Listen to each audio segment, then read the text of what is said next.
Oh no, there we go. Sorry, it was like not working for a second. Hi, let me get the TikTok page going to, because we'll do co-working on there too, live.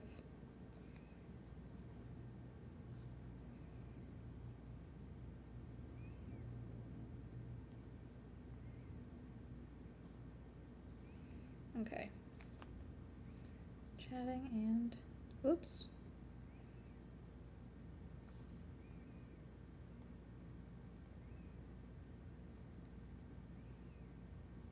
Let's see. Sorry, I'm trying to do, I never go live on here, so I'm like still getting used to it.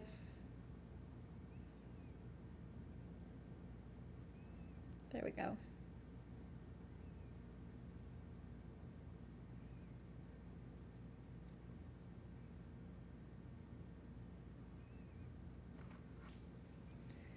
Go live. Let's see. Swell, what's up? Hi. Yeah, just had a lot of meetings this morning. Woke up to some good news, which would be a really cool opportunity if it works out. I can't tell you about it yet, but 2026 gonna be a pretty great year so far already, which is great. I have stickers that I'm putting in my journal. But basically, I have to edit because I filmed a Girly Pop Go video yesterday. And so I need to edit that. And I figured we'd go live because we haven't done a co-working stream in a while. Problem with the last co-working stream, we can't do music this time. So what we've previously done when it was just going live on Twitch is we would like play like the ambient noise where it's like you're working in a medieval tavern and things like that. But now that we also go live on YouTube so that I have another backup of the live streams, those get auto blocked because I'm obviously listening to it via YouTube. So until I find another option for it to not broadcast to YouTube, but for y'all, no more music. So, but we can yap and talk and things like that. You guys don't watch the edits like while I'm doing them. The whole point is that you watch it when it comes out. So thank you guys for the likes. Sorry, I had this. I cleaned up my kitchen. I've been traveling so much the last 2 months that like my apartment needs like I need to do like stations. So today was kitchen. So I had like these stickers from TwitchCon just like on my counter. So I'm just adding them to my notebook because I don't let myself hoard stickers anymore. I'm like, they're going in my journals, even though it's like my day journal. So this is like stickers of all the different Moana. Thank you, Creeper, for subscribing. You won the Swell Grand Prix. Wah, wah, wah, wah. Good soundtrack to listen to is Industry Season 1 soundtrack when working. See, I don't even need to listen to music because usually when we're playing music, like I'm not even the one listening to it because I'm editing. You know, like I'm gonna have my headphones on and I'm editing. I'm not listening to the music. The music is for y'all so that I don't just like sit here in dead silence while I'm editing, you know? Thank you for coming in, my fave. Hi. OMJ, I love your content. Thank you. Yeah, but sometimes we do, you know, co-working sessions when I'm editing mostly. Sometimes with Soul Entertainment edits, I don't like the watch along co-working method just because it can be so what's it called? I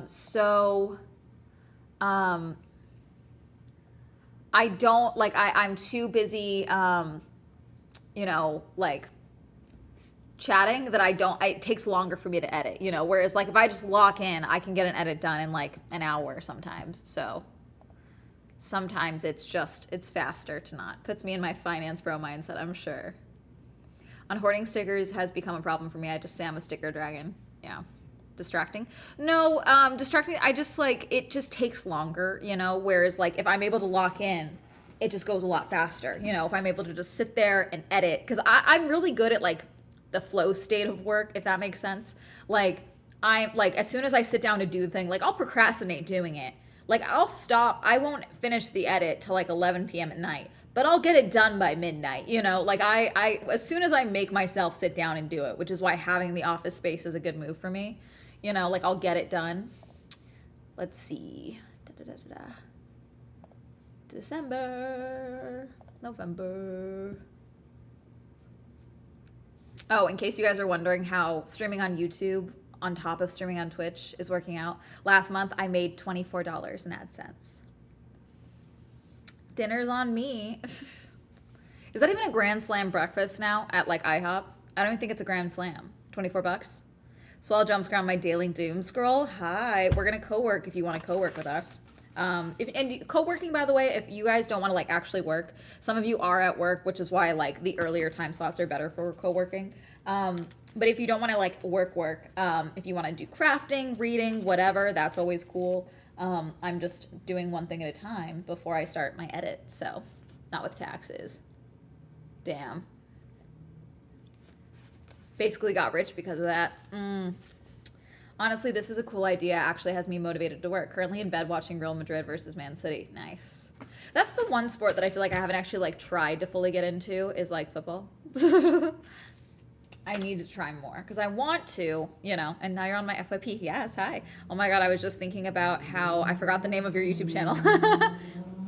Someone called me Average Entertainment at TwitchCon by accident, and Anarchy is like, you have to start that as like another channel for like your, because there's a lot of content that I want to make that just doesn't fit on Swell Entertainment, which like usually it ends up on short form platforms, but I am a long form creator. Like there are goofier vlogs and things like that that I would like to be making that just don't end up on these platforms that can't go on Swell Entertainment. So I don't know. I do technically have like a Swell's backstage thing because like I like the idea of like entertainment theater, a backstage type of thing where it's like behind the scenes type of thing. I think it's like Swell backstage or Swell behind the scenes. There's nothing on it, but that was originally going to be like the vlogging fun channel for like when I have something, but I haven't used it. Silly vlog content. Thank you. Swell outside of YouTube. Yes, I do in fact exist in the corporeal world. Sorry to break it to you.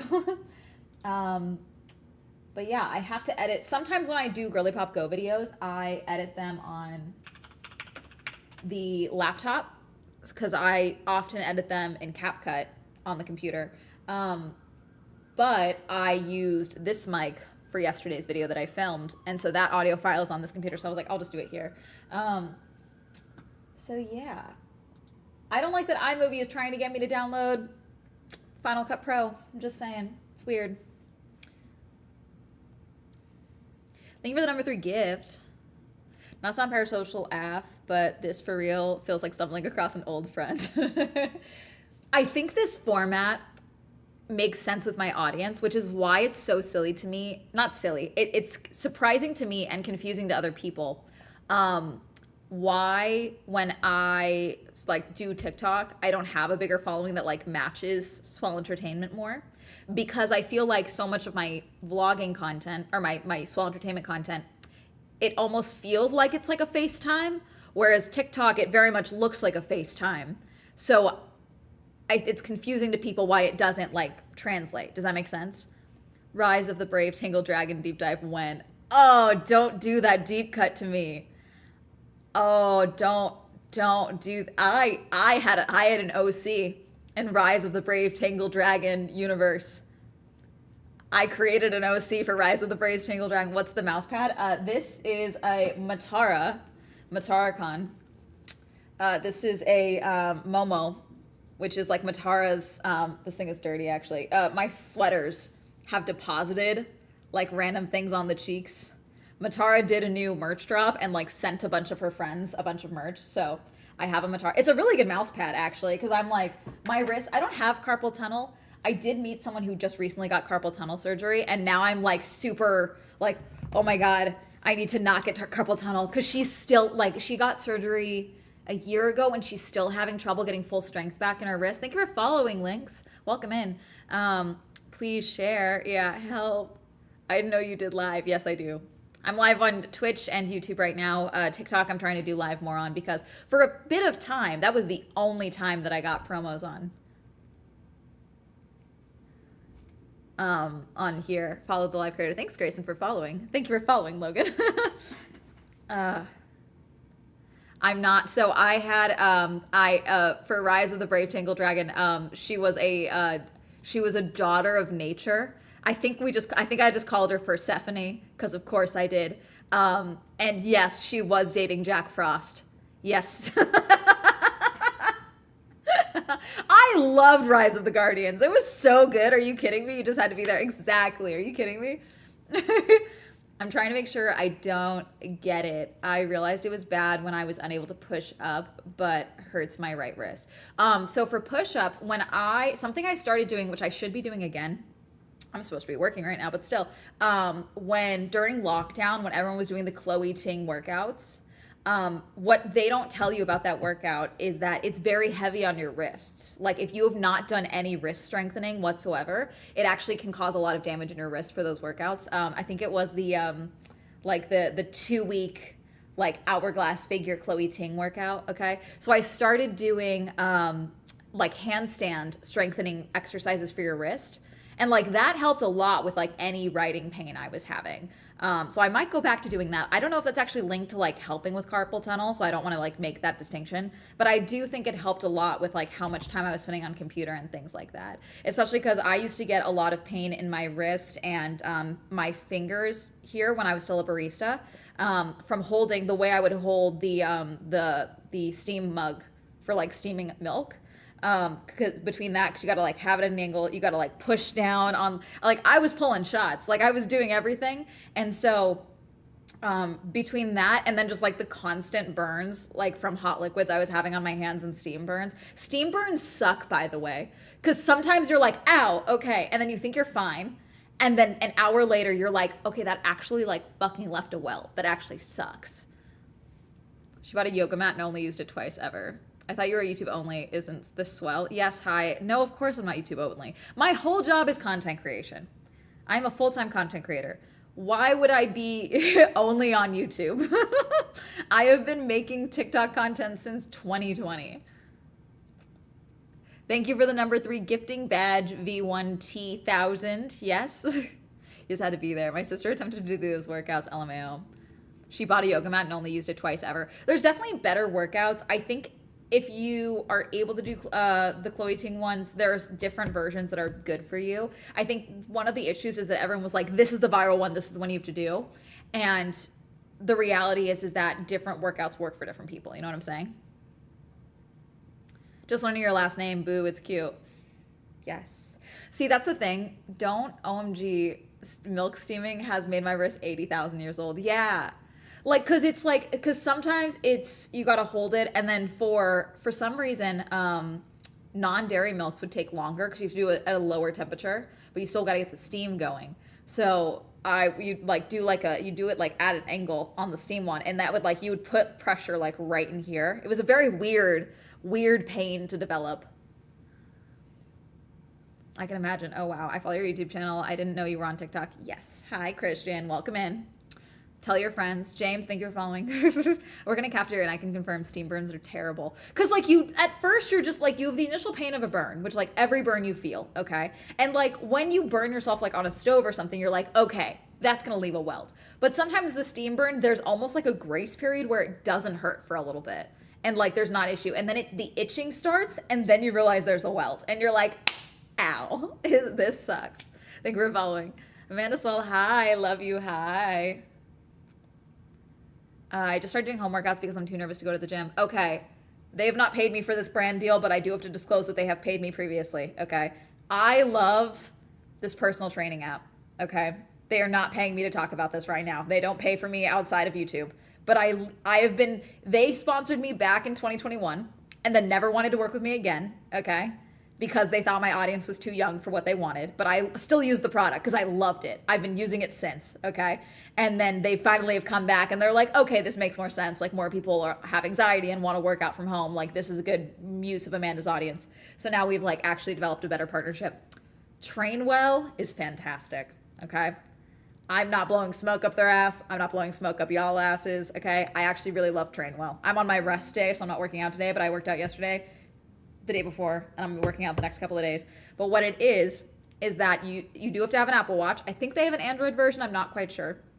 But you connect your Apple Watch to it. And what it is that it's basically like personal training with an app, but you have an actual person checking your workouts and things like that. So it's not AI, okay? But they it syncs all of your workouts. They make custom workouts for you, okay? And it's like actually very affordable at home workouts and things like that. And you like, oh, I have, 5-pound weights, and I have a yoga mat, and I have like a resistance band. And they're like, okay, cool. We can do X, Y, and Z. What are your goals? I love it. It's fantastic. Because I'm one of those people where it's like, if I have to make time to go to the gym, I straight up won't work out. But if it's like, hey, you got a notification, you have a workout today, here's this, go do it, or when I'm traveling, my trainer made me a bunch of like travel workouts that I can do when I'm in a hotel room and stuff, which is great. Sponsored, not sponsored. Yeah, I'm disclosing because they have paid me before. For this, they are not paying me. Okay. Paramount Skydance is doing a hostel tomorrow. I also hate Paramount. I hate this merger. I also hate Paramount. I also hate Netflix doing it. I hated when I went to go see Wake Up Dead Man last night in a theater. Way more theaters for Wake Up Dead Man in LA, by the way, than there were for Frankenstein, which felt weird. Like, I was able to find a theater that was just down the street from me, whereas for Frankenstein, I drove to the Egyptian theater, which was fine. I like going to the Egyptian, so it's not a big deal. But it is a hassle, and I'm like, okay, there's probably a bunch of people that aren't going to go see Frankenstein in theater because it's so big. No, wait, it's you. Yes, hi, Sarah. Hi, Valentine. Thank you for following. Code switch. Also, can I use without Apple Watch? Code swelled. Hello. Yeah, there are phone only workouts. It just won't be like, it won't track your reps and calories as much, but you should be able to still like connect it. I do a bunch of phone only workouts because sometimes my Apple Watch, I have an old Apple Watch, so sometimes there's connection issues because of the Apple Watch. Should be fine to do phone only workouts. I know, LOL. Yeah. Hi, OMG, I watch you all the time on YouTube. Wasn't expecting to see you live here. Yes, hi, I'm supposed to be editing, but we're chatting first for a little bit before I get back to editing. I heard they got another one and named it Minecraft. Which Minecraft? I'll check up Trainwell. Yeah, they had other screen names before. Will you be doing a no spend year next year? Yes, Marceline, because I'm not done. I still have debt. I took way less out of my debt this year than I would have liked, because I got paid less. So the way that my payments work, okay, because I have an S corp, okay. So like, let's say a video, because I shared that. Let me use the Twitch video as an example because that money got donated. So the TwitchCon video, I didn't want to make any money from that because I was talking about someone being, what happened at TwitchCon, okay? And so I was like, I'm going to donate all this. So that was all donated, okay? So that video made $2,400, okay? If it weren't for the fact that that money was all donated, it went to the Hollywood Food Coalition, okay? Which they sent me a very lovely email. They were like, thank you. How did you hear about us? They were very nice. That's literally an email about Trainwell. My trainer literally messaged me last night and it was like, hey, I'm getting promoted, but that does mean I can't be your trainer anymore. I'm like, that's cool. Yeah.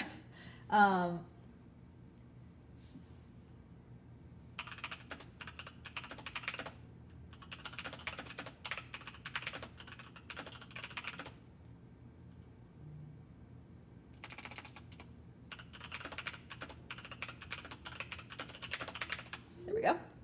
Sorry, that's my manager's assistant letting me know that they just alerted her that my trainer is getting a promotion, which my trainer also told me. You have TikTok? Yes. Hello. Thank you for following. Mama, Snoopy behind you. I've got 2 Snoopies behind me. Actually, we have, so this is from last year, and then I don't know if you can see it. This one's from this year. I got 2 Snoopies. Thank you for following Cooch and John D. Thank you, bitch. Bitch, let's ride for following. Oh, yeah, co-working stream. Yes, she said S Corp. Yes, like corporation. S Corp. S Corp. I need to remember. You know what I need to do this year? I'm working on my Japanese right now. I need to upgrade my sign language. I need to relearn sign language. I used to be fluent in middle school, and now I like barely remember any of it now. That's illegal. I should know it. That's illegal. So that's, you know what, new side hobby. Amanda's gonna relearn sign language in 2026. Okay. Because I was like, I should do it in sign language, and then I was like, I fucking forgot the. Yes, S Corp, which is sole corporation. Okay, so it's like mainly me. Okay. And so what that is that I am myself. This is helpful for taxes, but it's also helpful for bookkeeping and things like that. You might hear a lot of influencers, sorry, back to the money thing. You might hear a lot of influencers and creators be like, I owed so much in taxes. I used to, but now because I get paid from a actual like payment program, not I don't use ADP, but like ADP. Okay. When I get my paycheck from myself, I get paid twice a month, like most other people with a 9 to 5, even though I'm the one paying myself. They take the taxes out of that, you know. So it's much better for tax season and way less stressful. My accountant loves it, okay? And it's way less hostile. So, but that, I get paid a reasonable salary, okay? So and then my content is expensive, events expensive. That's not, sometimes you guys are like, hey, can you give us your best budget travel tips? And I have to be like, there is a budget. It's not a good one. Like it's the no buy writing and ASL year. No, it's the get shmoney year. Sparkly. That's the official 2026 year's title is get shmoney.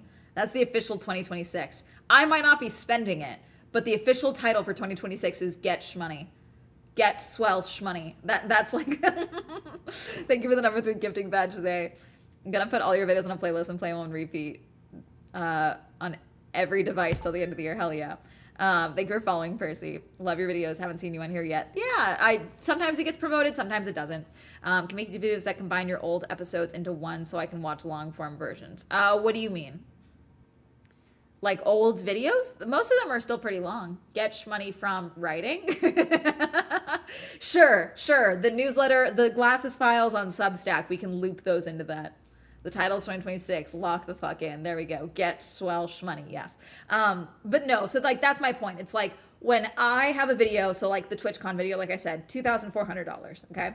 That video alone, I actually technically lost money on that video because I paid for that ticket and I paid for hotel and I paid for gas. I also have to feed myself, you know, so like money, that video, and then I donated all of that. So like that video's in the red because I donated all that money, okay? Also, William edited that video. Usually when I'm donating a video, ad revenue, where it's like a charity video, William offers to do it for free. I'm like, no, I'm gonna pay you. Like, it's fine. Like this is coming out of the fund. Like, don't worry about it, okay? Because he should get paid. He's doing the work, you know? So then every video, William edits it. Different rates for different videos. Like events have a lot of B-roll, so those cost more. I pay Sparkly. I pay for hotels, food, things like that for traveling.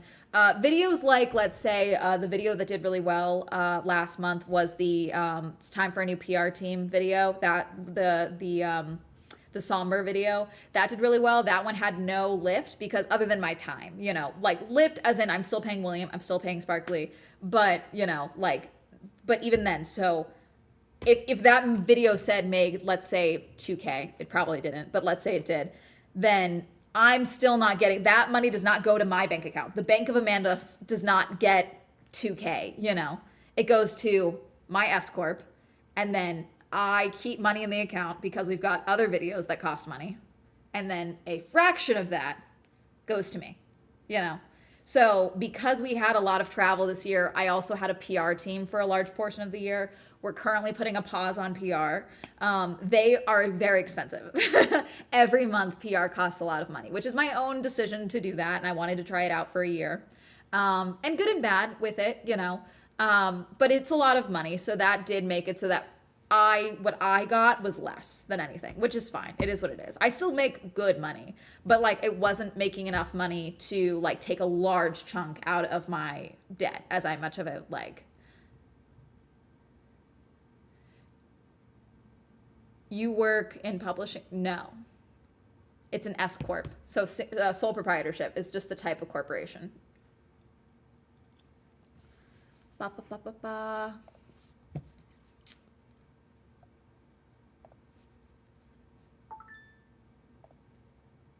Oh, I'm like, what's going on? I forgot I have my messages open.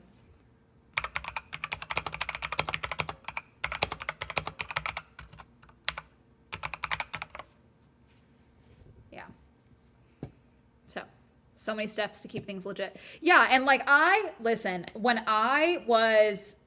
before I was born, my dad, thank you for following Pax, hi.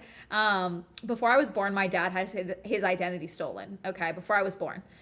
Where someone stole his identity and filed a tax return. So from the time I started working, he was always very much like, you're going to have an accountant, like even like you know, all this stuff. Like he was like, you're gonna have an accountant, you're gonna do everything legit. When I worked in a retail, when I worked at the coffee shop, when I did this. So I am very much like, let's just not fuck up, you know, when it comes to taxes and things like that. So this is not what I paid, but do you guys want to know what my accountant told me I owed when I was in Japan last year? Well, I was in another country. It was tax season. I did not end up having to pay this. Okay. What it was is that he had dates wrong. We had set up the S Corp the year prior. I set up my S Corp about halfway through 2023. Okay. He had the dates wrong. He thought I had only had it for a month because it was a brand new accountant. Okay. My accountant that I work with now works with a bunch of creators. If you are a content creator, regardless of what type of tax setup you have, I do recommend working with an accountant, and I recommend working with someone that understands content creation, because he's very clear about like, you can write off X, Y, and Z. You cannot write off your Lululemon sweatpants. You know, yes, people try. Not that I tried, but like he was like, the travel, okay, is that actually for like work, or are you like at the spa? And I was like, no, I would not be going to Denver if it wasn't for the furry convention. Yes, I went to Denver specifically for the furry convention. I don't want to go to Denver. Like, so he's very good about that though. But when I was in Japan, he was like, hey, I got to tell you, we're looking at a big amount of what you're going to owe. So he called me while I'm in Japan, and he was like, okay, so the good news is you made more money last year. The bad news is now you have to pay for it.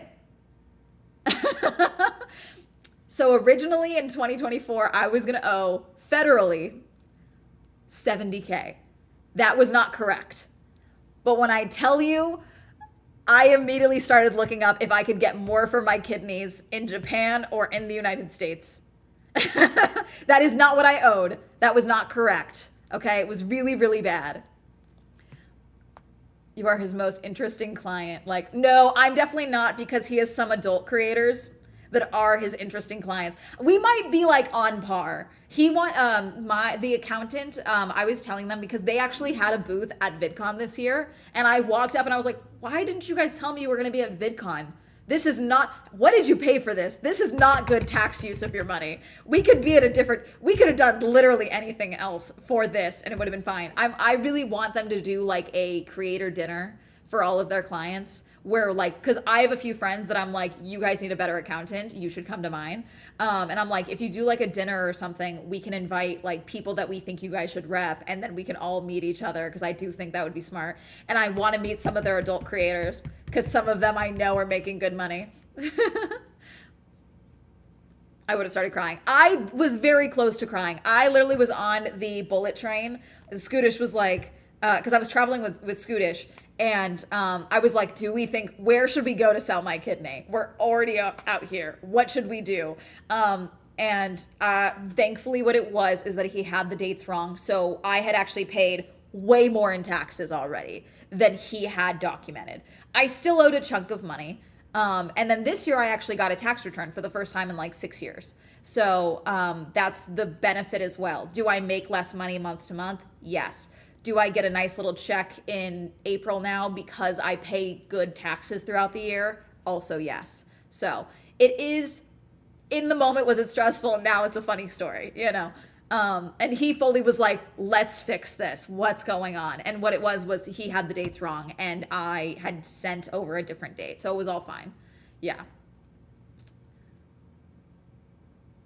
You make a video about having a PR team as a YouTuber, get some of that money back. I know. It's funny because another creator asked me about it the other day, because he wants to do PR. And I was like, I can introduce you to the team, but like it's not that I think PR is not the move. It's kind of like, have you guys seen the discussion here on TikTok in particular? I don't think we've talked about this here on Twitch. The discussion about stylists for influencers in LA. Have you guys seen this? I haven't made a video about it yet or anything like that, but I think Ken Urich started it, and then every other influencer's been talking about it. Tana Mojo as well. Thank you for following, Tizzy. Brought to you by Diet Coke. Yeah. It's a really comfortable sweatshirt, and I'm going to be honest, I didn't want to wear a bra today. So you can't tell. It's great. Yay for accountant. You'll send to the ER in Japan. Jump scare. Yeah. Girl, I missed you. Hi. Finally I catch an Amanda live. Hi. Yeah, but no, so basically, There's this thing with stylists in LA where for a lot of events, PR as well, I had to work with a stylist for a photo shoot that I did last year for media. Cause like when you have a PR team and you like see a lot of people getting PR, unless you're like specific, unless you're like a big celebrity, okay? Like you are in a movie, all this stuff. You no, not every single interview. Like Vogue will do a photo shoot for you, like Vogue will do a photo shoot for you if you are a cover star or a main feature. Okay. They'll do a photo shoot for you. Okay. But most publications, most digital publications, you need to have media already done. So like we did a photo shoot last August to get a bunch of different looks for me so that whenever I would get like an interview or something like that, they could just be like, here's Amanda's media kit. Here's what we already have, like pick something from that you think fits the vibe, okay? Those are not photos that I was able to post because they're like, we're not supposed to oversaturate these, okay? And so for that, I paid for this whole thing out of pocket. This whole photo shoot was paid for from myself, okay? Hair and makeup, stylist, and then the photographer, and then the space itself was also rented via me, okay? And the stylist was like, oh yeah, send the lookbook over, okay? So I sent over a lookbook. And I like the photos. I want to make it abundantly clear. I look good in the color brown, so it's totally fine, okay? But like I sent over like a bunch of oranges, a bunch of greens, some purples. Like I know I'm wearing a gray sweatshirt today, but like I wear a lot of like fairly colorful items because that's what I like to wear. Look at my fucking office. It's all purple and green, And so even when I got the photos back, I look like a realtor in one of them. I look like a rich realtor. She put me in like this white jacket suit, which was cute. But like, I was like, this is not the vibe I really want. You know what I'm saying? I can't show you because we still use those. But yeah, take a shot every time Amanda says, I want to be abundantly clear, LOL. Listen, I'm being clear with you. Thank you for following, user. What's it called? Wow, this is okay. So across the board, I got 10 viewers on YouTube. I've got 38 on Twitch, and we've got 69 on TikTok. So that's fun. You look like sci-fi girly in some of the white photos. Sci-fi realtor. Yeah, sci-fi realtor. But it's like a very specific look that they went for it. Hi, Mike. Thank you for following, Lucy. I love your hoodie. Where did you get it? This is old Forever 21. They did a whole like Diet Coke collab specifically. I admit I have held off wearing it because they are being boycotted. However, that's me not buying from them. This is an item that I've owned for over a year and a half, 2 years now. You know what I'm saying? Like, and also it's a really comfy sweatshirt. It's kind of like the perfect length. Like it came cropped like this. Sometimes Forever 21 cooked, low-key. So, sci-fi realtor or journalist, depending, yes. Yeah, there's some that look really good. Like, there was this great, like, dark denim, like, almost bondage-style dress that I had to literally be, like stitched into. It's super cute. Like, if you see, there's a photo like this. I looked real good in that one, okay? But even when I showed my friends, I was like, oh, I have to pick some of these for them to finish the edit. Like, these are the first polls. Anarchy, who, friend of mine, love her. She said exactly what I also said. She was like, where's the green? These are supposed to represent you. There's zero green in any of these. Why are these all dark colors? What is going on? I completely forgot they're gone. They're not gone. They did an annoying thing. Would you do another finances video this year? No. The problem is once you get to a certain point in your career, it is bad to do a finances video. It looks a little too braggy once you get to a certain point. And in this political climate, in this economy, I am not doing a finances video, okay? I got enough pocket watchers as it is because I've been very open about my no buy year. So if I so much as look at something that's not essential, the amount of comments that are like, so how's that no buy year going? And I get it. I made it public, but also I have to exist on this planet, I love your Snoopy. Thank you. Thank you for following, Maddie. You said people were surprised to hear you in a TikTok in your latest video. What happened to me? Just happened to me. LOL. Hi. Not me Googling your name to find your media kit pics. You got good SEO. Thank you. I do. No, the media kit, like you can find them. Like I've reshared whenever there's an article out, it's just one of those things where it's like, I can't post these on Instagram. You know what I'm saying? It's one of those things, which like you should have, like we're planning in the January, which God, my January is gonna be so fucking slammed. We're planning to do another photo shoot because one, I need new headshots, and I want another photo shoot that I am in complete control over. Which like I foot the bill for everything, but like the PR team was like running everything for this one, which like again, it wasn't bad. I don't regret doing it. You know, it was something that needed to be done. My photos were photos from like events that I like edited in Facetune, you know, to like hide my under eye bags. That's it. Thank you for liking the live. Thank you, Poke, for following. Advanced review in this economy makes sense, but I really do like the transparency you have around the business of content creation. Yeah, like in things like this, I love answering questions, but like an overall video where you also then know I'm making money from the video would probably irritate the fuck out of a lot of you. And that's okay. That's totally normal. It's just like reading the room and reading the audience. Love seeing you at AXTV. Yay, nice seeing you. Rip Finances video. Sorry. I haven't done one in a couple of years. Strap slinging smasher. Thank you for following. I'm glad you made it to that financial status. I mean, it's definitely down. Like, that's just the YouTube side of things. Like, what I make is lower. I am still, like, I can pay my bills, no problem. I am good, okay? I can take care of Hermes, no problem. But, like, should I be buying, like, I'm not going to buy, like, another Bottega bag or something like that. You know what I'm saying? Like, and I think that's the case with the, like, I'm pretty solid, and this is one of the reasons I really love YouTube. YouTube can be a very solid platform when it comes to income. TikTok, huge nosedive right now. Thank you for the video. I love your videos. Thank you. Love your videos. Thank you, Nora. I never made a ton of money from TikTok. On average, if I have a good video, I can make like just under $200 from TikTok a month. Okay. It's not my main platform. I don't know who that is, Drew. Appreciate. Yeah. Nice mouse pad. Thank you. This is Matara. She sent it to me. This is Momo of Matara.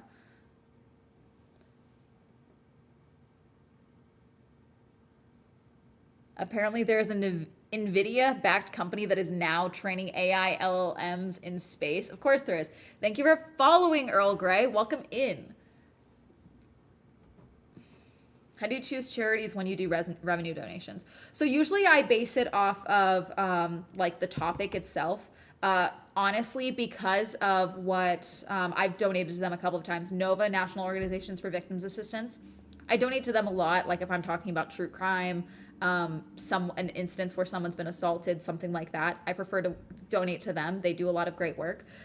Because of the current state of SNAP, people losing their jobs and money, I decided to donate to a food pantry for the TwitchCon video because I felt that would be the most helpful at this time for Los Angeles, and that's what I've decided to do. Especially because for food pantries, when you donate $1, that's like donating $10 for them. They have the buying power of $10 with that because they get way better food subsidies and things like that. So that's where I felt the money would go the furthest in that regard. For Fire Aid LA, when there was the fires here, I made a video about fire charities and things like that. And I donated all of that money to a GoFundMe for a woman who had lost her generational home that she had been in. So there was a bunch of, it depends on the situation, if that makes sense. Just because, but like Nova I've donated to a couple of times. They're probably the most consistent ones. In different POV, then YouTube is kind of crazy. I mean, really, we're just like cropped, you know? My God, that sentence made my soul cringe and black out. AI in space, what? Yeah, I don't know. What is your RPM? It fluctuates. I don't know it off the top of my head right now. Let me see. I can check my RPM. Let's see. Do you guys want the Girly Pop Go one? Let's see. Girly Pop Go's RPM is... can you give me my RPM? For Girly Pop Go, it's $7. Is this just for, sorry. No, that's for November, my bad. Okay, let me do last 28 days. $7.40, $7.40 for the RPM for content. For Swell, it is, let's see, last 28 days, revenue. Oh, wow, real high right now. For videos, it's $10 right now for Swell Entertainment. It's pretty solid. So, but yeah, depending on the topic though, it goes up and down because I cover so many different topics. So like topics that are more based in finances will be higher. Like if I talk about like marketing, business, things like that, those will be higher. Mischievous one, so sorry. You won your Swell Grand Prix. Thank you for subscribing and supporting Swell Entertainment. 7 is pretty good. Yeah, that's for the car stuff. Car is a pretty good, what's it called? My friend who does just car content, he can get some really great brand deals and things like that because they will pay a lot of money like in finance. Hi, Small Entertainment. Hello, Bunny. Thank you for following. Shorts versus videos? Yes, it is different. Let me show you because they're just measured differently. But I had a really solid, so videos, shorts, 30 cents. That's the Girly Pop Go RPM. Sorry, that made me laugh.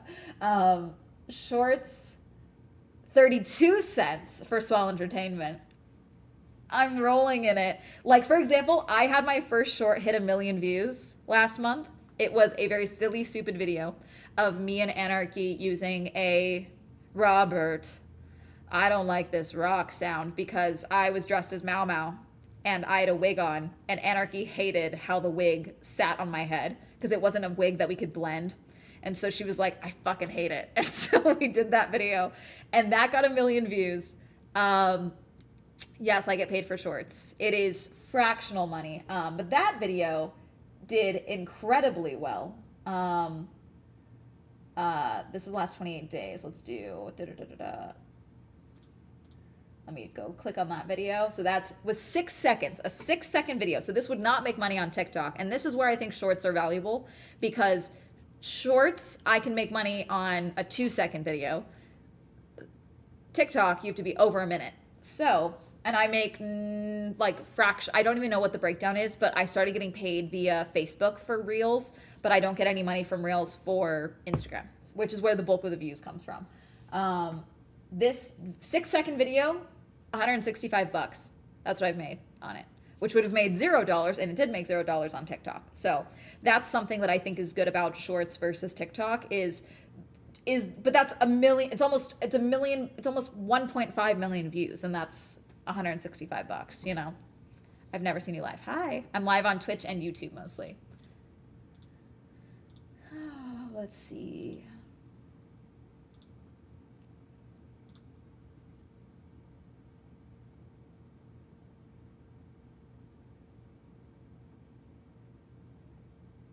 Sorry, I'm reading an email.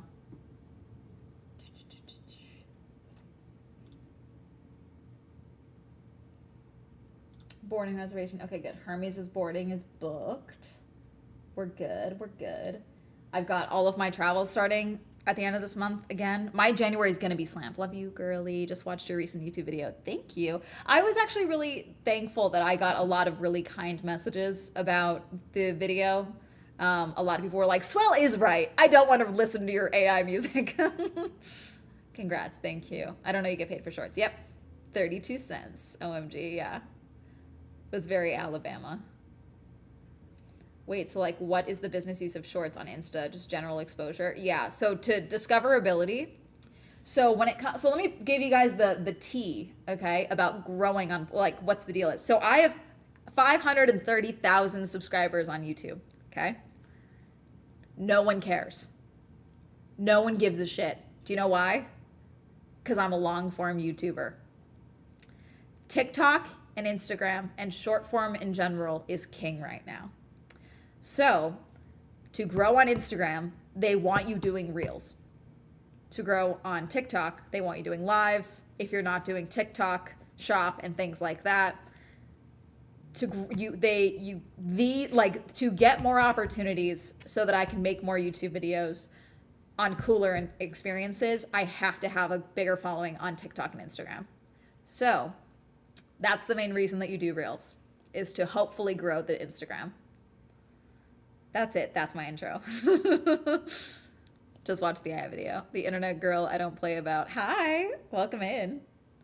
Yes, this stuff while doing laundry and cleaning stuff. Yeah, I'm supposed to be working. I'm sorry I'm not. Like, this was really going to be a co-working stream, and then we started chatting, so. God, I've been live for 50 minutes. I didn't realize I'd been live for that long. Content creation seems like a lot of work. I love it. Let me be very clear with y'all, okay? Would I rather be doing this than working retail? Yes. You know, like you, like any job, there is its downsides. But I love my job. You know, I have so much freedom with this job. I have so much say over my day. I have so much say over what I do in post, you know. Is there a certain SEO game that I have to play? Yes. But I'm not going to sit here and be like, this is harder than a 9 to 5. I'm not going to do that because it's not, you know, like there's downsides to it. Sure. Like there's things that suck. The lack of privacy, like in ways that you don't even think about. Like I've written about this before. One thing that I was not prepared for at all to deal with was finding out that I exist as like an entity in my friends' lives that they don't know about. Does that make sense? So like, for example, there was one time I was like Snapchatting with a friend. Okay. This was like 3 years ago now. And she was like, oh, we're out to dinner or whatever. Okay. And we're just snapping back and forth. And then she sends me another video and they're screaming in the background. Just screaming. It's because she was out to dinner with a group of people. And one of them saw her open my Snapchat and started freaking out because she knew me. And she was like, she didn't know I was your friend. Like that is super weird. Like that is a concept. Like this person that knows me, that I've known for a decade, you know, like she knows I do content, but like this person is now talking about them as if I'm a different person. Does that make sense? And it wasn't a bad thing. Like it wasn't like this person was pissed. They were just so excited and had no idea that she was friends with me, you know? There's other times where friends are like, I'll reply to my friends' posts on TikTok or I'll be in their comment sections or something like that. And then they send me DMs that their other friends that they know from work sent them of like, why the fuck is Swell Entertainment in your comment sections? How do you know her? Why does she know who you are? Your video isn't that good. Like shit like that. And it's like, I've known this girl since second grade. Like it's things like that are crazy. Or, when I was still working, this was like early in lockdown. My friend was in school, and she got she was talking with like one of her lab partners and it was like, oh, you should watch this YouTuber. She does like movie reviews. I did a lot more movie reviews then. She does like movie reviews. You'd really like her. And then shows her my channel.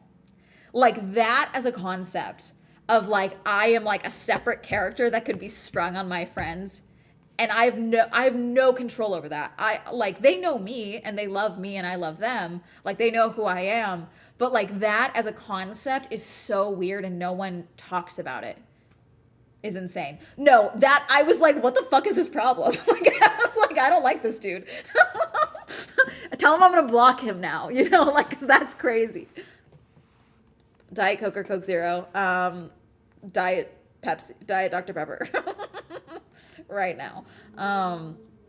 Thank you for following Armanaconda. You guys got good screen names on here.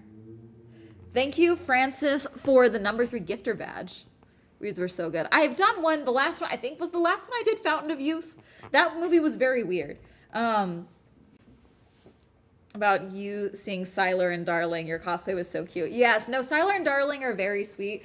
So Siler and Darling are Ikasu chat. I actually met them. See, this is another instance, okay? This is different, but another instance of something you don't think about. One thing that I am not, what stresses me out, okay, which I am not this popular, okay? But I want to make it abundantly clear. I worry that there is a time that I am in the F1 paddock at some point and a driver or their girlfriend or something is going to be like, oh, I like your videos. That is going to do me psychic damage because a lot of them are in the right age demographic. That's like my current, like, if this happens, I'm going to actually have to never step into Formula One paddock again. And it's not a big deal. People finding out about my stuff is one thing, but like in my brain, my F1 stuff and my YouTube stuff is 2 different things, but they're all in the right age demographic. So I worry. But no, Darling and Siler were funny because this was, I think, my first anime expo. And Anarchy wanted to go to a budget cosplay thing that they were putting on a panel. So we go to that panel and we get there early, we sit down, and while they come in, I find this out later. Okay, they explained everything to me later. But apparently when they came in, Siler was like, Oh my God, Swell is in the audience. And Darling was like, no, she has social anxiety. Thank you for the heart. She has social anxiety. Do not call her out, anything like that, which I am fine with everyone thinking I have social anxiety. I have severe anxiety, but usually it's not with social situations because I've had to customer service my way out of that. So usually like it can be alarming when someone like points me out in the crowd or something like that, but I'm not gonna have a panic attack. We should be fine, as long as someone's not like, get her, like like I should be fine. They like, so panel's happening, and then I had to go to a Butler Cafe reservation, so we snuck out of the panel, and I didn't realize until we were outside, but Anarchy heard it. One of them, I think it was Siler, went, "Bye, Swell," into the microphone, and I didn't react because I didn't hear him. Siler of Ikasu. They are a cosplay couple. Someone mentioned them a while ago. Pitchforks up. Go get her. Yeah. And so I felt horrible. Thank you for the number 2 fan, Ram. Welcome in. And that's where my anxiety hit. That's where my anxiety hit because I hate accidentally ignoring people. I hate being accidentally rude. It's one of my biggest fears. I hate it. Like, it's so, like, if I'm intentionally being rude, because sometimes someone's being a shithead, that's one thing, okay? But, like, if I, like, straight up I did not fucking hear him, okay? And so then the next day we were able to go to, like, their cosplay senpai booth and talk to them. And they were I felt so bad. Because Siler was talking with, like, another fan of theirs, and he, like, we were standing off to the side because I didn't want to interrupt, and he was like talking to them, and as they were like doing like this, he looked over me and like like, don't move. Okay. And it was really funny. We ended up talking for quite a while, and they recently invited me to the Anime Expo Chibi Husbando Cafe that they did. They also were at Sin City Anime, which that's that thing right there. You guys can't see it, but it's one of the badges, which I didn't even know they were going to be at, because I just didn't know. I went because my friend Tori was doing her first ever panel, and I wanted to go and surprise her because she was nervous. So I went there, and then they happened to be there. That is Siler to a T. No, they're very sweet. I like them both a lot. And Siler not having a phone, honestly, goals. That's my true small entertainment retirement plan is to get rid of my phone. I do want to be the hermit in the woods. That would be ideal. She's the one who stole all the soft pretzels. Me?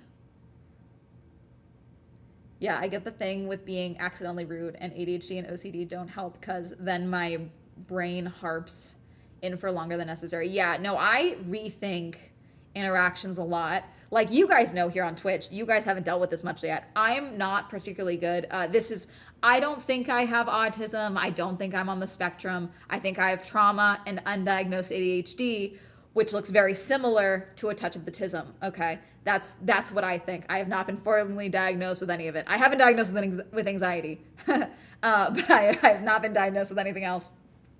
But I am very bad at reading tone sometimes, okay? And so there are times where, like, chat is trying to joke with me, but it's a little too familiar and a little too sarcastic, and I kind of snap at them because I'm like, you don't know me like that. And they're like, I was kidding. I'm so sorry. Please don't be mad at me. And I feel bad, but also, like, sometimes I have to be, sometimes y'all are parasocial with me, and I have to be a little clear, you know? Did you post that you expected to do better than it did and vice versa? Oh, the number one video that I thought was going to do horribly, and it actually did pretty well, the Squiggles Lady video, okay? So this was like 2022 maybe. I had seen a video of the Squiggles Lady, okay, the color Squiggles Lady. You guys may not have remembered this, but it was like a sponge kit that you like pressed into like a paint pad, and then you could do like cool colorful squiggles, okay? And it was like they did an ad for them on television, okay? And she's so fucking excited. Look at these. I just get so excited. Oh, calm down, Diane. And she's like, it's so fun. I was like, you know what? I need this joy. So I tried to find those kits, and I couldn't. And then I found there was other things that you could do. I was like, I'm going to become the Squiggles Lady, okay? And I was like, this is so silly. this is going to do horrible, but I want to make this video. And it ended up being like a 2 of 10. It did fairly well at the time, which that's probably like the big one that I think about a lot. Yeah, the rainbow sponge lady. You can't buy those now. But let me see. I'm trying to think if there's any others that I thought were going to do really well that didn't. Oh, some sports videos. Like, I thought professional bull riding would do well. You guys are always up and down about sports. If it's not F1, they don't do too particularly well, which is a bummer. Sometimes they do, sometimes they don't. Boxing videos do pretty well, typically. But professional bull riding didn't do well. Sail GP didn't do well. Which it is what it is, you know, like I enjoy making those videos. I enjoy building those connections and things like that. So it's not a big deal. But sometimes I expect the sports stuff to do better. Oh, you know what didn't do well?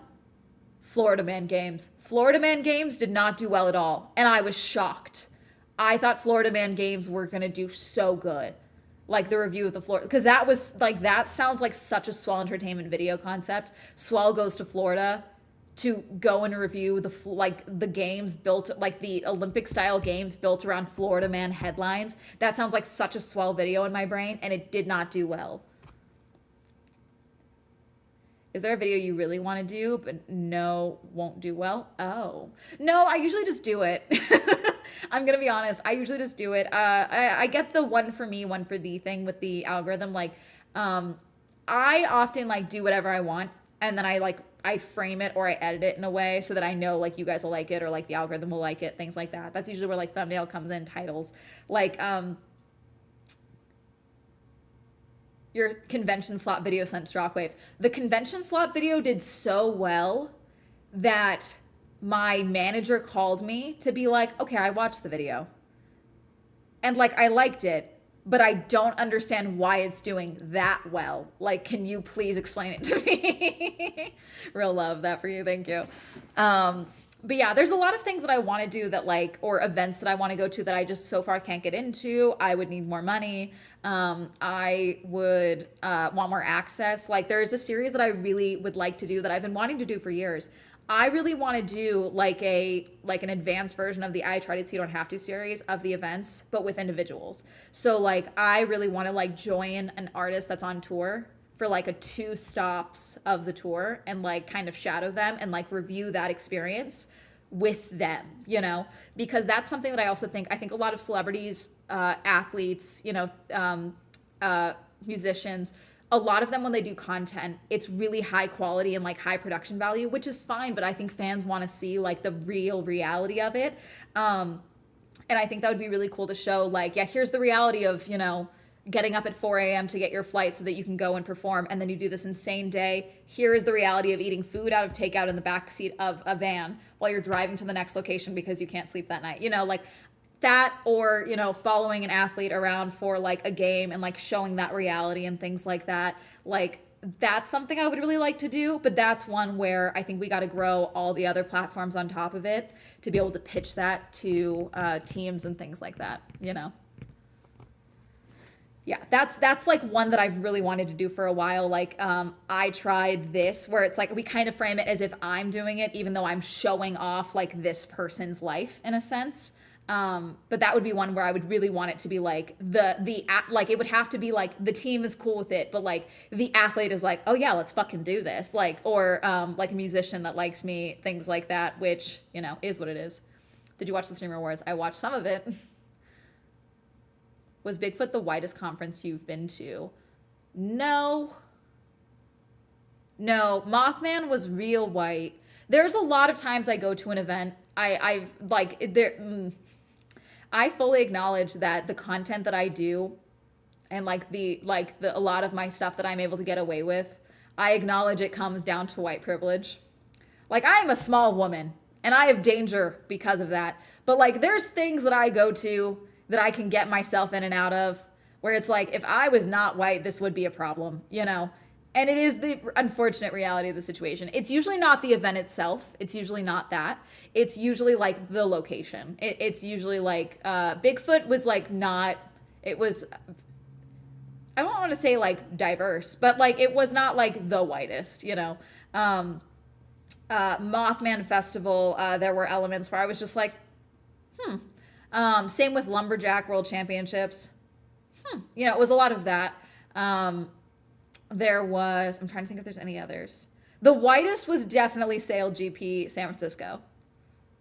Thank you for following, Bunny. Sail GP San Francisco. That was because a lot of times when I review F1, a lot of people are like, the widest sport. And that's just not the case. I don't know if you guys have ever been to an F1 GP. It's wildly diverse, okay? Like across the board. Like you can argue about like, oh, these people have money, some people don't, like things like that. But like as far as ethnicity and backgrounds go, it's extremely diverse. Sail GP in particular for New York, lots more diversity, I would say. San Francisco was wildly white, which makes sense. But also I was like, okay, I'm doing like questions, like to parse things out. Super white and super old, I would say, for San Francisco. LARPing. I've done LARPing. Have you written anything since the book during? Yes. So this NaNoWriMo, I'm working on 2 books right now. One is taking priority over the other.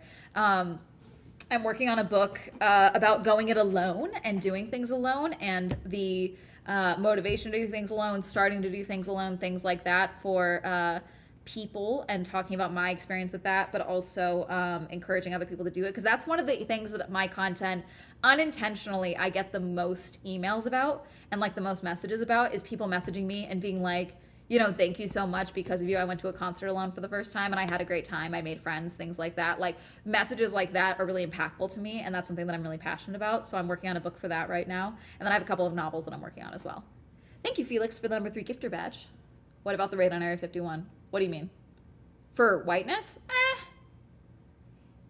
Yes and no, I would say. The Going It Alone book needs a chapter called Writing a Book Alone. Sparkly is really trying to motivate me to write, which is very appreciated. Thank you for following, Owl. Welcome in. You read my comment. How cool. Hello. Doing a video on the NaNoWriMo org implosion. We talked about it on stream. And when I talked about doing NaNoWriMo in November, the amount of people that were like, NaNoWriMo is canceled. And it's like, okay, well, no. The org itself, yes, bad. But the actual act of doing NaNoWriMo is something completely different. NaNoWriMo is like, it's literally National Novel Writing Month. It's been around way before the org was around, Thank you for following, Human person. Thank you for following. Thank you, Felix, for following. No, I fully abandoned NaNoWriMo this round. It was I fully abandoned it because with the difference between 2021 and 2025 for NaNoWriMo, I travel now. In 2021, I was not traveling at all. Obviously, we're still in like most lockdown in a sense. So I was able to like sit down and crank it out. Whereas I had to drive to and from Vegas twice for a week-long conventions, twice for November. So I did not write much. I think I got to 10,000 words for 2 of the projects I was working on, and that was it. Would you narrate your own book? For the Going It Alone one, definitely. For the other one, probably not.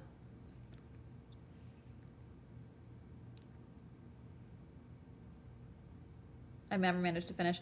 I think more than anything, the reality is with NaNoWriMo is that I am someone where I need a framework, and this is another thing of why I probably have undiagnosed ADHD, is the 1,600 word a day limit is actually a really good framework for me to try and hit to make myself write. Because it's very easy for me to do that when I set the time to do it. But yeah, so I just need to do that without the structure of November, I've commented this on your vids a few times while we were here. Please do a Love and Deep Space video. They were gonna sponsor something recently. It fell through, but we were talking. But yeah, no, I have not done a Love and Deep Space video. We have played it on stream before. Zane crashed the PC. It fell through. They were gonna sponsor a little vitty witty. Okay. Gosh, love Going It Alone book. People have often wondered about my ability to do things alone. They're missing out. Yeah. No, the amount of people, like, my life changed when at 20 years old, I was like, why am I waiting on people? Why am I not going to go to this museum because my friends can't go? That's dumb,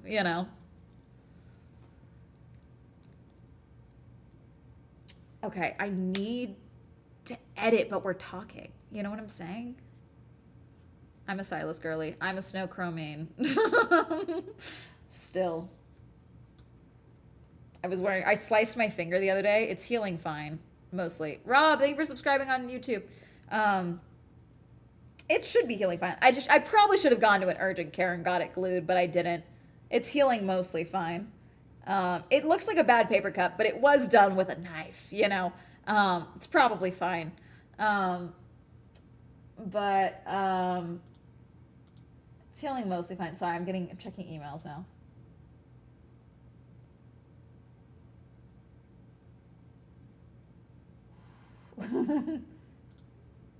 Let's see. Holiday newsletter for creators. Ugh, sorry. Everything has an AI on it now. I actually hate it.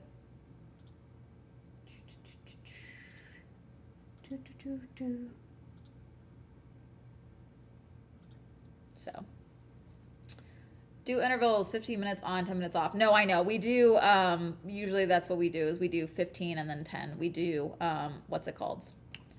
Sprints, as I call them. But they're not, is my timer working? Let's see. Will it show up on here? Sorry, I can't see the screen because of the phone. Okay. I could get it going. I went on a study abroad trip by myself because my friends couldn't go. Best decision ever. No, exactly. I'm an Apple Star maid. Nice. Anarchy is obsessed with Raphael. She thought she liked Silas, but she's like, I think I just like how he dresses. I like his style. And then she loved Caleb, and then now seemingly has forgotten that she loves Caleb. She is back to Raphael. But Anarchy is funny, chat, because Anarchy has one type of guy that she is interested in, and it's her husband in other fonts, like her real life husband, Chris. Him in different fonts. That style of like goofy, aloof dude, that's her only type. Like somehow she manifested her physical type, married him, and that's what she's into. That's it. But then he talks. Yeah, she's into that. How he drives me crazy. And she's like, he's my favorite. I'm like, okay. I'm 40 and now have a partner. I have to remember to invite him to go with me. Used to just going LOL. Yeah, that's the thing too, and that's another reason that like I don't date also, which is another thing. This is so cute. I have a friend whose lad's crush is a mirror of her boyfriend too. LOL. Yeah, when they like actually got married, I was like, you guys know you have to do like the joke about like you have to put the phone down. So like you're going and you're actually getting married. That's so cute though. Going to nap. Bye. Surprisingly, having you chat in the background helped me lock in. Yeah, I'm glad. I'm glad everyone else is being productive. Thank you for following Slime. Thank you for the #1 gifter, Sarah. Welcome in. Let's find out you play Lads. I have. I don't currently have it played, downloaded. I go up and down with it. Don't date to your dad's dismay. Yeah, no, it's so funny because I'm an asshole, you know.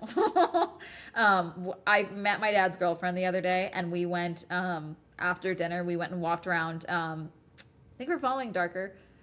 We went to walk around in Long Beach, the Long Beach area, the Christmas lights down at in the canals, and there was a bunch of kids, and one kid I was just sitting on a bench and just coughing out into the air. Okay, one kid. Another one just kept screaming as she was walking with her family. And I was like, and you want grandchildren? Like, you want grandkids now?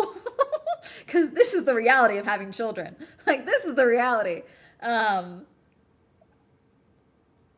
Yeah. Who was your fave? I was a Zayn starter, and then I like Silas because I like competent men with jobs. Did we forget to teach children how to cough into our sleeves? Dude, there's adults now that aren't doing it. I don't know if it's a COVID thing where like now people just don't want to do the vampire cough. We need to bring this back. We need to bring back like, oh yeah, it's cool. Thank you, Fell Boy, for following. We need to bring back the vampire cough. We need to make this cool again. Because what do we mean? What do you mean? Just coughing out into the air. I don't even care if you don't have COVID. Don't do that. It's gross. Sickness etiquette. No, I agree. Vampire Silas myth going on right now, just so you know. I know. I get sent I see the videos more than anything, more than when I download it.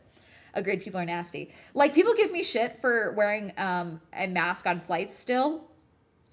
I don't care. I used to always get sick on flights. During lockdown when I had to fly, I wore a mask. You know what? Never going back. Never going back. I will forever be a public transport mask bitch going forward, okay? Because the amount of times that, and also when you're wearing a mask now, because people are idiots and mean, they'll just cough onto you. Like it's like a gotcha. Like, oh, she's anxious about getting sick. We're getting into bioterrorism now, okay? Seem to have lost all sense of decorum since lockdown. Yep. I think it's because we don't have the programs of the kids showing, no, Miss Rachel is doing it. Miss Rachel is on it. The kids are like, does Miss Rachel have a coughing thing? I'm sure she does. Miss Rachel was going double platinum in the family's house during Thanksgiving, okay? At least in where I had Thanksgiving, Miss Rachel had those kids in a trance, okay? She was doing good work. Thank you for following, Vascal. Every time I see someone masked in public, I just think they're better than me. Yeah, valid. Valid. My rage could never. People are never seeing my face again after these past few years. Mask always now for me. Thank you for following, Glosteel. Thank you, Stella, for following. But yeah, no, when it comes to masking, and then for events, because I am very hyper aware of the fact, like I go to so many big events and sometimes I'm doing them back to back, that if I get sick, I would be the super spreader. And I refuse to be a super spreader. I refuse, okay? Forget being accidentally rude. I refuse to cause another pandemic, okay? And it would be me. I go to so many big events. I'm around way more people in like the summer months than some people see in an entire year, just because I go to so many big events back to back to back that it's the public safety thing for me to mask at some of these events. So I usually play it by ear. If it's a crowded event, I usually always have a mask on me, and then I play it by ear. If there's good circulation, if like there's good airflow, if it's not too crowded, I'm okay with taking that risk of not wearing a mask, okay? If I just went to another big event and this event is minor, I'm wearing a mask at the second event. You get my point? Like I usually stack them. I figure it out, you know? I like vampire cough so much better than me going, gotta dab when I sneeze. Did I do that right? Is that a dab? I don't even know if I did that right. It's been a while since I've dabbed. This was fun. I'll see you in the next vid. Bye. Consider an Otome game video. I am sad. Love you. Bye. Bye. Wifey. Hi. I also don't want to be patient zero. I can't afford it. Yeah, like I'll never forget because when COVID was happening, so the reason that COVID apparently spread so aggressively in South Korea is because of one woman. Okay. Did you guys read this article? There was one woman who was a super spreader, okay, in South Korea, okay?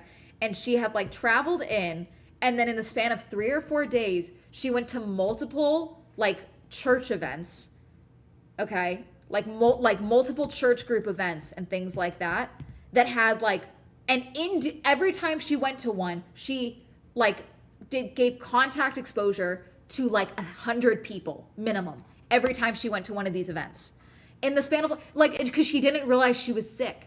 And so like, that's my biggest fucking fear, is being the reason that something spreads in California. You know my point? Also have a death cult. I don't. That sounds like something that I would get in trouble for spreading misinformation about Omen. So I'm not going to say that because I don't know. Why is there a prediction set? Who set a prediction? Sparkly, what did you said? Hold on. Sparkly set a prediction. What is the prediction? God damn it. Well, co-working started before the 2-hour mark. Listen here, Sparkly. We're chatting. We're having a chat. Thank you for the heart meet, Nat. Thank you. You've become the number 3 fan in the fan club. Super off topic, but will consider playing Dispatch on stream. Anarchy is demanding I play Dispatch. So eventually I will. Once the hype dies down, I'm annoying. Once the hype dies down, maybe I'll play Dispatch. But I'm incredibly annoying. Yes. Wait, how do I vote? LOL. You have to predict with your channel points. That's how we had the first big cluster here too, because one person went to après ski and got in contact with like a lot of people. Yeah. And like, I'll never forget, like so I was still working at the coffee shop at this time, and they had been on tour. Like not the coffee shop. Sorry. There was one of our guys that was one of our supervisors. He was in a band. I think they've gotten pretty popular now. I don't want to call them out just in case like they don't want the story out there. This isn't a bad story, but they were on tour at the time and the tour had to get canceled because they were still trying to go on tour and like abide by their like rules and things like that. But then they were like, hey, all the venues are canceling everything. Like, you got to come back. So they were all quarantined. And they 60K on no is what? Who put 60K on no? I want names. I deserve names. No, Swell will not. Oh God, that's so funny. We're only at the 1 hour and 19 mark. Did you go to the Stream Awards? No, I don't get invited to those. They don't want me there. Nat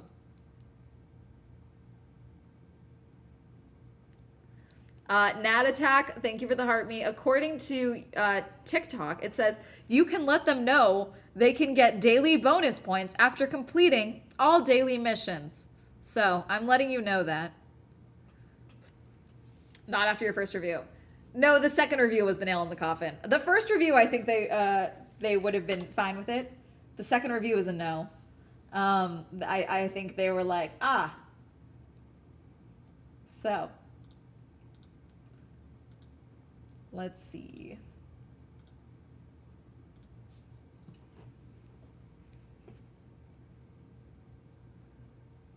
I didn't put 60K, but I put 100K. That's insane. We were actually talking about the same thing. Apparently, the church she went to was considered a cult, and their culty behavior is why they didn't cooperate with the authorities. Events fearing you is so funny. Some are very comfortable with it, like SailGP in particular. So, like this year's SailGP video, they had seen my last year's SailGP video where I criticized a couple of things about the premium ticket setup, and they were like, hey, we've made a lot of changes. We would love for you to be our guest and like come and see this. So like they were like, they wanted a video. So that was, which in that video, if you watched it, I'm like, hey, they are giving me this ticket for free. They did not pay for hotel and accommodations, but like I'm getting this experience for free. So I'm disclosing that. And they made a lot of progress. So like there's a lot of times of things like that. Anime Impulse as well, like they're like, oh, we don't care, like you talked about us, that's great, thank you for coming, come on back. Like there's things like that, you know, from time to time. LMAO, thanks for the tip, you're welcome. But yeah, sometimes I'm on a shit list. I have been confronted at events before, which is always very funny. One event that was really receptive to me was actually Cannes Lions. The Lions creators, because they had a creators track for Cannes Lions, which is the festival of creativity in France, in Cannes.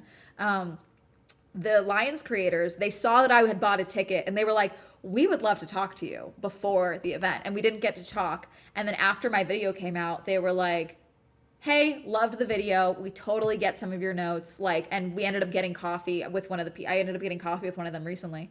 So we could talk more about like what plans they're making changes to this year and things like that. Like, and I was like, you know, thank you for actually watching the video, because I know a lot of people just straight up wouldn't and would just like block me. And they were like, no, I mean, it's not always easy to hear, but like we do want this to get better. And like, you know a lot about these events and you know a lot about the creator space. So this makes sense. Like you were very helpful and constructive. So like there's a lot of people that are very receptive and a lot of events that are really receptive. Usually there's a one-off, like some people in the company may like me. Like what happens, okay, so I do know I'm the boogeyman of VidCon. VidCon this year, because I was in France, and I was going to go to VidCon for one day. I ended up going for 4 hours. But a friend of mine was walking backstage with someone from VidCon, and he was like, wait, Amanda's not here, right? And he was like, no, she's in France. She's at Cannes Lions. He knew I was coming, but like he didn't tell them that. He was like, okay, good. Listen, I like her a lot, but like we cannot take another video. So like there's things like that. Them I know I'm on their shit list. That one I know for certain. But like the people that work the events usually are pretty chill with me, you know. But like the overall, they're like, we can't take another one, you know. And like some events have hired me for consulting and like asked me for questions. Like Cannes Lions didn't hire me for consulting or anything like that, but like we've done talks and things like that. These are event planners that would pass up free consultant basically. Yeah. You know, it's funny because so many creators in this space are like, stop giving away free advice. Like you need to be charging for this. And I do offer consulting. No one wants to listen to me. Not at all. Amethyst, thank you for following. Your anime event reviews are so real. Hope to see more of them from you next year. I went to quite a few anime events this year that just didn't get any reviews. Like Sin City Anime, which I went to. I only went for one afternoon to go and support my friend. So like I knew I wasn't gonna do a review. The amount of people that were there that were like, "Swell, what are you doing here? have you been here? Is something bad happening? What's going on?" You're not John Wick of VidCon. I might be John Wick of VidCon. You truly are an event cryptid. Yeah. That's why the constructive criticism is so vilified.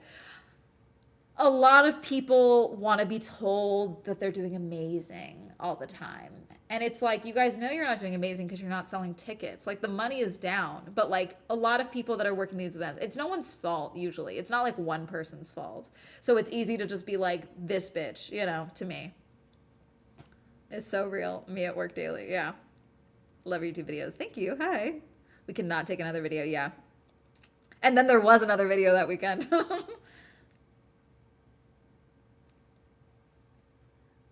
Is very amusing. Yeah. No, like YouTube, like I've criticized YouTube and usually YouTube is pretty cool with me. Like they're like, you want the platform, you love this platform and you want it to be better. Like we don't care that you hate our AI. Like it's fine. We'd love to hear your notes. Like please give us your notes about why you hate AI. But like they, they're not like gonna blacklist me because I'm like, I think your AI thing is dumb, like normally I'm like, why do you think we need this? Like I really do. They know I have an opinion on sliced bread. And the thing with a lot of companies is a lot of people really want, YouTube likes me because they know I have an opinion on sliced bread. Usually they'll have me in like some type of like if they're doing like any research calls or things like that, they'll come to me because they're like, Amanda will have an opinion. It may not be one that we want, but like it'll be an opinion and we need that, Whereas a lot of creators, especially a lot of newer creators I find, are super positive, which is fine. It's great. It's really funny. I have a friend, I adore her and and get her bag, it's totally fine. I'm not outing her in any capacity, but like at Cannes Lions in particular, she hated it. While we were there, she was actively trying to change her flight to leave early. And her in particular, she was frustrated because her whole thing, and she's like, she had been paid to come out, like not by Cannes Lions, like a brand.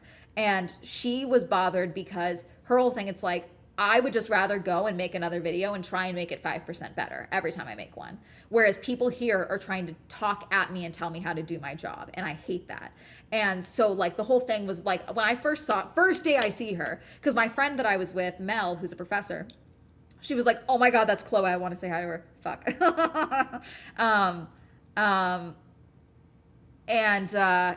It's just like, just ends up being super bubbly and positive, in the reviews and things like that. Constructive criticism and feedback is so important. Wish it was taken more seriously, and it is what it is. I have a lot of people that are really like, they want to hear me talk. And like, I have friends that are like, okay, like they'll call me after an event and they're like, okay, we were both at this thing. Tell me what did you think? Tell me, do you agree?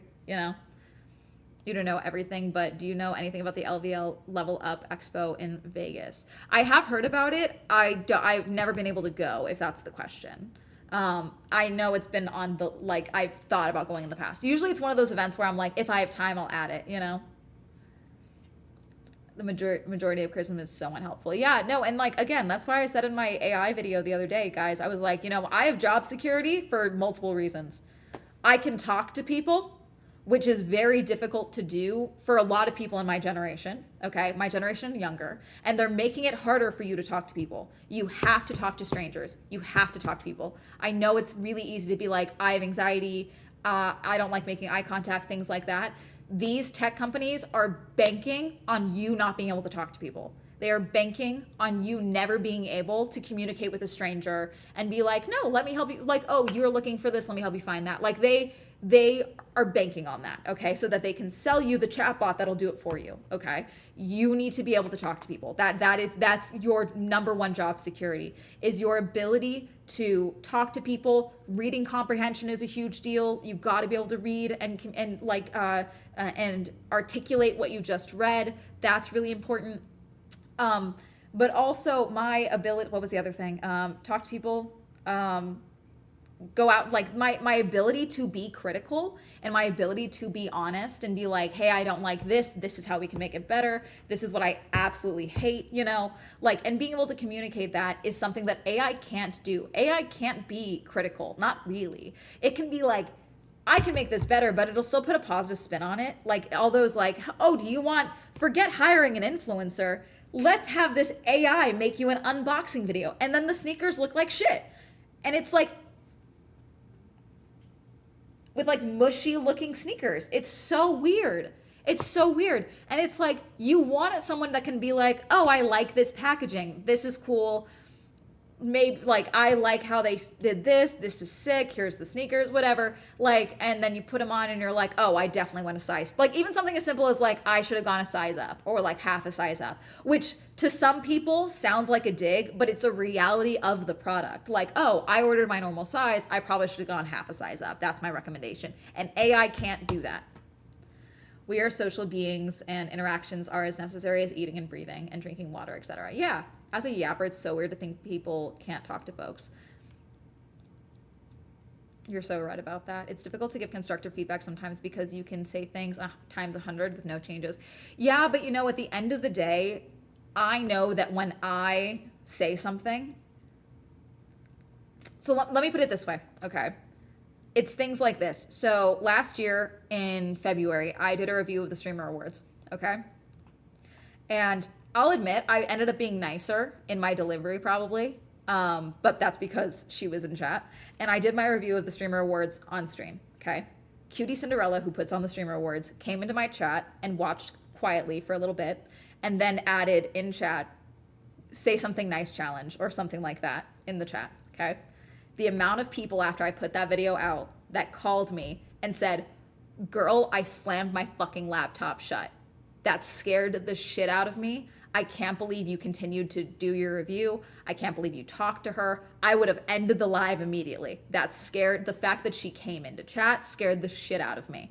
Like, and I was like, I still had my opinions, you know, like we talked, like she was very receptive to a lot of my commentary at the time, you know, we went back and forth a bit. There were things like, did I wrap things in a little bit of a nicer bow? Sure. But I still talked about like, hey, I just feel like there's got to be a better way to do X, Y, and Z. You know, this is a bad sign. Like one thing that the Will Turn does is they don't have a lot, there's like not a lot of accessibility options for like the getting upstairs, which is where they put the like paid ticket options.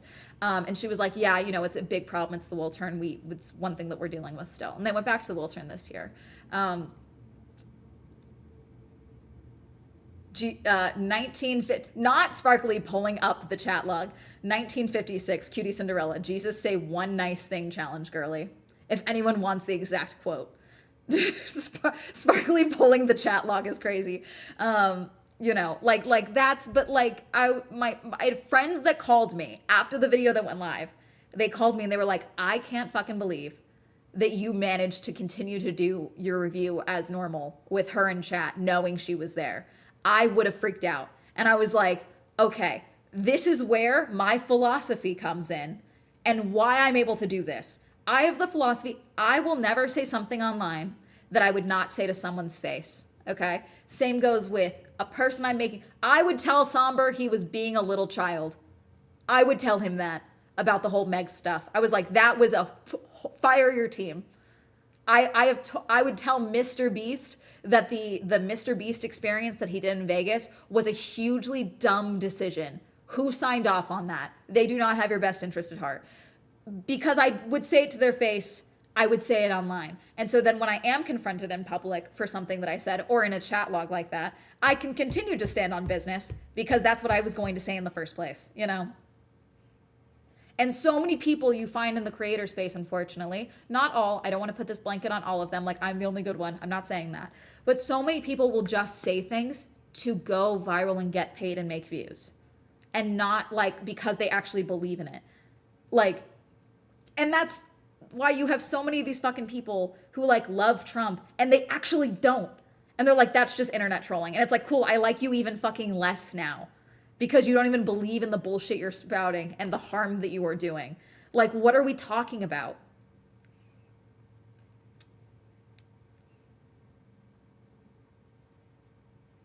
See, it's crazy too, Jamesy, because before she had come into the chat, I think I was talking about they had done this like really cool thing that year where they had like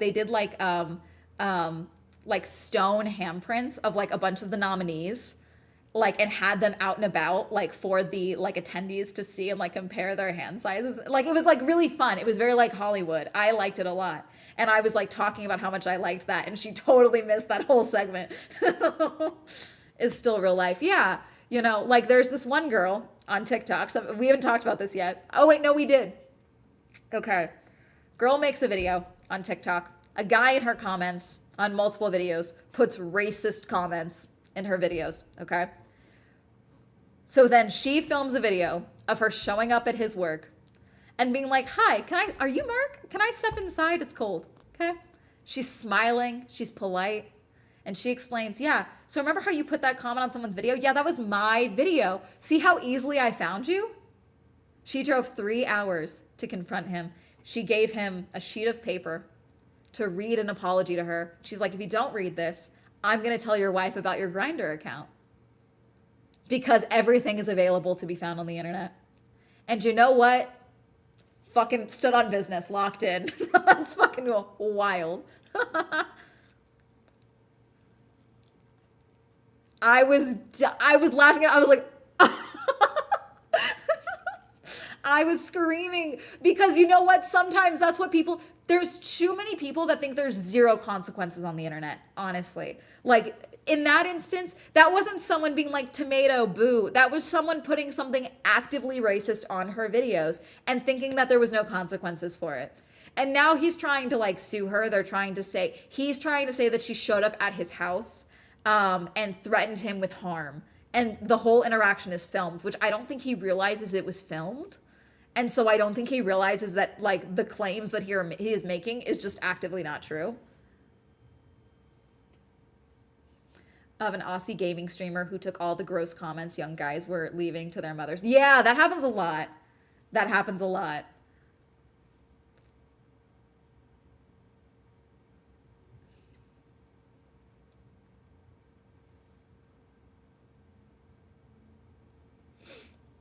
Thank you for following, Wiggle. Welcome in.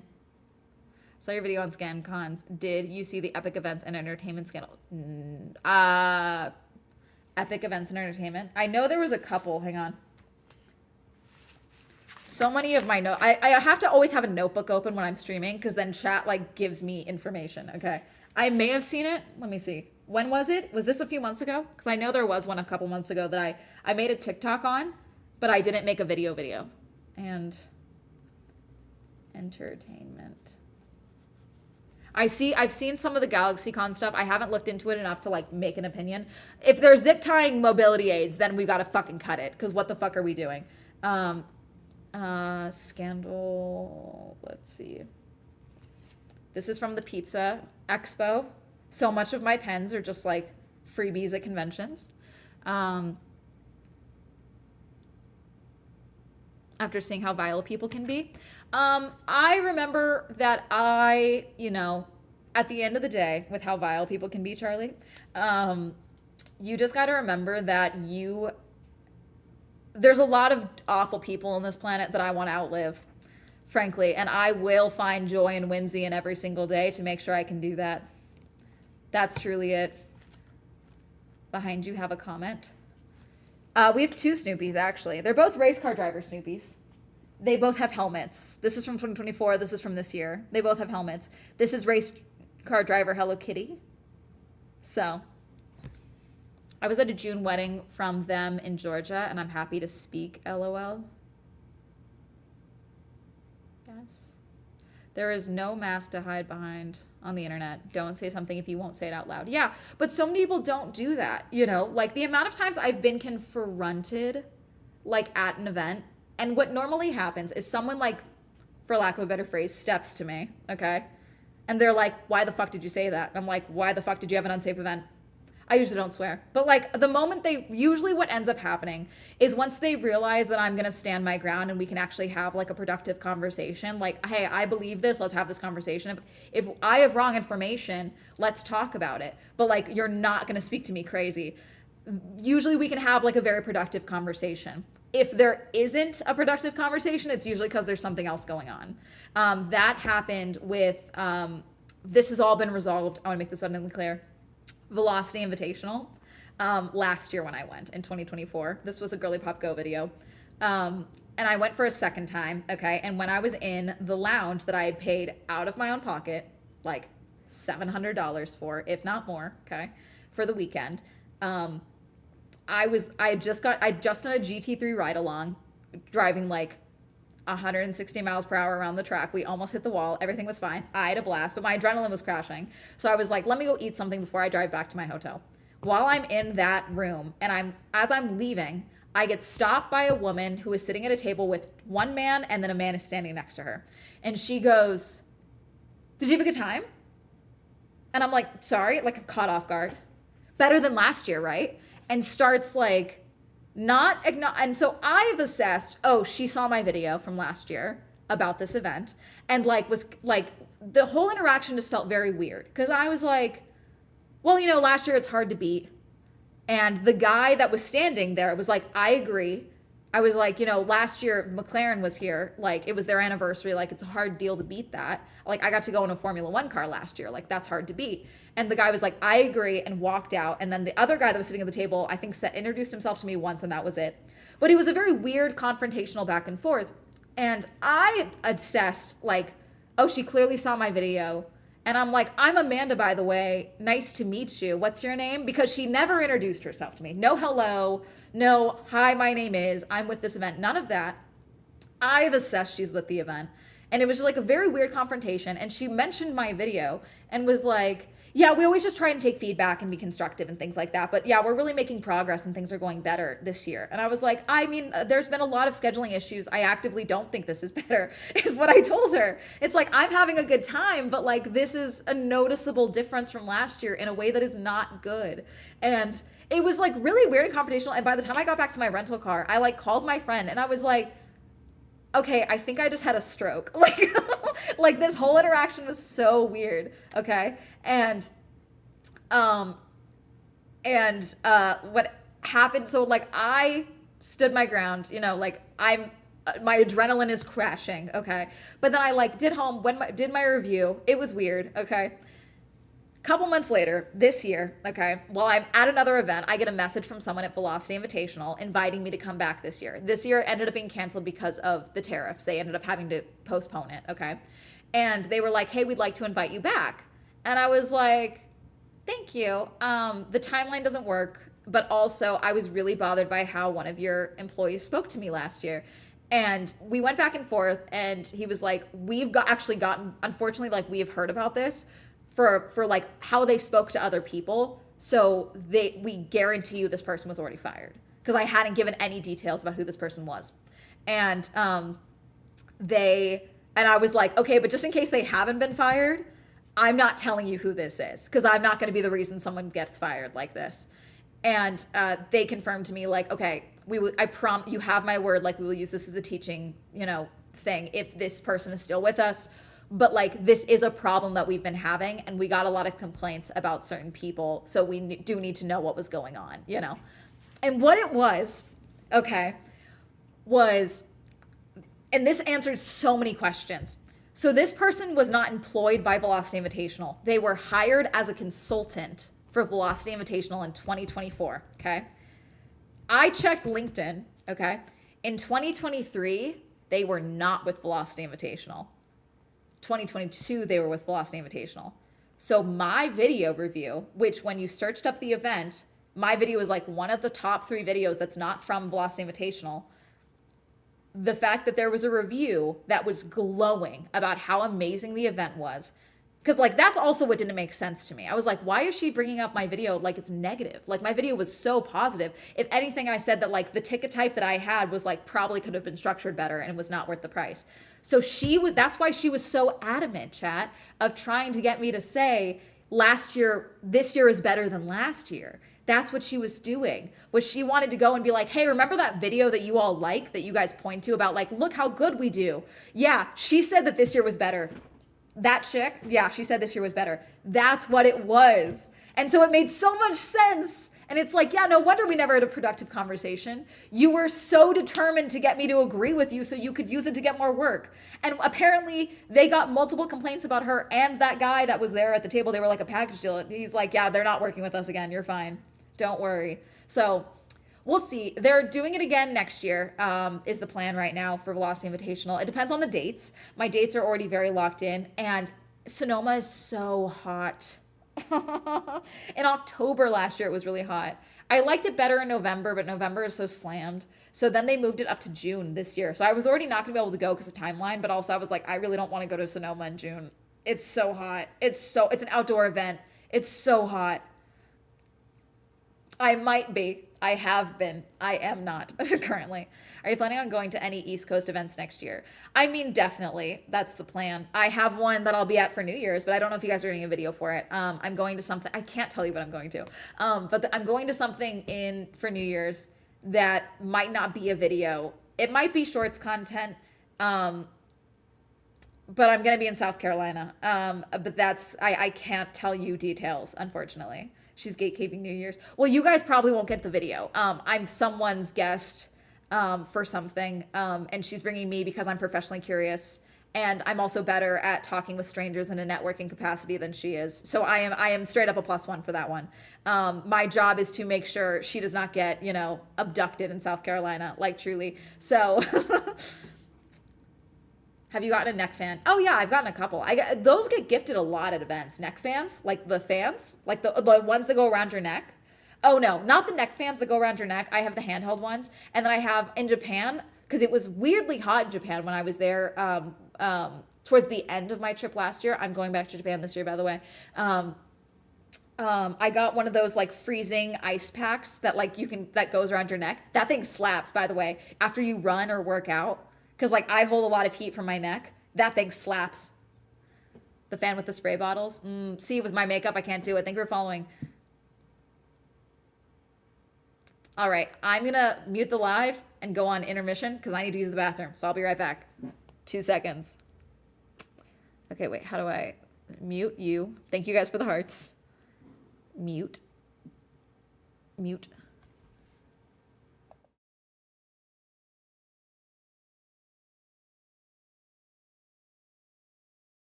I'm back. Okay, I also have fruit snacks. Hello, I am back. I was commenting on my own live stream. That other Amanda is me, by the way. Swell Security Services, yes. Professionally curious about...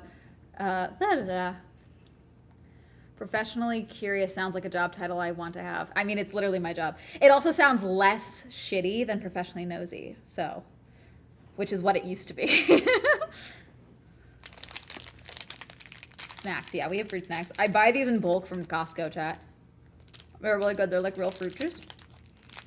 It's the Black Forest. Not sponsored. Hi, Bubba's. Hermes thinks he's gonna get one, but he's not. Hello. Oh, God. Sorry. TikTok you can't see, but the my Christmas tree F1 car. Did I fully... Oh, yeah, the McLaren fully fell down. You're a scholar of the web and events. That, too. The internet anthropologist in me.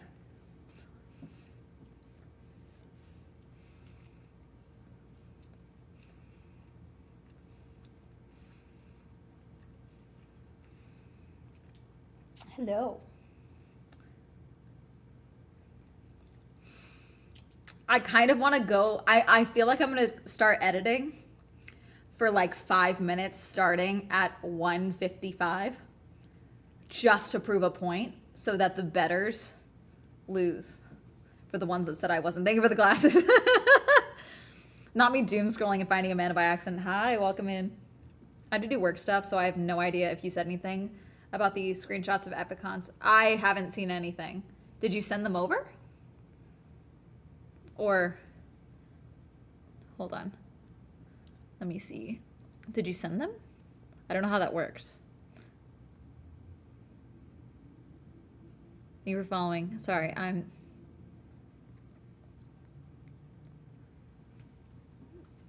OMG, hi. I have some if you want them. Oh, okay. I mean, if you can email them, that'd be better, just because I try not to mess open DMs on here because people are weird. Not that you're weird, but you got my point, right? Yeah, email would be better. You can just do xswellentertainmentx@gmail.com. My super serious, super long email. There's an email in my description box. It is, that's my actual manager's email. Please do not email them to her. You say that, but you are going to get questions that gets you stun locked. Thank you, Sparkly. Are you the convention reviewer on YouTube? Yes. This is from Forever 21 because they did a collection with them. I'm sorry. I've had it for 2+ years now, I think.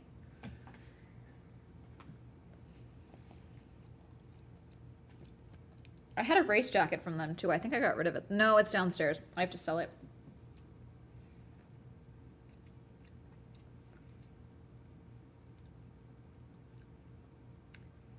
Ah, beans. Yep. Sup well, sup chat. Hi. Just because y'all... Let's see. We've got 8 minutes. Okay, I'm going to do my editing for 8 minutes. Just to prove a point. Hang on, let me turn it off. Oops. Ah! Okay, sorry. Wi-Fi might be a mess for y'all for a second. So sorry. There we go. Sorry, I meant to turn off my Bluetooth so I could use my headphones, and it accidentally turned off my, what's it called? Yeah, Sparkly, you guys, yeah, don't think that I'm not a little shit like this. You guys put money on me not doing the co-working stream. Please. Joke's on y'all. I'm an asshole. Don't use. There we go. Joke's on y'all. Here, I'm going to do the timer and everything. Hold on. Where's my timer? 7 minutes. 7 minutes of co-working. Where can I see the poll? It's on Twitch. Twitch does predictions where you can, which, is this the right? I don't think this is the right thing. Nope, it's not. See, I'm trying to make a Girly Pop Go video where I audit F1 drivers' YouTube channels, okay? That's what I'm trying to do here. I'm trying to be helpful, okay? I'm trying to tell them game on YouTube.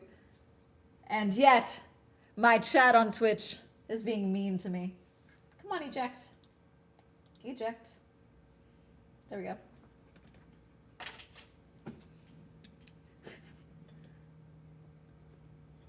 I'm gonna edit for this 6 minutes and then I'm gonna be done.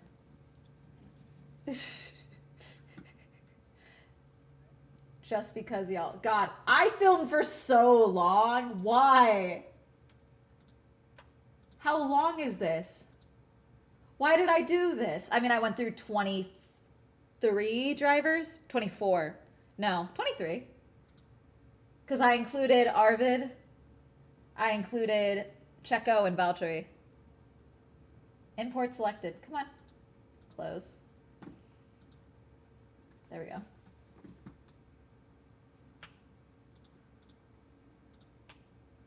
Import. There we go. How long did I film? An hour? Oh, God. I'm annoying. I talked so goddamn long. God. Is the no by year ending? No, I'm continuing my no by year. I'm continuing through it. I still have debt. I know. We're falling. Okay, we're working. I'm working.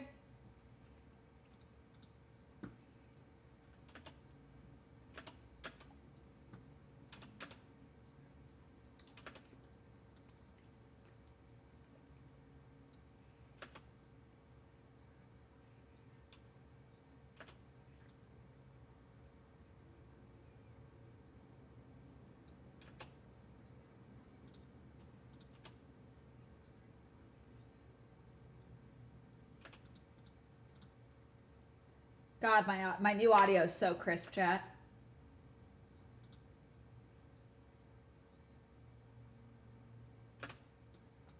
Okay, I feel like I did it a little wonky here. Let's see.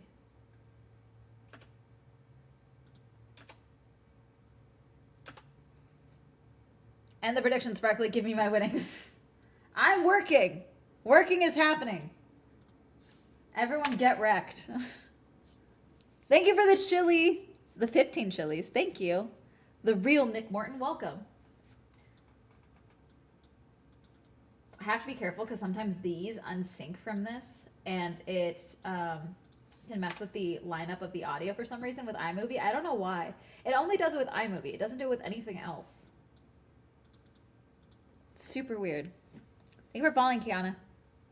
If you tell me what to do as mod, I'll time you out. Sparkly has full timeout permissions, chat. For the record.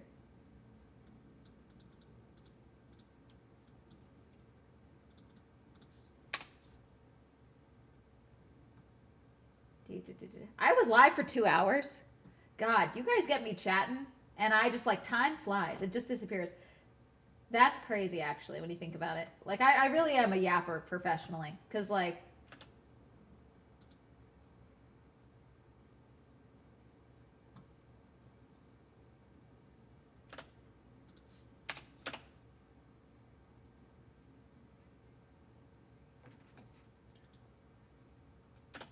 Why is it doing that? That's new. It's like I'm peeking.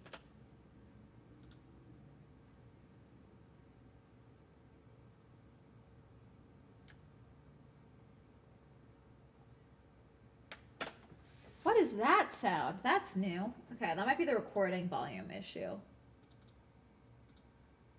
Maybe. It's fine here, yes? The guys that actually have channels. The rookies. No, connect to me. Oh, it's because I did the what's it called? Okay. That is a weird audio glitch.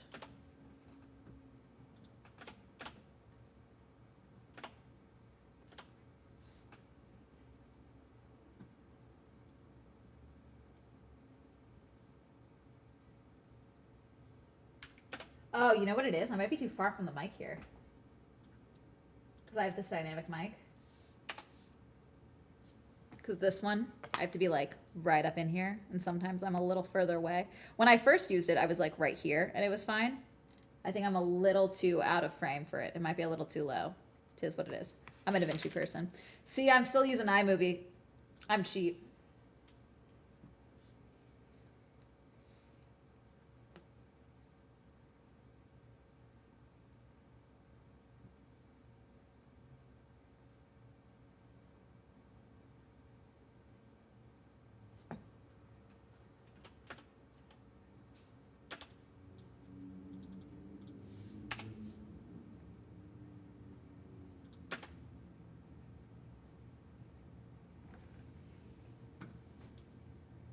I'm wondering if it sounds fine. Hang on. Let's check it. Technically, this video stems from one particular clip from a stream of mine last year. Okay, it sounds fine without the headphones. It's just the headphone problem. So I don't know what the deal is. It might be the headphones that's giving me the weird audio feedback, because I thought it was the mic, which I definitely am speaking too far away from the mic. That is a problem. It's picking up fine, but it sounds almost like mechanical. And so I'm wondering if it's because, if that's the headphones or what. But I beat the time frame, so we're good.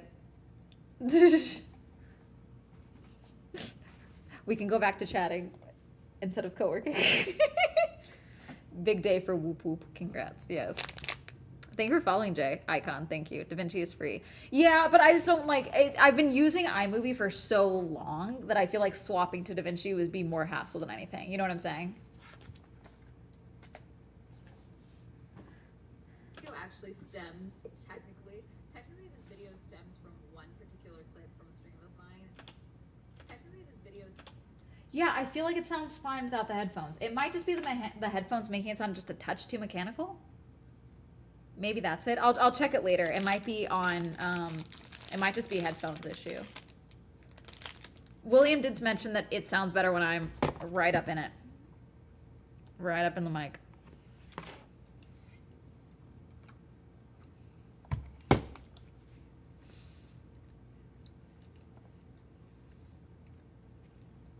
Thank you, Sam, for following. So fair. I've never used any program till DaVinci. I'm learning it as I go. That's fair. Y'all take care. I've dabbled with CapCut a little bit, mainly because I really like their auto captioning. So for when I'm filming vlogs for like Girly Pop Go, it's really helpful for when I'm doing paddock tours and things like that.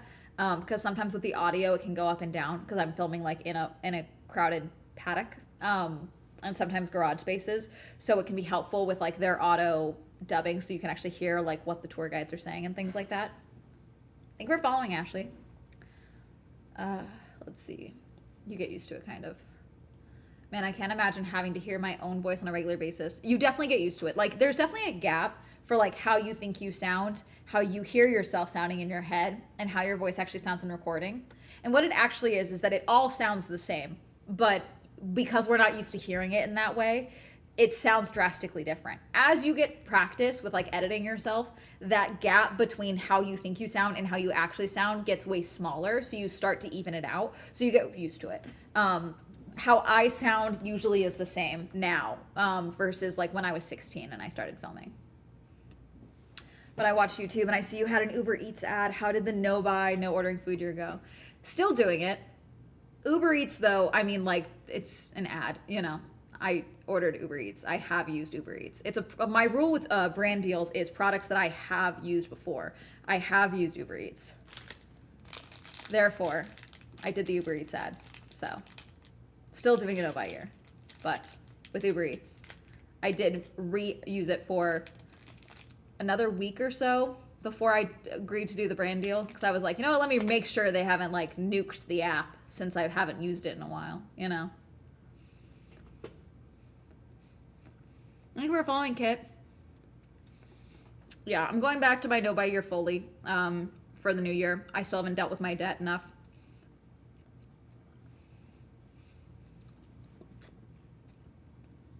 Sorry, this is like a really chewy one. 1 second. So for footage, Nat, sometimes B-roll and all of that, and like the edited videos, I back all those up. Once it's like fully edited, I back all that up. The original editing of like the sit down footage, I usually don't keep that. Because we probably cut things out for a reason, you know. The raw footage, the B-roll and things like that, usually I keep that backed up somewhere on a Lacy drive or something like that. I have seen a lot of people that have like a full-on like NOS like style like hub for their footage and things like that, so they're not using Google Drive. I try not to keep anything in the cloud just because there's been so many instances of like people losing their entire library, all their research, things like that, by keeping it in the cloud. So I usually have it on some type of a hard drive. We hear ourselves with the inclusion of the bone density, which obviously is missing when you hear back a recording. Interesting. Made your own point about people being pocket watches for you. Absolutely no hate to that, chatter. Yep. Yeah, because I made a Girly Pop Go video about how I bought this, which I explained, I think, in the video. It's like, I'm doing a no by year, but, you know? And someone's like, how's that no by year going? And I'm like, okay, cool. I just feel like no one actually wants to, like, be helpful or anything like that. Like, even the pocket watching, I feel like it's so much like, it's like a gotcha. Like, oh, I was right, you were gonna break this. And it's like, okay, well, I also have been very on top of it. One purchase, 1 week of, you know, making sure a product that I used to use is still good so that I can make sure I make an informed decision with the brand deal. I don't think that's, you know, falling off the wagon. Someone else sent me a DM, and I almost responded to them with something, and I didn't. I'm glad I didn't. But in the moment, I had this like flash of irritation, and so I almost replied to their DM, and I didn't. Someone asked if it was still a no buy year if I have bought something. Okay, to which I almost said, should a person give up on sobriety because they slipped up and had a drink? And I didn't say that because that's fucking insane.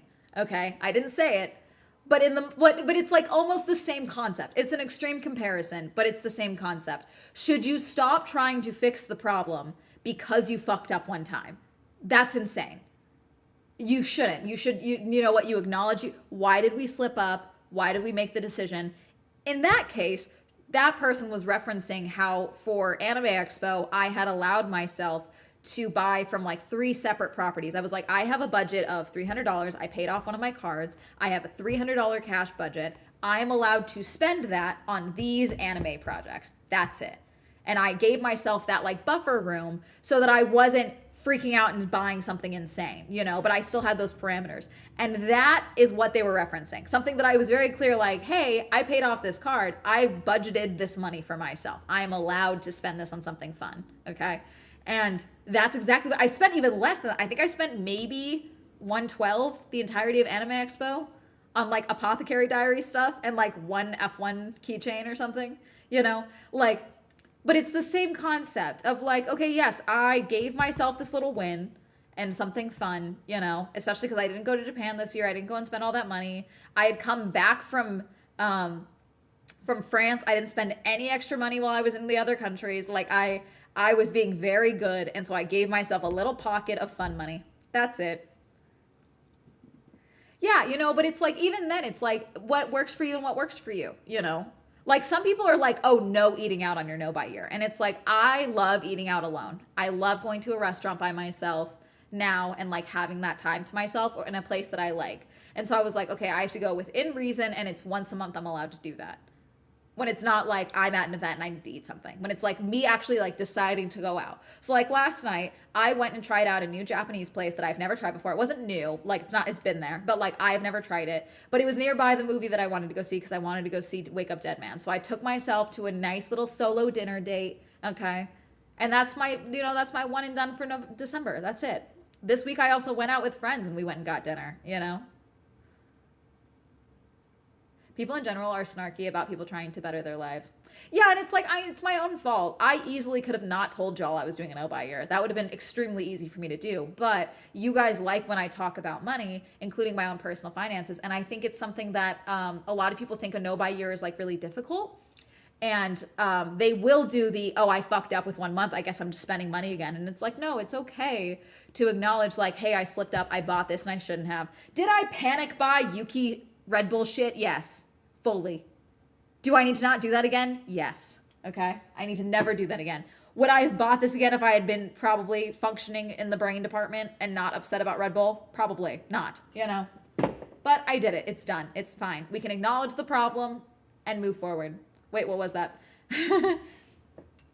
So when it was announced that Yuki Tsunoda was going to be leaving Red Bull as a driver and was not going to have a seat next year, I started going online to try and find Yuki, the number 22, and Red Bull items specifically, okay? Because I knew they weren't going to have it very much longer.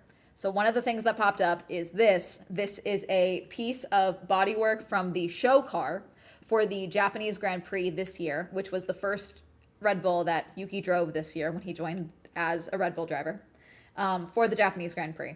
And it is signed by Yuki in acrylic. And I was like, this will be cool for my desk. Then it came, okay, and it's like a piece of cardboard in there, essentially. It's the show car, it's the body car. It's not, I'd hoped it would be a cooler piece of the car, and it's not. It's a printed version of his signature. Not like, he didn't sign that acrylic, okay. And that's it. Would I do this again? No. Am I glad I did it? Sure. You know. But I talked about it, and I talked about like the realities of ordering from F1 Authentics, because that's what you ordered. But you know, it is what it is, you know.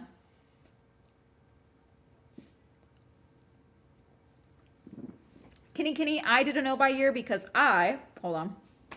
Sorry, I shoved a really chewy gummy bear in my mouth.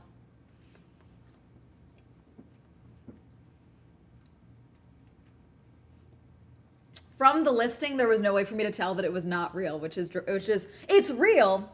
He signed it at some point, but that's a recreation of a sticker, like of a signature. I did a no buy year because I finished last year with a lot of dumb credit card debt, which was entirely my own fault. Having credit card debt as a whole is not dumb. My credit card debt was dumb. I don't have student loans. I don't have a car debt. I don't have medical debt. I don't have a mortgage. Like, the debt that I have is incredibly stupid. And it is just because I was originally living within my means. And then when I started the S Corp, things changed, like the breakdown of how my money changed. And I never changed my buying habits. I was still spending as if all that money was going to my account when it wasn't, you know? So it just kind of stacked up, and then I was like, oh, this is fucking dumb. And I fully thought I might have had a shopping addiction, because I just like expensive shit. And I don't have a shopping addiction. What I have is impulse control issues, which I did know. I have an addictive personality. I am the child of an addict. And so I just never dealt with a lot. I grew up very broke. And so then when I started making YouTube money, I never dealt with like those issues with money that I had growing up.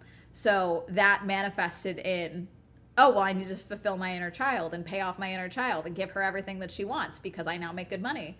And so that then led to 5 figures of credit card debt. It was really bad.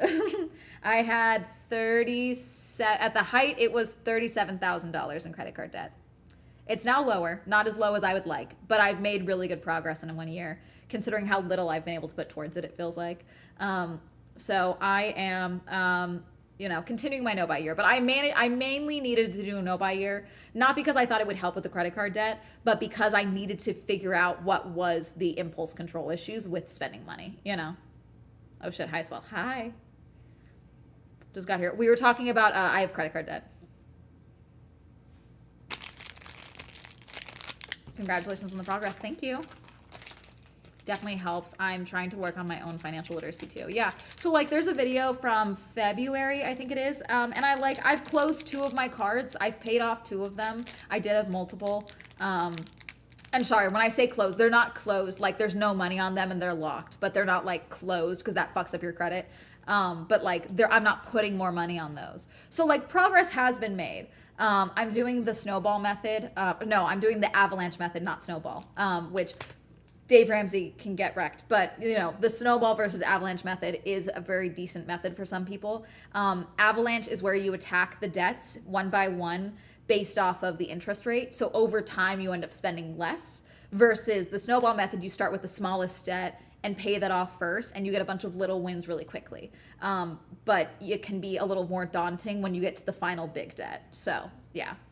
About a Tom Cruise Funko Pop I didn't need at all because it made me happy. No idea why, man.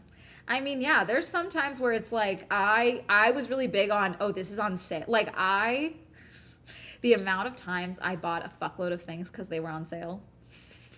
Like, I would just be like, oh, well, it's on sale, it's a deal. And then I would buy 6 other things because they were also on sale. And then I'd be like, why the fuck did I buy this, you know?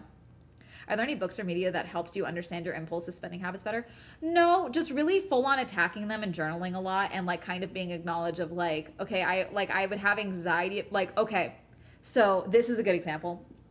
my anxiety during January of this year, because of the fires, was really bad. I was on like I was almost on I'm one of those people, once I make a decision and I'm very clear on it, I'm very locked in on it. The same way with me, I don't drink.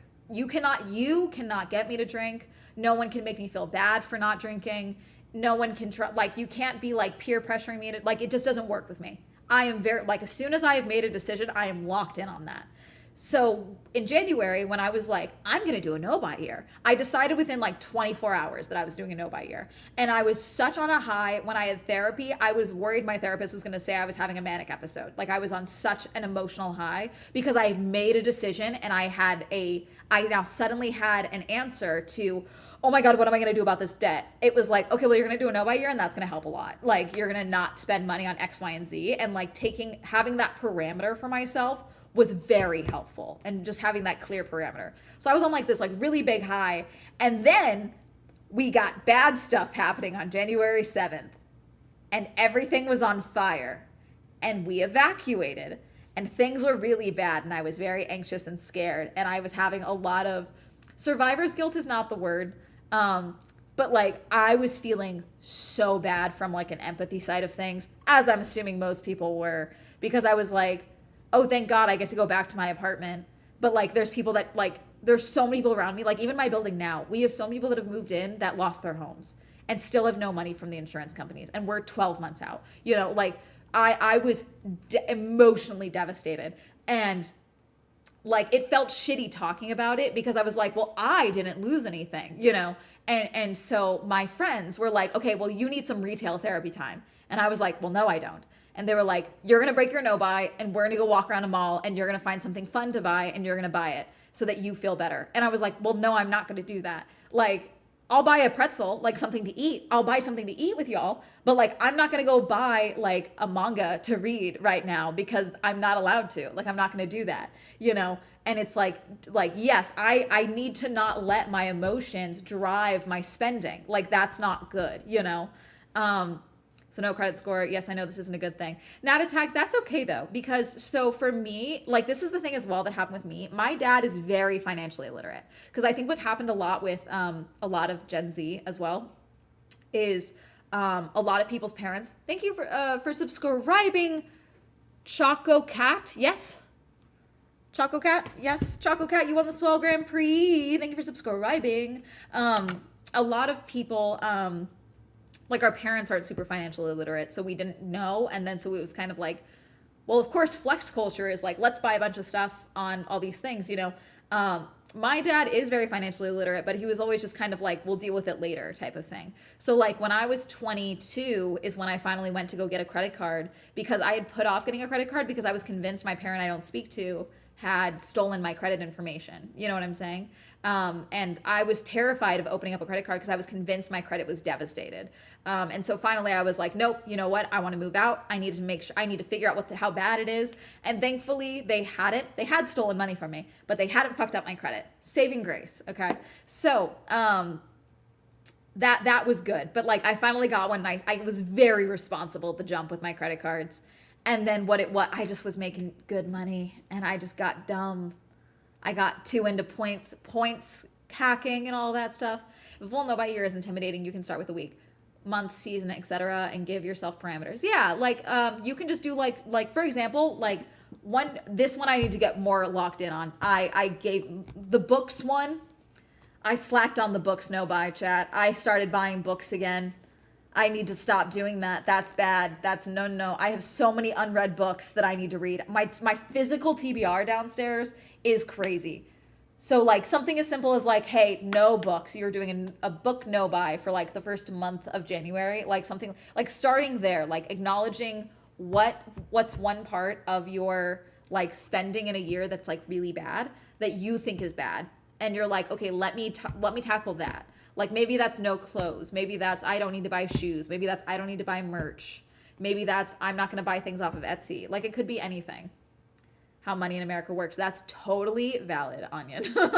Most of us don't know either. And the elite make sure of it. They would love for us to not know how money works. They benefit from us not knowing how money works. That's why they love us being obsessed with crypto, because they're like, yeah, sure, your little digital coins, your NFTs, go ahead, put all your money in that. 3 evictions. My dad wrecked my credit. I've slowly rebuilt it. Oh, I'm so sorry. And it's crazy that like there's not a lot of recourse that can happen when you're a child and your parents use your credit for things. There's not much we can do. JoJo Siwa themed. Oh, God damn it.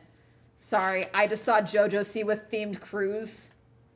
Hey, Sparkly.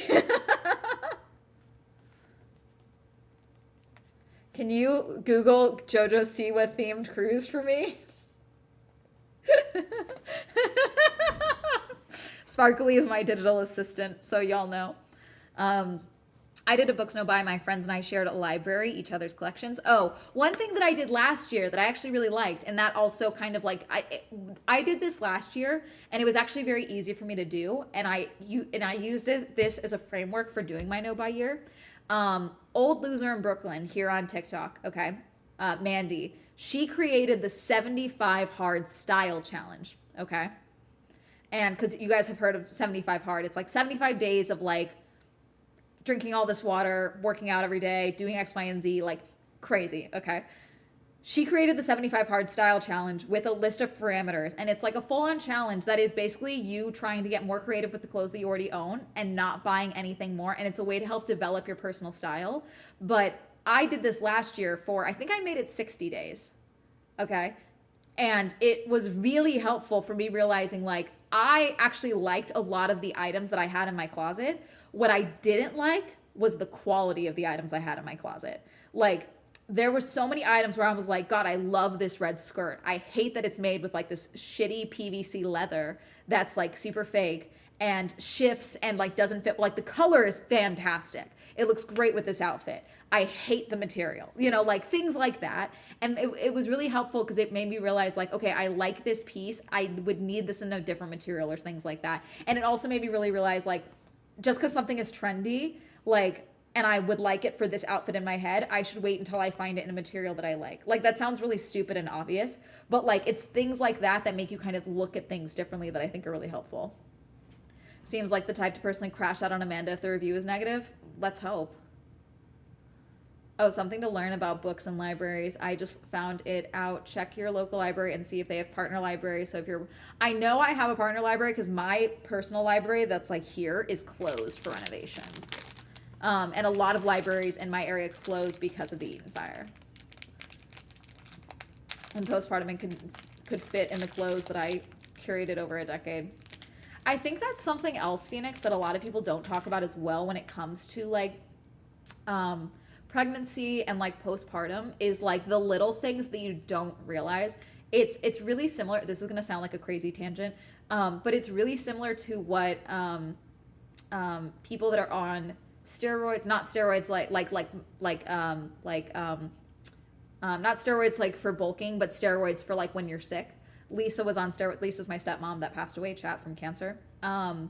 Steroids for her when she was going through chemo, her weight would fluctuate so much, and it made it really difficult for her to like feel comfortable in clothing and things like that because she had lived her life as one way and then her weight would just fluctuate like crazy, so she could never feel comfortable in clothing. And the same thing goes with pregnancy, where over time your body is changing, and then sometimes depending on your hormones, your body itself, like genetics, like you never know how your body will respond to pregnancy. And I don't think that's something that a lot of people talk about as well, is like the mental effects of like the effects of pregnancy. Does that make sense? I don't know if I frame that well at all. And JoJo Siwa is on the calendar. That's a crazy sentence, Sparkly. There must be something like an e-library if it exists. It def should if it doesn't. So Libby is the Libby app, Libby is a library app. I think you have to have a library card to use it. But you can book ebooks, I think through Libby is my understanding. My weight fluctuates drastically due to my meds. I need to keep multiple sizes in my wardrobe. Yeah, it's crazy. Like even Lisa, when she was in hospice, like she was eating like a bird, but she was gaining so much weight because like anything that she ate, she just retained so much in water weight. It was crazy. Love the Libby app. Listen, if you give me a weird task, I'm chasing it and seeking my own whimsy through it. Thank you, Sparkly. Your content is always amazing. One of my most consistent subscriptions. Love your videos. Thank you, John. Livio has audiobooks and manga. Nice. You do need the library card, but there are multiple library cards you can get online that do not require you to pay for them or be in the area. That's cool. Most library cards you don't have to pay for them, I don't think. I've never had to pay for a library card. It's a subscription, but I use Everend. It's like Spotify, but for audio and ebooks. Oh, that's cool. Let me check that one because I'm looking for a. Obviously, Libby has audiobooks, but I'm looking for an alternative to Audible. Everend.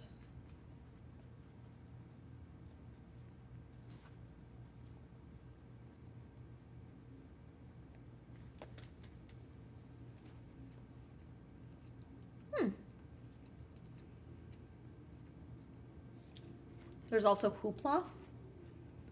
Because sometimes when I'm driving so much, because sometimes, even when I fly some places and I have to get a rental car, I'm sitting in the car for so long that I might as well listen to an audiobook. Sometimes I do podcasts, or like I have YouTube Premium so I can play that like a podcast.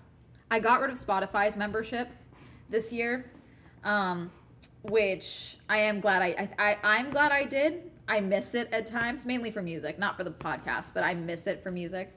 Anarchy joked about getting me a Spotify membership for Christmas. She's like, I have to go in your car too, and I have memorized radio commercials because I've been listening to the radio so much. I've memorized radio commercials, and she's like, that's deranged. Actually, no, I'm getting you an Audible, a Spotify subscription. Your home library doesn't have a good selection. You can often get a card for a city you work in. Hey, it's Amanda from Soul Entertainment. Hi. Thank you. Spotify is expensive. Yeah. Also, if you have a physical library card, you can use the app Canopy for movies and TV shows. Good to know.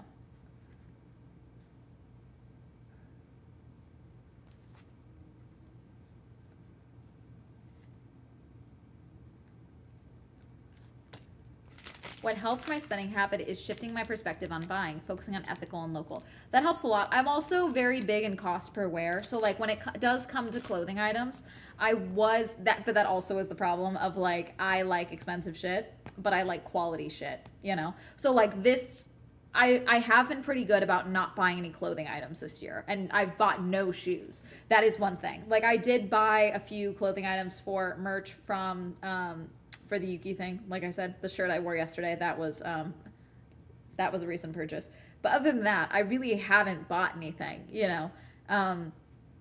And like, so that's made me realize like which of my items are like really well quality. I've gotten very good at laundry.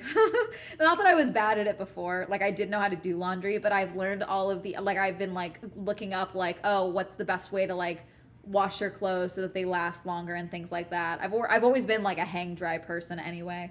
But like something as simple, I saw this woman who made a video who was like, oh, you should turn these items inside out. Zippers should always be closed when you're washing things. Buttons should always be undone, because if buttons are done, it can stretch out the fabric and warp the fabric. But zippers, if they're undone, it can scratch the rest of your clothing and it can actually damage your other clothing long term. So like things like that, I've gotten pretty good at that. I didn't know that all libraries don't have it. I'm a Scorpio. I am not an Aquarius.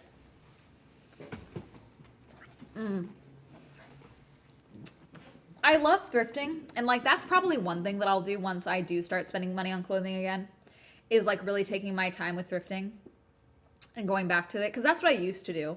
And then, you know, I started making money. But also out here, you know, in LA, we have a lot of higher end thrift spots versus lower end thrift stops, if that makes sense, or like more affordable thrift spots, if that makes sense. I put my spending off a lot. I keep a wish list because I don't want to forget things. Yeah, wish lists I think are important.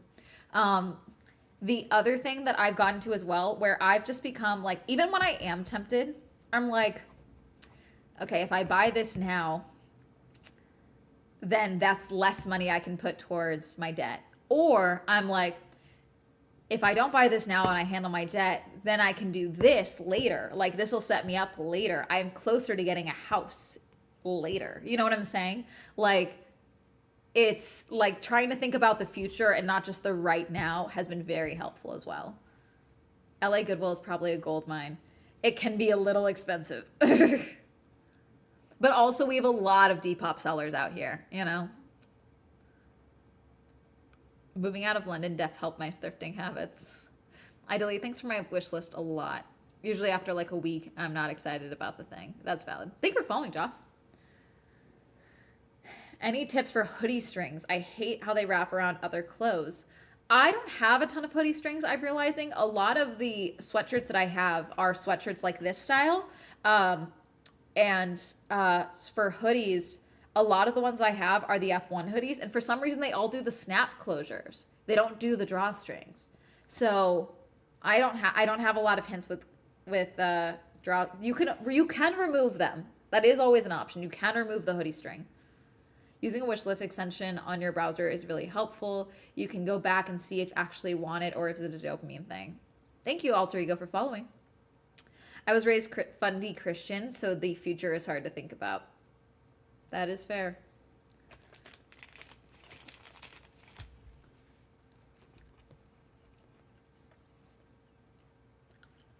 Thank you, Ansi, for following. Is it Ansi or Anshi? There's no H, but like sometimes I know that the C you gotta pronounce like a ch, you know?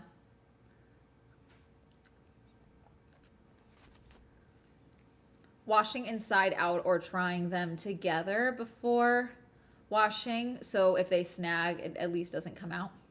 Also, does your YouTube Premium sub not include YouTube Music sub as well? I mean, it does. I just don't, for some reason, I don't like listening to YouTube Music.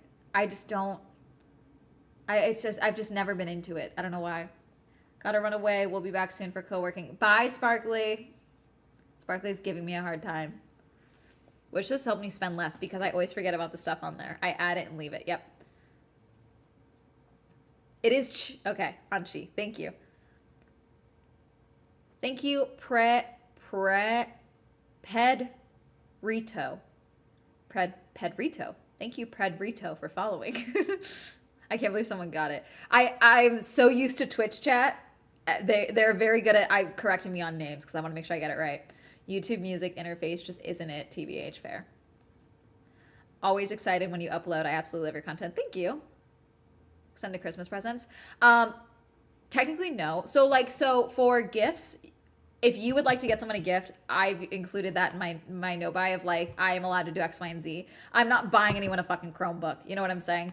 I felt really bad, but also I just have to acknowledge like that. So the thing with angel trees, because I went to a bookstore last night to like wander around before I went to my movie. And I saw they had an angel tree and I was like, oh, this is good. Like I can do this angel tree. I can totally buy like a pile of books for someone. I'd love to do that. And then what it was is they did angel trees and the only two things left on the angel tree were two teenagers who needed like stuff for school and things like that, like a Chromebook, like an iPad, things like that. And I was like, okay, I can't do that. So I left those angel tree things there because someone else will be able to get it, you know? And that's, I think, the problem with a lot of angel tree content is people are grabbing things that they don't want to buy for children. And that's okay.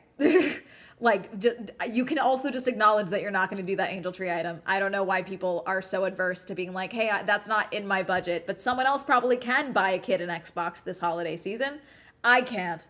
So if I'm not doing Christmas whatsoever, I don't like Christmas. No one's getting gifts. Unless I get invited to the baby cousin's Christmas, then they're getting gifts. And they're going to all get F1 car RC cars because I'm trying to get them all into motorsports. Okay. But like, that's what they're getting, you know? No one else is getting gifts or anything like that this season because I'm not doing Christmas. I have acknowledged in my adulthood I'm not a Christmas person. I have too much trauma and bad feelings around Christmas. I don't want to participate. I am a happier person when I don't participate. So no one gets gifts aside from the literal infants in my life, and that's okay. LMAO, you got there. Thank you. So no, Christmas presents for me, because I'm being a Scrooge, Christmas is not included in the no by ear technically. But birthday presents and things like that, I play it by ear. I am very big on, because I'm already not a very good gift giving person. Like I'm just not a gifting like that's That's not my love language. You get my point? Like, I'm just not particularly good at it. I am very big on like hey, let me take you out to get food for your birthday. Like, I am that friend. Like, let me feed you. Like, let me buy us food. Let's go have fun. Let's go have a good night. Let's go. Like, what do you want to go? Pick the restaurant. Let's go. I'll pay the bill. But like, let's go do something. That's usually what I like to do gift wise. I just started celebrating Christmas 6 years ago and it's so expensive. I'm trying to make all the littles I know artists so they get art supplies. Ooh, that's fun. Yeah, see, like for the kids, I am a villager. You know, like thank you for the gift, Izzy. It's a SpongeBob. Where did that go? I love giving gifts. I think it's because of pity. Most likely a lot of people like kids and they feel the need to give them something even though they couldn't. What do you mean for the what's it called? So for the angel tree stuff, doing an angel tree in general is a good thing. But what's happening, unfortunately, is influencers are going to grab an angel tree item, like an angel tree card, and deciding what they're going to get this child that is less fortunate than them, and they think should be grateful for socks from Walmart, when the child is asking for like a drone or something, you know, or like an RC car or something, you know, like that's the issue here. Like, I couldn't afford to buy these two 13, 14-year-olds, okay, a full laptop or, you know, these sneakers and things like that are hard to get your hands on. I can't afford that, so I put them back because someone else probably can, you know. It's one thing to acknowledge I can't afford to do that. It's another thing to take that tag off of an angel tree when you know you have no intention of fulfilling anything on that list and giving them something else because you think they should be grateful for that, when someone else probably would have gotten them the items on that list. That's something else. You get my point? Exactly why I don't want kids. LOL, I want to spend it on me. No, that's fair. That's fair. Who was upset about her tree kids asks, as if she was forced to pick that tag. Yeah. I'm also a villager. I'm happy to do a lot for the kids in my life. Yeah. Thank you for following, Trisha. Liz, thank you for following. Make all the littles, yeah. Sent, I'm ready. I'm ready. It's an is that what the alert was? Thank you for the heart. Moog, you have become the number 4 fan in the fan club. Do I have a bug bite? Sorry, gosh, I don't. Got 2 of my little nieces, both book stamps and that say from the library. Oh, that's cute, with pretty butterfly art. Yeah, like when my cousins have their baby showers, I always am the cousin that's like bringing books. You know, I have a few friends in my life that are married now, and they are all talking about like when they want to start trying for kids and things like that. They're both gonna get like I'm gonna find a woodworker that I like. I'm gonna find a woodworker and I'm gonna pay them to make a custom library shelf in the style of the nursery, whatever they decide to do, okay? And I'm gonna put books in it, and that's gonna be my gift to them, because I refuse to have dumb kids in my I refuse to have dumb kids in my village. I will make sure my village has readers. I will make villagers out of readers. Everyone's gonna be a reader.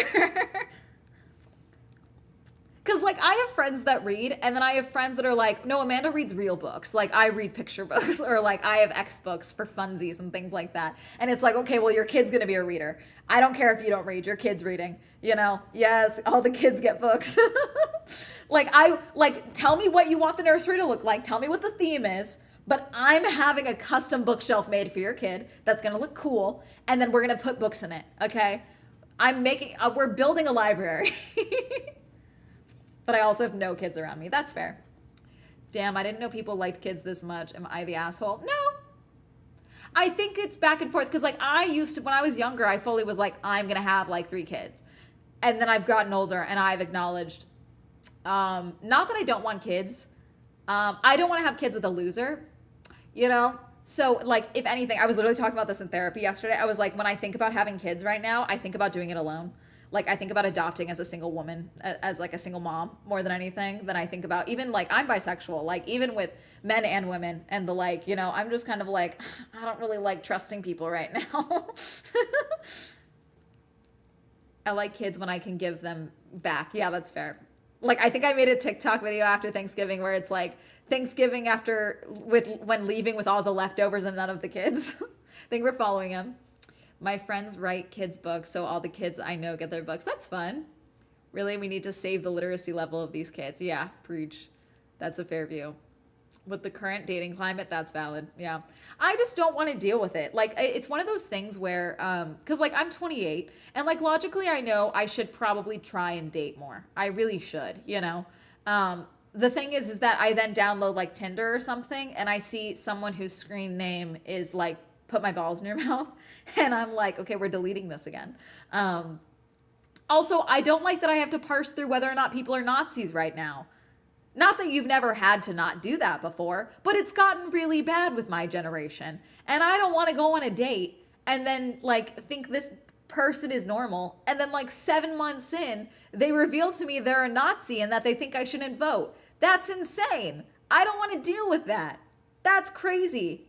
Plus, in this economy and the stat of the world's country, I wouldn't want to bring a kid into the world knowing how fucked everything is. That's totally fair. And, like, that's where I'm, like, I fully am, like, the villager. And, like, if I can be fun Aunt Amanda that travels around the world and brings fun gifts back for the kids in my life, like, I totally can see that. I work at a school where my book budget is sky high, no limit. Oh, that's cool. I'm an aunt, not a mom. I'm happy with that role. Honestly, I think I'd be a bitch in stepmom.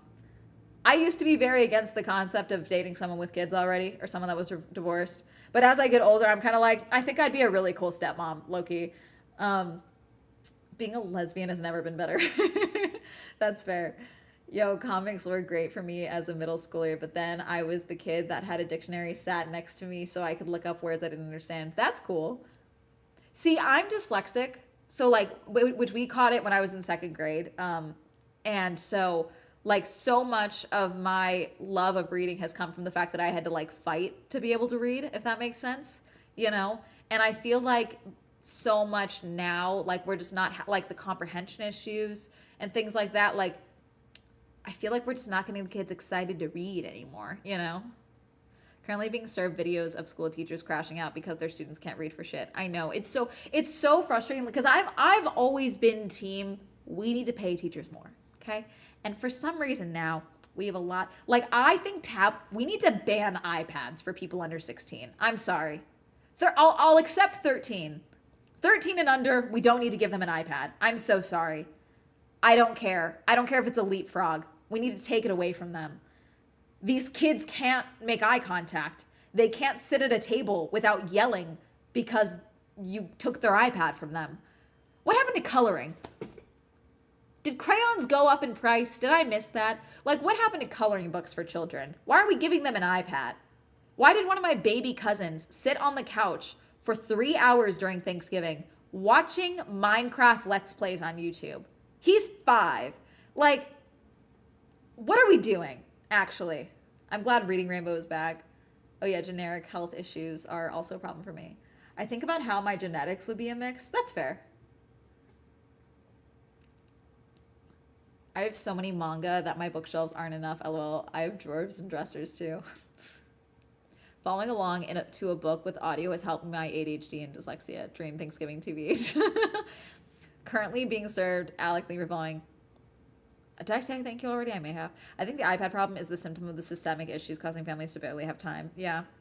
Is there a series of books that's super big? A lot. Had so many of the YA series to build community for their kids due to work. Yeah, that's fair.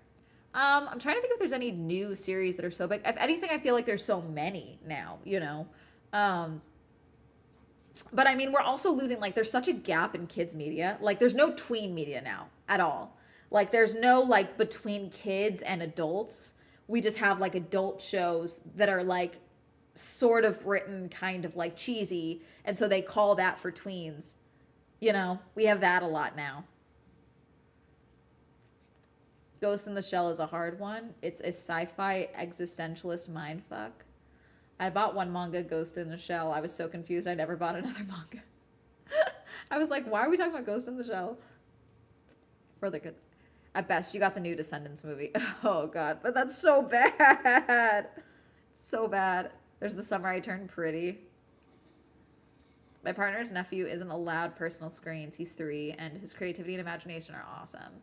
Yeah, I think that's Like, I saw one woman who was like, my kids have never had an iPad. And, you know, my daughter, she was saying, my daughter, who is 6 or 7, I think she said, sorry, she asked to use her Chromebook, which is for school. And she was like, hey, can I use my can I like play with my Chromebook? And her mom said, okay, but you have to get ready first to like use your Chromebook. Like you got to get ready for the day so that we can go out to the thing before you use your Chromebook. And so her daughter was like, okay, and like went and got ready and then was like, can you help me with my hair?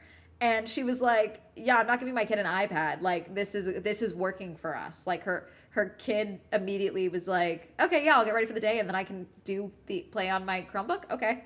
And like got ready for the day and did her stuff on her Chromebook and then went about her day, Ooh, Lore of Olympus, that is also on my shelves.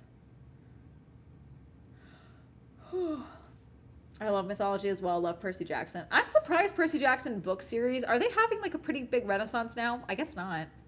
OMG Amanda, hi. I think tween media that exists now is more niche, like the Descendants kids going on tour performing. That's not niche. It's not. I wouldn't call that niche. I went to that tour. That was I'm going to tell you, there were so many 6-year-olds in that crowd. How was the villa? I was so afraid that it was going to burn down. Oh, it was good. There were some spots where you could tell where like the plants burned, but like, I mean, they did a very good job of containing the fire from the villa. So, I mean, all of the artwork was good, It was very nice. It was my first time there. Yeah, Percy Jackson is technically for teens. It's most of the books are middle grade. I think the problem is we have so many middle grade books that are like actually really popular, but then they age it up or age it down, to make it easier for consumption for a mass audience.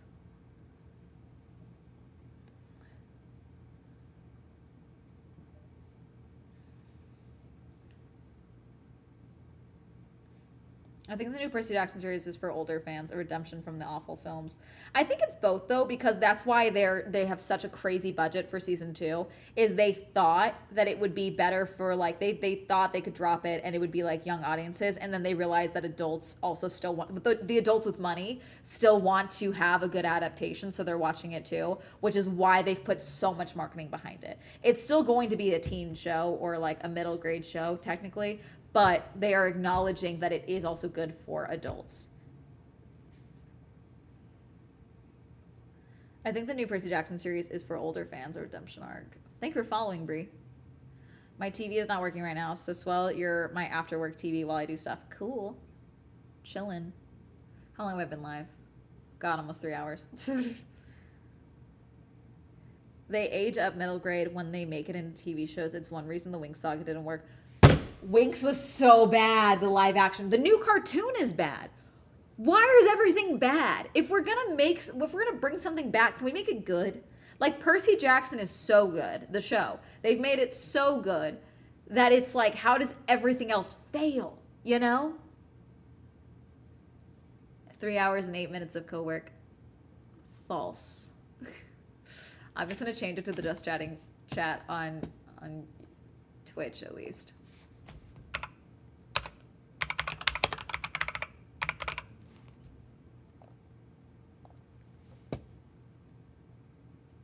Fate was the worst. It changed all the things. It was just comically bad. And it was so dark when the Winx Club was such a colorful, girly series, and then they put them in jeans.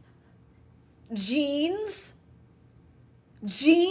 Sorry, as a jeans wearer, that's not what I want my Winx Club to be. Sorry. It was not good. It was bad. Live action Winx was amazing. I hate that they canceled it. I hated it. I hated it so bad. Will be good. I have no idea if Narnia is going to be good. It was so dark and dim. LMAO. Yeah. The new Avatar. I have not even watched the Avatar The Last Airbender show because I choose peace. I have decided I've like, you know what? I love the cartoon so much. I'm just going to watch that again. I'm not going to watch the Netflix show. I choose peace. I know it's going to upset me. Amanda, give it a shot. Nope. I'm choosing peace. I'm choosing not to. either for really young audience or adults. Yeah. Club Lab on my Christmas wish list. LOL. I loved that show. That's where I am as an Avatar: The Last Airbender fan too. Not everything needs live action. Yeah. Like, I heard they're talking about Apothecary Diaries live action, and I'm like, no. Apothecary Diaries does not need a live action. I don't need it to have an... I need it to be animated, and I need 9,000 seasons.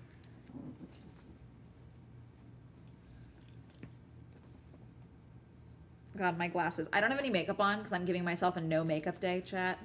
My bangs are also... My roots are growing out like crazy, too. It looks like I'm balding, but I'm not. My roots are just growing in. So, like, so my hair is just glowing. My natural color is much lighter than the color I dye my hair. So it looks like I'm balding. No live K-pop Demon Hunters. Nope. Nope. We let Stella Chu and all of the cosplayers make their silly little videos, and that's fine.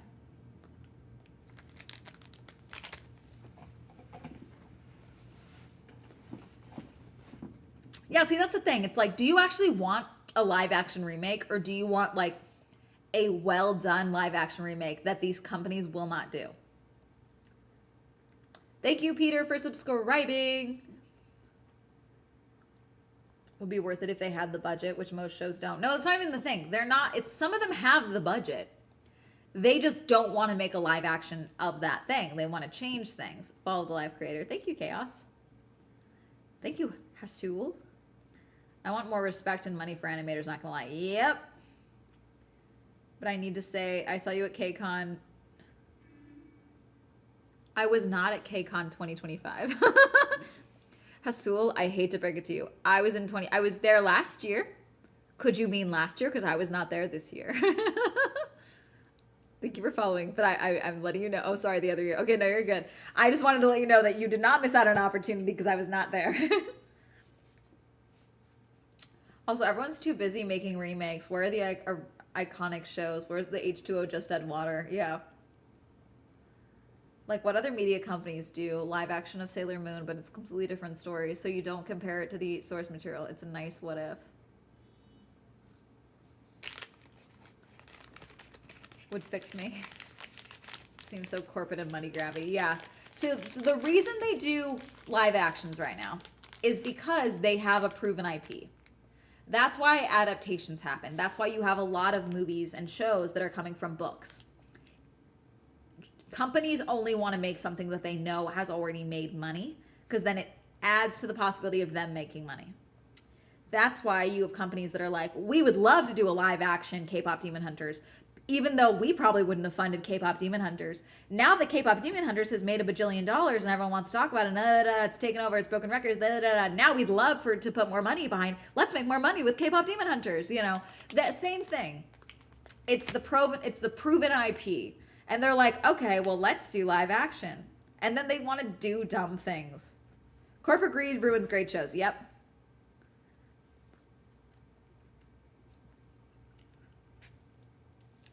See, I don't know how popular Narnia as a book series is right now. You know, I really don't know. Thank you, Izzy, for the bubbly time.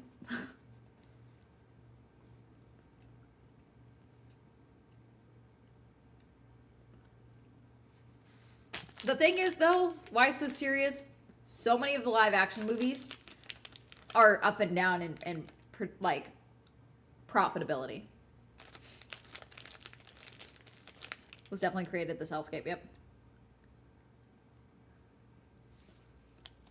I still wish they would have leaked more of that promo episode. It was so bad. So much of that was so comically bad.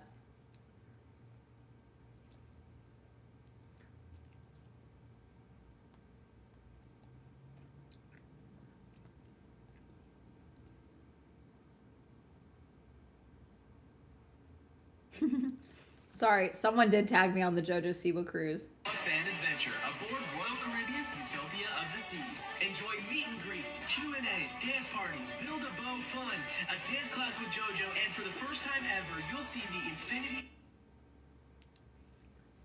Oh my god, am I going on a JoJo Siwa fucking? Oh god, hold on. Sparkly said they put it in the. Let's see.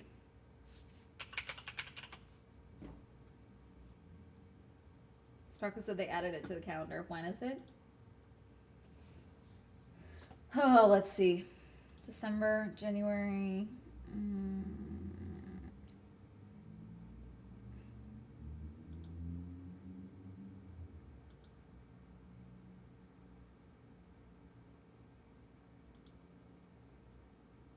I'm looking.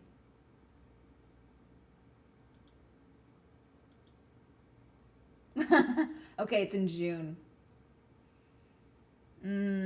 I think that's when I might already be in France for that, chat. Sorry, hang on.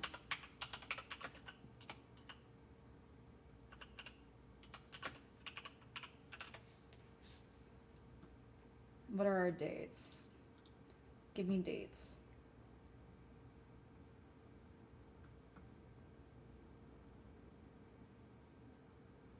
Oh, wait, we might be good. Give me dates. Why is no one giving me dates? Okay, hold on. Oh, wait, I could do it. Chat, do I go on the JoJo Siwa cruise for content? Phases JoJo Siwa. JoJo? I've heard of JoJo Cruise, which is awesome. I thought I heard Joko Cruise. No, absolutely. Thank you for following, Collie. Might be pretty popular in the UK. Okay.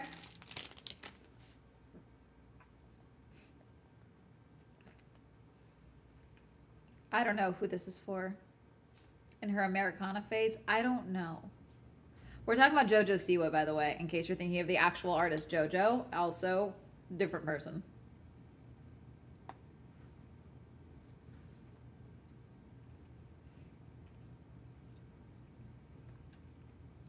It would be funny if just every year I'd review a cruise. So like last year. Did I review a cruise last year? I didn't review a cruise last year. This year I reviewed the wedding cruise that I went on.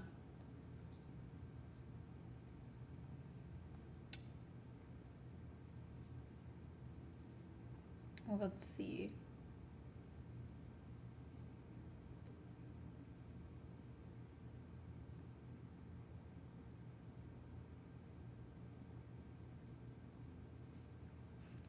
Hello. You do it, so we don't have to. I do.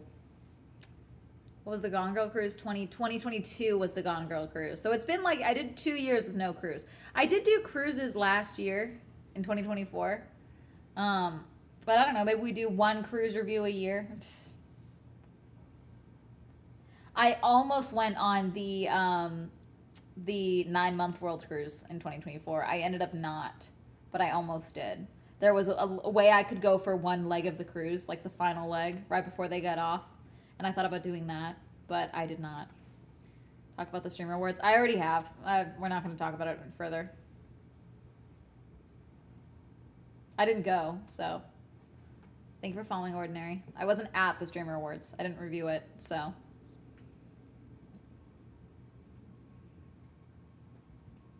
Gone Girl, yeah, Gone Girl was 2022. Oh, let's see. We received your payment. Hi, Bubba's. Hermes is curling up. He loves the floor. I want to get him, one thing that I would like to maybe find for him, he's sleeping as you can see, chat. I don't know if TikTok can see him, but he's down here.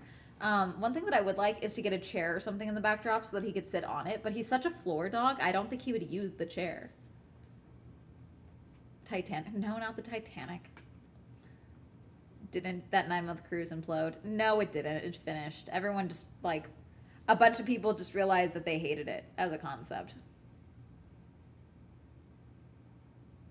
Oh, I thought you did go LOL, my bad. No, you're good. Oh, yeah. What was the conclusion of the 9-month cruise? They got off the cruise. The producer, yes. Hermes, the producer. The conclusion was a lot of people realized they low-key hate their families and they don't want to be in one room with them the entire time. Like, that was the conclusion. The conclusion was that a lot of people realized that cruises want to make money because they're a business and it's not like a co-op where you like spend money and then it's like a group thing. Like if the more money you spend, yes, there is priority for those people that spend more money. Like it was like a lot of them seemingly had never done a cruise before, which I thought was interesting. And they like did that. No, he was there. Yeah, no, he sleeps so much now. He sleeps on the job as my producer a lot. It's crazy.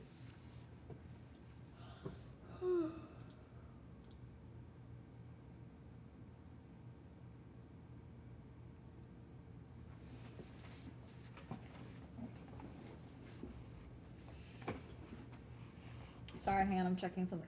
Oh.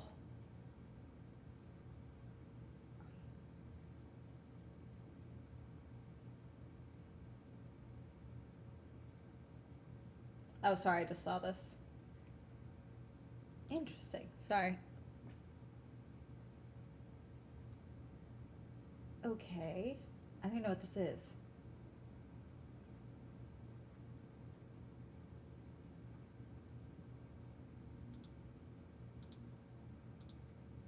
My emails are shifting, so I finally have added my manager to my description box, my bios on most of my platforms, here on TikTok and on Instagram. Previously, I've had a manager for 3-4 years now, but for the last couple of years, I've had my business email in my bio only because managers were like, hey, brands probably wouldn't work with you if they thought you had a manager. However, I am sick of getting dumb shit in my inbox. So I'm like, my manager is going to deal with the dumb shit. So it's changing actually how a lot of people reach out to us, which is interesting. Secretly a cat. Yeah, Hermes is secretly a cat in that he's kind of a dick. But he's like very sweet, but he's also kind of a dick. And he's very particular, you know. He's a very cat-like dog. Can we talk about you meeting the boys from Ferrari? Yeah, we can talk about it. There's not a lot to talk about, but we can talk about it. Are you going to the Miranda Sings new tour? Clickbait cap. I'm good. I'm going to pass on that Nat attack. I like how you talked yourself out of it in the same comment. Ashley, thank you for following. Did Hermes have any other names almost went with? He had a name when I first got him. He was already named, but he was a puppy, so I changed it.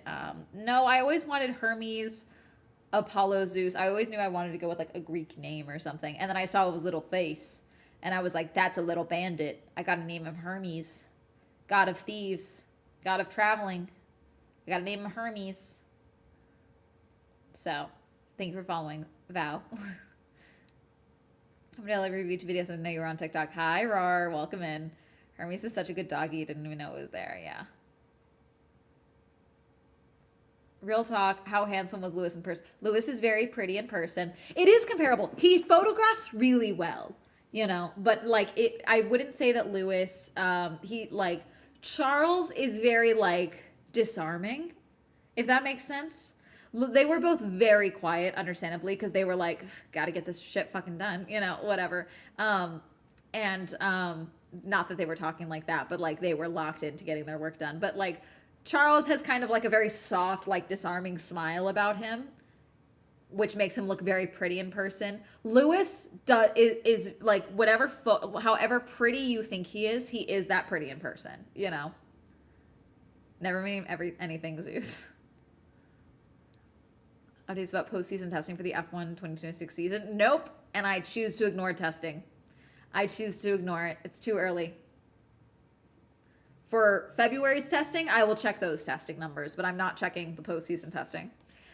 I know you didn't end up reviewing the Meta glasses, but did you have any thoughts on them? I really only set them up, and I was already in another country when I was setting them up. It was when I was in France.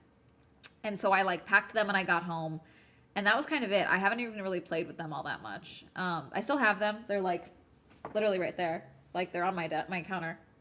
On getting into Formula One fan events, is it like Facebook groups or blogs?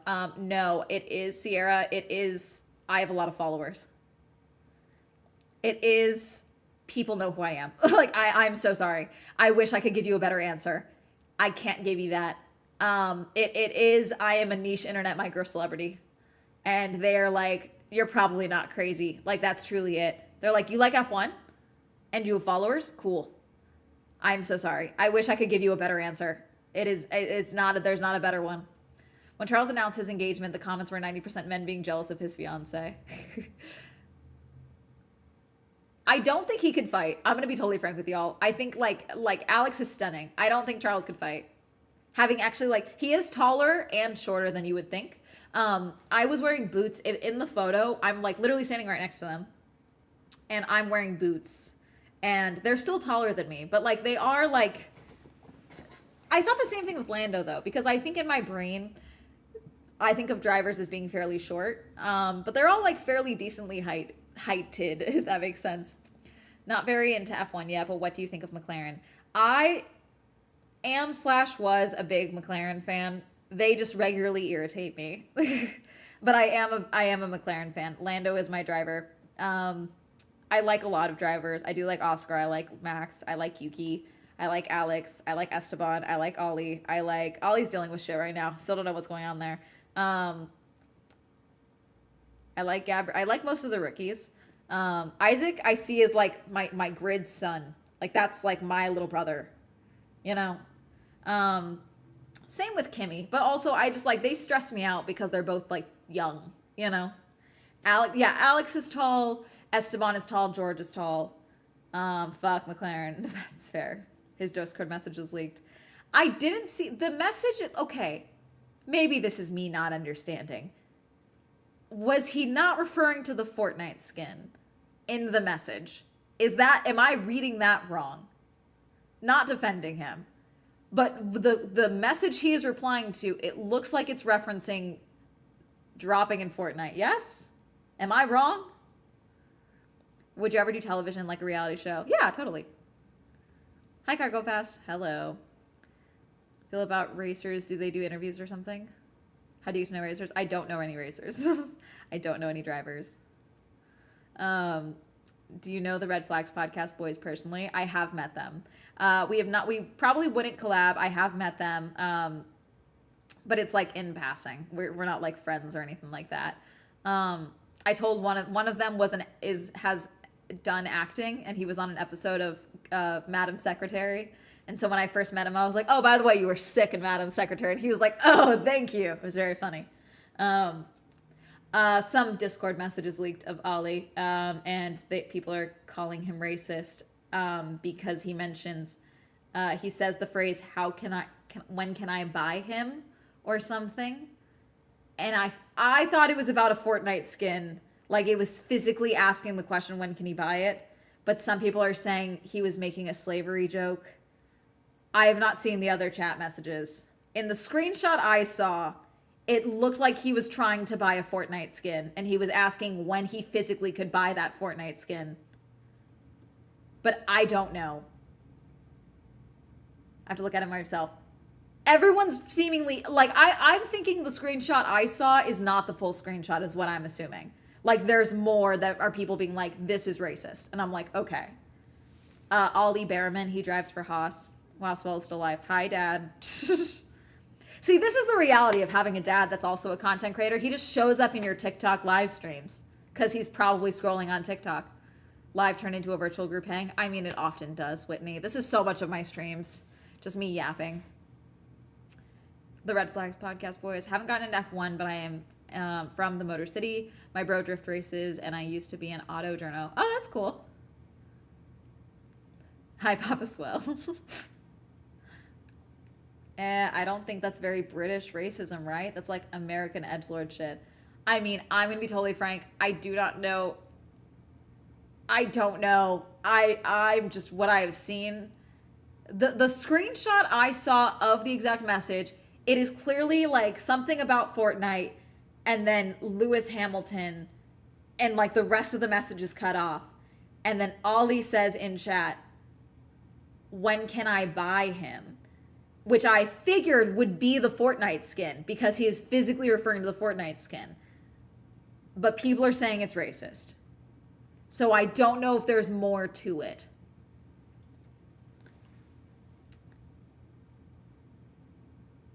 Someone replied about slavery and didn't exactly correct the person that it's not the 1800s. Didn't exactly correct? What do you mean? I don't think that's a very British racism, right? Honestly, I assume most of the drivers are racist. Lewis is the only one I truly root for. F1 is very racist in general. I mean, I think that's fair to have that assumption, if that's what you'd prefer. Wait, who'd you meet from Madam Secretary? Oh, one of the red flag. He's not like a regular, he was on one episode. One of the Red Flags podcast guys, one of them is an actor and has done stuff. And he was on one episode of Madam Secretary where he played a college kid who's like, gets into a internet beef with with Madam Secretary. It's very funny. And so I was like, good for you.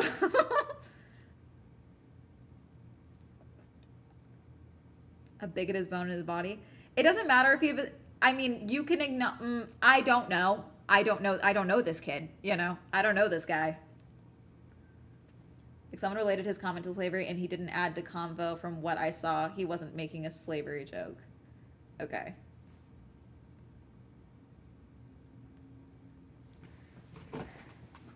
I'm going to be honest, when I saw that he was like, people were upset with him, I thought it was the video that he had posted. Apparently he or his girlfriend posted a video to their Instagram stories or TikTok, and it was deleted because they were like, they're covered, they're in bed, they're doing like a funny little TikTok trend or something. And people were like, whoa, like, and what it sounds like was like pearl clutching, like K-pop fan style.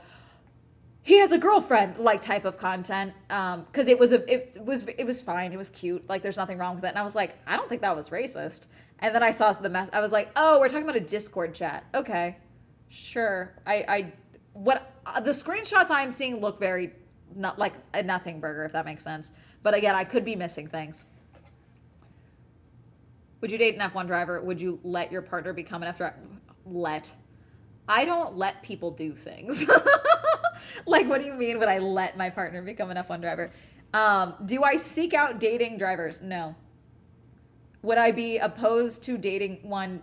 Also no. But like, I'm really not in the mood to date at all right now, let alone someone like that currently. Like in general, like I'm really not into the concept. I am very into athletes. Like that is my type right now. I like an athlete because I like drive and, you know, passion, and that's in a lot of athletes. So like in theory, sure.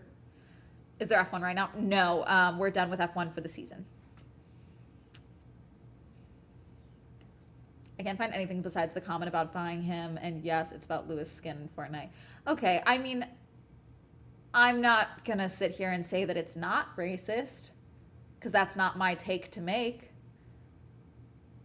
But this does seem like just a poorly worded thing, you know? Honestly, I just want Lewis to leave Ferrari, heal his mental, and count his tens of millions in peace.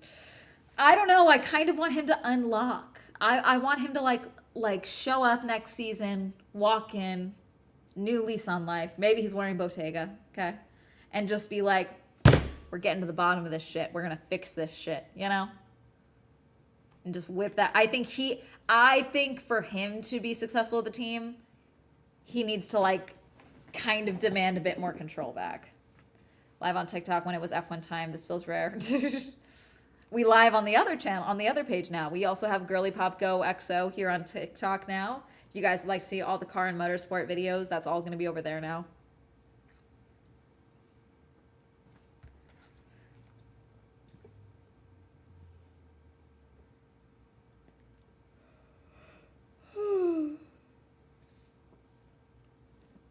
Oh. What's crazy is I got like such a good I woke up to such a good email this morning. I woke up to a crazy email that came in. Thank you for following Uni. And I can't tell you guys what it is yet. Like, because nothing's confirmed. But I got such a good email, and it's just like, you know, cool shit coming in 2026. Cool stuff. Poorly worded to TBH, and people tried to make it racist for laughs. Not cool, but not what he meant. Mm-hmm. I can't find anything besides the comment. As soon as I am able to tell you guys what it is, I will tell y'all. But I can't. But it's so good, and I'm really excited about it. which is why I'm like, I really want it to work out. I hope it works out. If it doesn't work out, it's okay. Like, it will be fine. I will get similar opportunities in the future. Like, I can, like, because I will, because I'm delusional and I will get it. But like, this one is like really cool, and it could be cool, and I would like it if it worked out. Thank you, Clarice, for following. But Lewis and Ferrari simply do not mesh. Yeah, I think it could work, but I think also I want Ferrari to fire half of their strategists currently. Sounds like a presenting gig. It's not. What the over-under on stuff working out? The over-under is pretty solid chances. Thank you. EI. EA? How would you say that phonetically? Thank you for following. There's other messages. I've seen them. They all seem pretty edgelord type jokes. Okay, still not good, you know. Thank you, Ballet followed. Thank you. I wish Lewis never left. I honestly think that low-key, that's why Toto was so bothered by Lewis leaving, is he was going to boot George. I honestly think that's what it was. So, I would not be shocked if 2027 we get Kimmy and Lewis. Which I honestly kind of want to see what that would look like, low-key. I really kind of want to see how Kimmy and Lewis would do as teammates. At minimum, Lewis needs a student race engineer. And given Vettel had problems with him too, seems like an RE problem, not a pilot problem.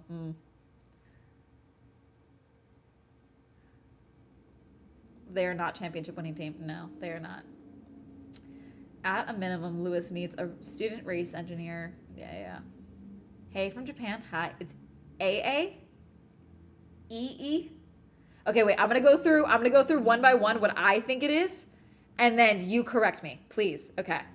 I'm thinking 1 EE AA II? Yes? Yes, the first one. EE?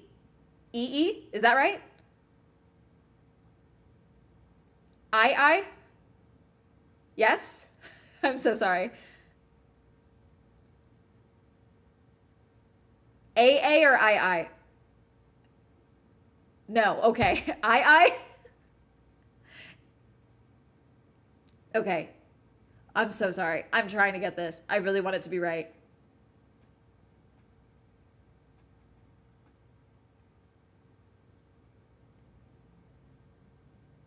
AAEEII. Everything is fine. I want to get it right though. I thank you for being patient with me. I would like it to be correct. Thank you for following, Kale Leaf. Thank you. It's fine. Even goated Lewis lasting until 27 scares me. I don't want him to be used and abused like Charles. That's fair. I mean, we'll see. Maybe he boots it halfway through the season and leaves Ferrari in the lurch, which he won't do because I think he's classier than that. But, I think Lewis and Kimmy could be, a trouble duo. I think it could be fun. It was the first one you said the first time, and the second one, AA?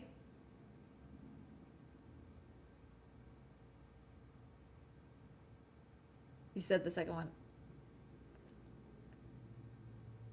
Okay. Thank you, Tired Bunny, for following. I've never watched the Room Rooms or whatever, but loving the chill vibes. Thank you. Welcome in. Most of my Twitch streams are like this. We just kind of yap and chat and talk about various things that won't be a video. Sometimes I do research on stream. I'm supposed to be co-working, but that's obviously not happening. AA is right. Okay. Sorry. Thank you for the new mic. The old one with your sound system made it sound like someone broke in. Yeah, that's fair.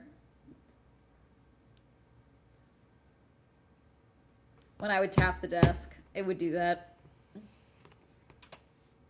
This one, though, is so... I gotta have it closer. I gotta remember to keep it, like, up here. So it's, like, right here. Which feels weird. Like, it feels weird to have it this close. Like, it feels too close. But then when I'm editing a Girly Pop Go video, which, like, it is what it is. it sounds like a little mechanical, and I think it's because it's straining because I had it down here. So I just need to make sure it's up here. The purple's super pretty. Thank you. A lot of the stuff up here is purple. You guys can't see most of it. Yeah, I just got to get used to having it near my mouth. The dynamic for Twitch, we have the new dynamic microphone. So, sorry, this is a dynamic, and then the one that we have is, this is for Twitch, so you guys can see it. This is the Twitch one. This is a condenser. So this works better for me for streaming for Twitch because I move around a lot when I'm streaming. And so this is better for Twitch because I move around too much so they can hear me better. This helps with hearing better while I'm moving around. So I'm pretty far from this mic and it's working pretty well, I think, for the Twitch stream. Driver team combo you'd love to see. Unexpected. Honestly, I want to see Oscar and Max just because I do think it would be like the most toxic work environment you have seen in your life. I do think they would eat each other alive. I don't think they would blend well. I really don't. As teammates, I think it would be crazy. And I'm a little shit, so I kind of want to see it. Her setup, and I noted how purple it was. I'll have to go put you back in my YouTube algo. I'll binge some swell. Let's go. I'm a dev and it's hard to communicate. It won't be silver bullet like these companies claim. Loved the video on AI. What an excellent way to communicate. Oops.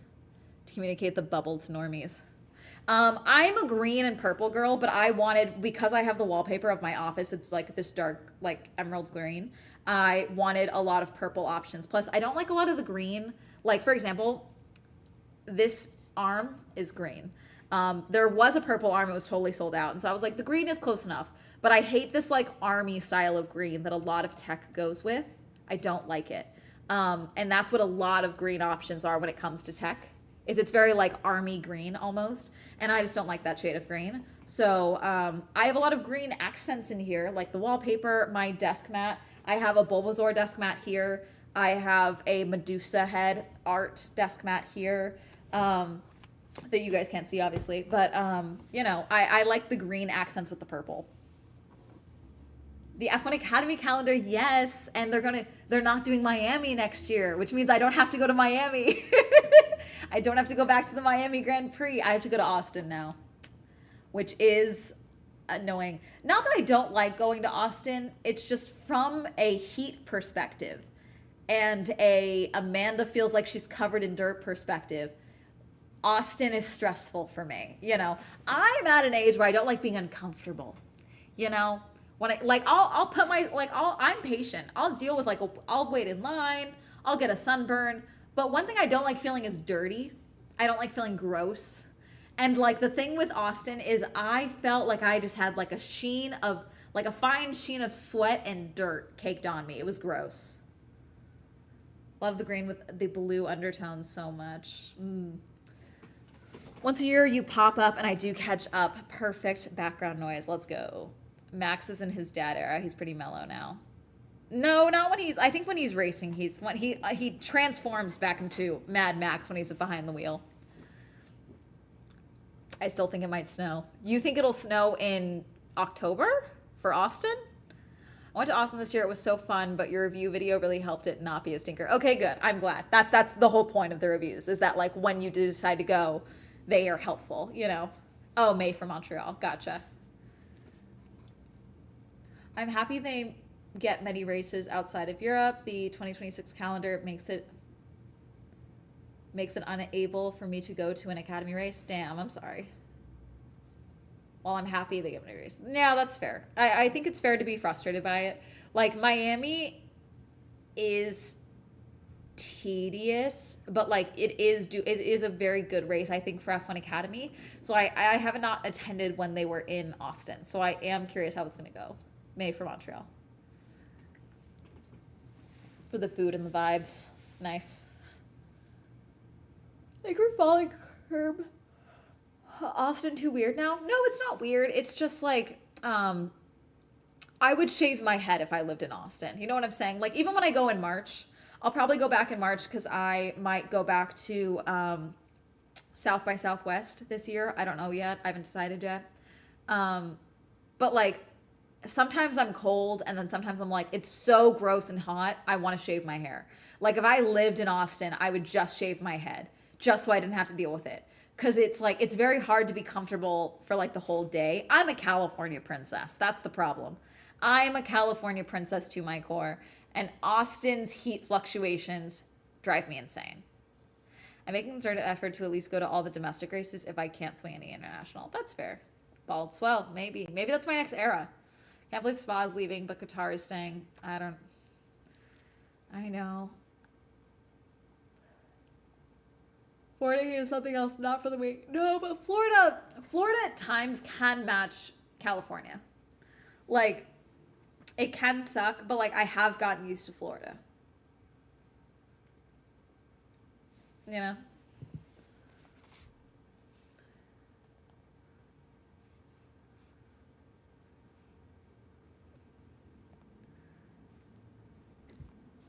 Let's see. Sorry, I thought he moved downstairs and then I realized he's still up here.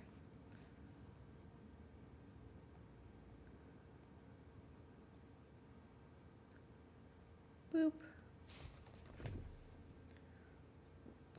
The bald, the thumbnail would go. I tried going bald, so you don't have to. It's the humidity swampland, yeah. Is Texas humid?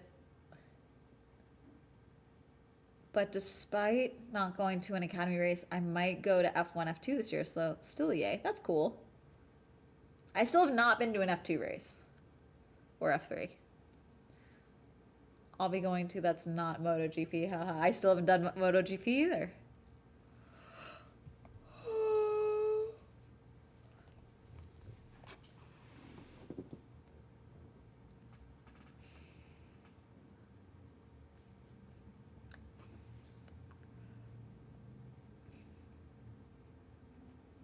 There's other Fs, yes. There is F4, F3, F2, and F1. Other Fs.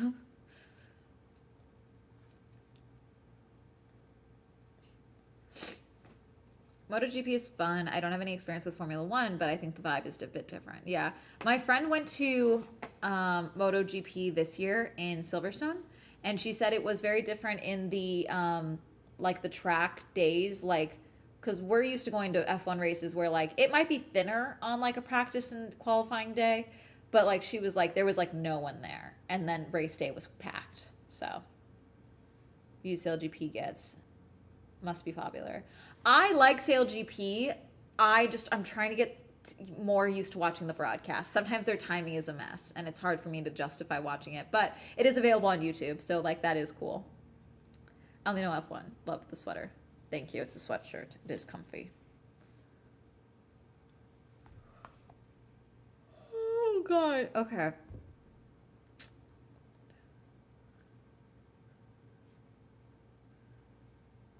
Let's see.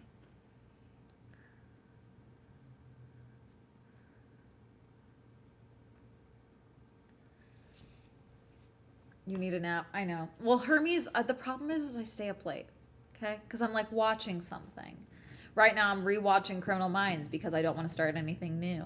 Okay? Until we get another episode of Heated Rivalry. And then I'm like, okay, I stay up till like midnight and then I go to bed. And then Hermes wakes me up at 6 a.m. because he's annoying.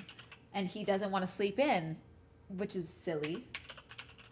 And then I have to be awake.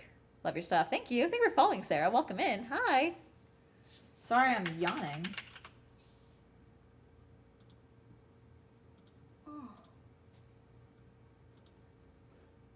Do I have anything to... I don't think I have a ton tomorrow. I think worst case scenario, I edit tomorrow. Do I want... Oh, I gotta ask what they... Okay.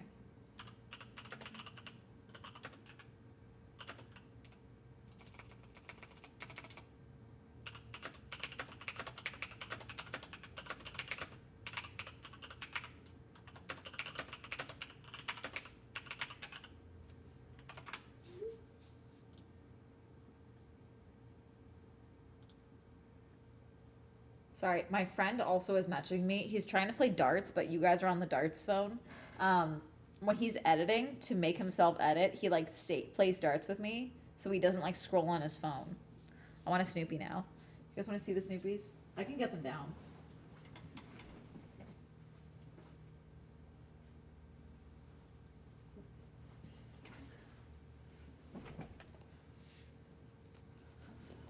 These are the race car driver Snoopies. I think they were similar price, which is dumb because one is much larger than the other.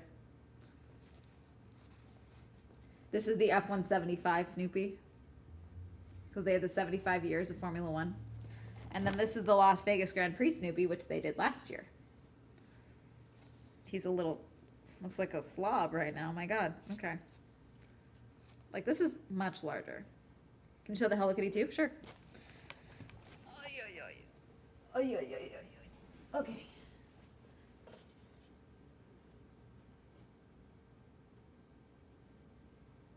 Stay. Okay. This is the F1 Academy Hello Kitty that they did the collab on. She is a race car driver. They also had her in pink, but I like purple, so I got purple.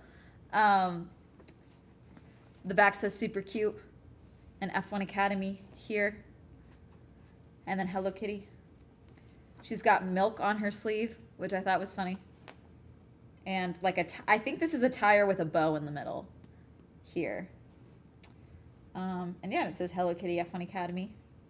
Sanrio. So yeah. I hate that they didn't make it available online. Yeah, I think it was limited quantity, that's why. Jay, I love Snoopy. I miss my beagle. You are awesome. You're welcome. So cute, thank you. We're just in your room going through your stuff, hanging out with you. Yeah, why not? But this is so much what our Twitch streams are like, chat, for TikTok. Like, we just kind of yap and talk shit. This is so much of what we do.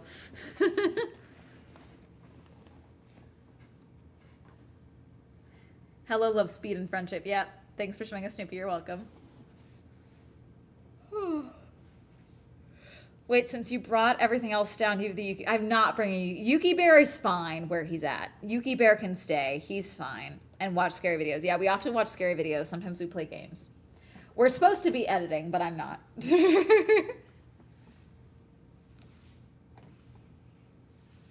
Is there F1 Academy Hello Kitty merch in general? Because I've only ever heard of the Hello Kitty collab.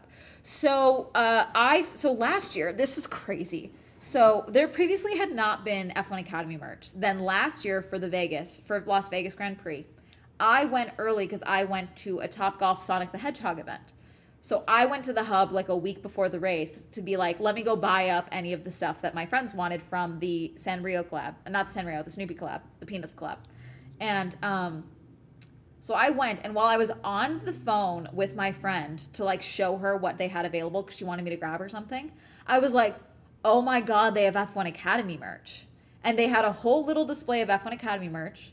And she was like, what? They had not announced it at all. So they had the baseball hat, which I have. They had the bucket hat. Oh, hold on.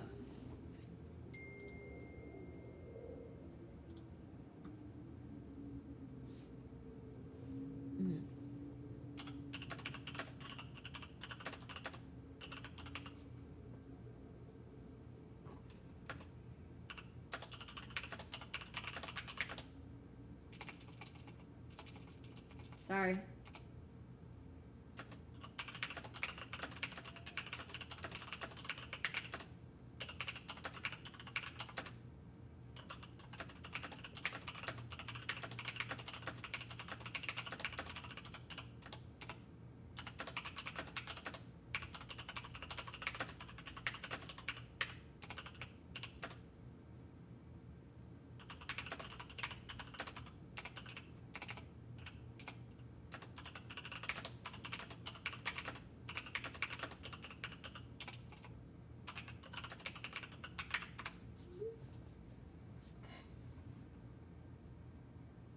Speaking of favorite videos, there's a new Kyle Hill video. I saw something. I didn't watch it. I did see he had one. We're probably not going to watch it on stream for a bit.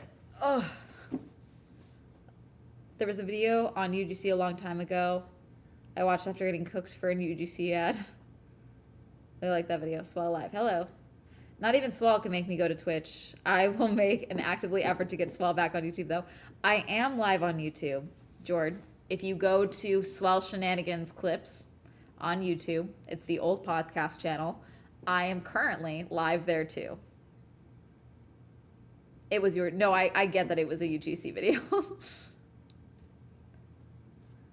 Did you know that TikTok gives you... I know. I can't turn it off. I hate it. What is it telling you? I'm so curious though. Because it's not showing up for me anymore. I think it heard me talking shit. Wait, can I do it here? Hold on. Because they said there's a way I can get rid of it in Grow Your Fan Club. Okay, hang on, wait. Because it said I could get rid of it. But then it didn't let me do it. Settings. Okay, it doesn't say that. They're still not giving me the answer on what I can do. Let's see.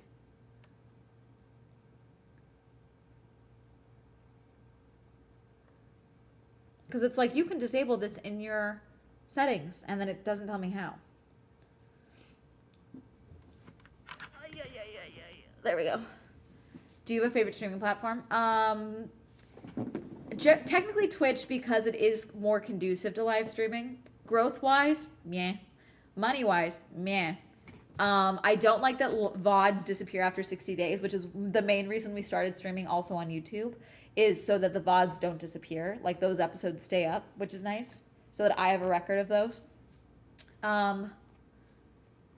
TikTok, supposedly the money could be good, but I don't like being like, give me a galaxy, you know, like I don't like doing that, which you kind of need to do to be successful on TikTok Live. So, I don't know. Yeah, fair.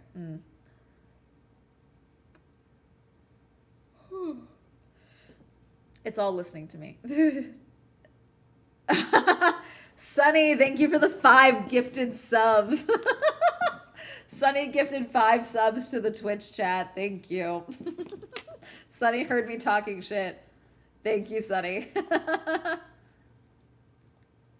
Sunny Sunshine gifted subs to Really Lucy, Nicked, Lapinor, Birdie, and Duck. Thank you for the 5 gifted subs, Sunny. TikTok money can be good. Pinky Doll ranked. Yeah, but Pinky Doll was doing something very specific that led to, like, getting gifts. Thank you, Sarah, for becoming the number 3 gifting badge. Thank you. Thank you for the holiday tater. Is it like a potato with a hat? Thank you for following, Lexa. You just needed to ask for those more. I hate asking for subs. I hate asking for money from my audience. I would rather I make the content and then y'all watch it. And then I give the option of like members or like a Patreon or like merch. And then you guys are like, yeah, you're kind of cool. I'd like to buy this thing from you. Oh, bonus content? Sick. I hate being like, hey, fund my lifestyle on Twitch with subs. I hate doing that. It sounds so silly. Also, I don't want Twitch or streaming to become my main like income, frankly. Because I'm going to be totally frank with you. My friends that are full-time streamers are miserable. They hate it. They are miserable. And I'm like, streaming is fun for me. I like this. I like this chatting. I like yapping. I like gaming when I feel like it. I like scary videos. I like us getting jump scared together and like debunking scary videos on stream. Like, that's fun for me. I like that. Like, every time I'm like, oh, I kind of want to do a subathon or something, my friends that are streamers are like, no, because you're going to hate it. And we want you to keep liking streaming, you know? Send the galaxy guy. Ugh, ill. Yes, I'd love to see you try a battle. I think it would be hilarious. The battle would just me being like, I mean, you can beat me. It's cool. Like, it's fine. I'll live. You'd probably win. I probably would not win. One can just be Hermes barking. Thankfully, I think that'd be really funny. Make a soundboard that just plays an audio clip of like Scootish Anarchy and other folks you know to just randomly asking for subs, bits, gifts, whenever. Yeah, I just get Scootish, like, we'll be on a Discord call. He's another streamer. Be able to get quick approval on it. Okay.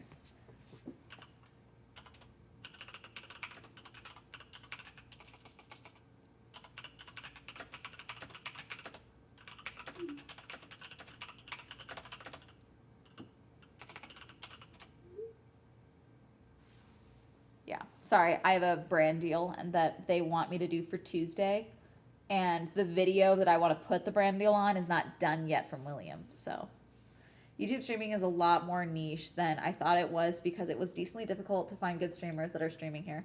Yeah, I mean, when during lockdown, I went live on the Small Entertainment channel, and I admit I would make a lot of. I still like my best Twitch streams have not come close to making the amount of money that I made when I would go live on YouTube from the main channel.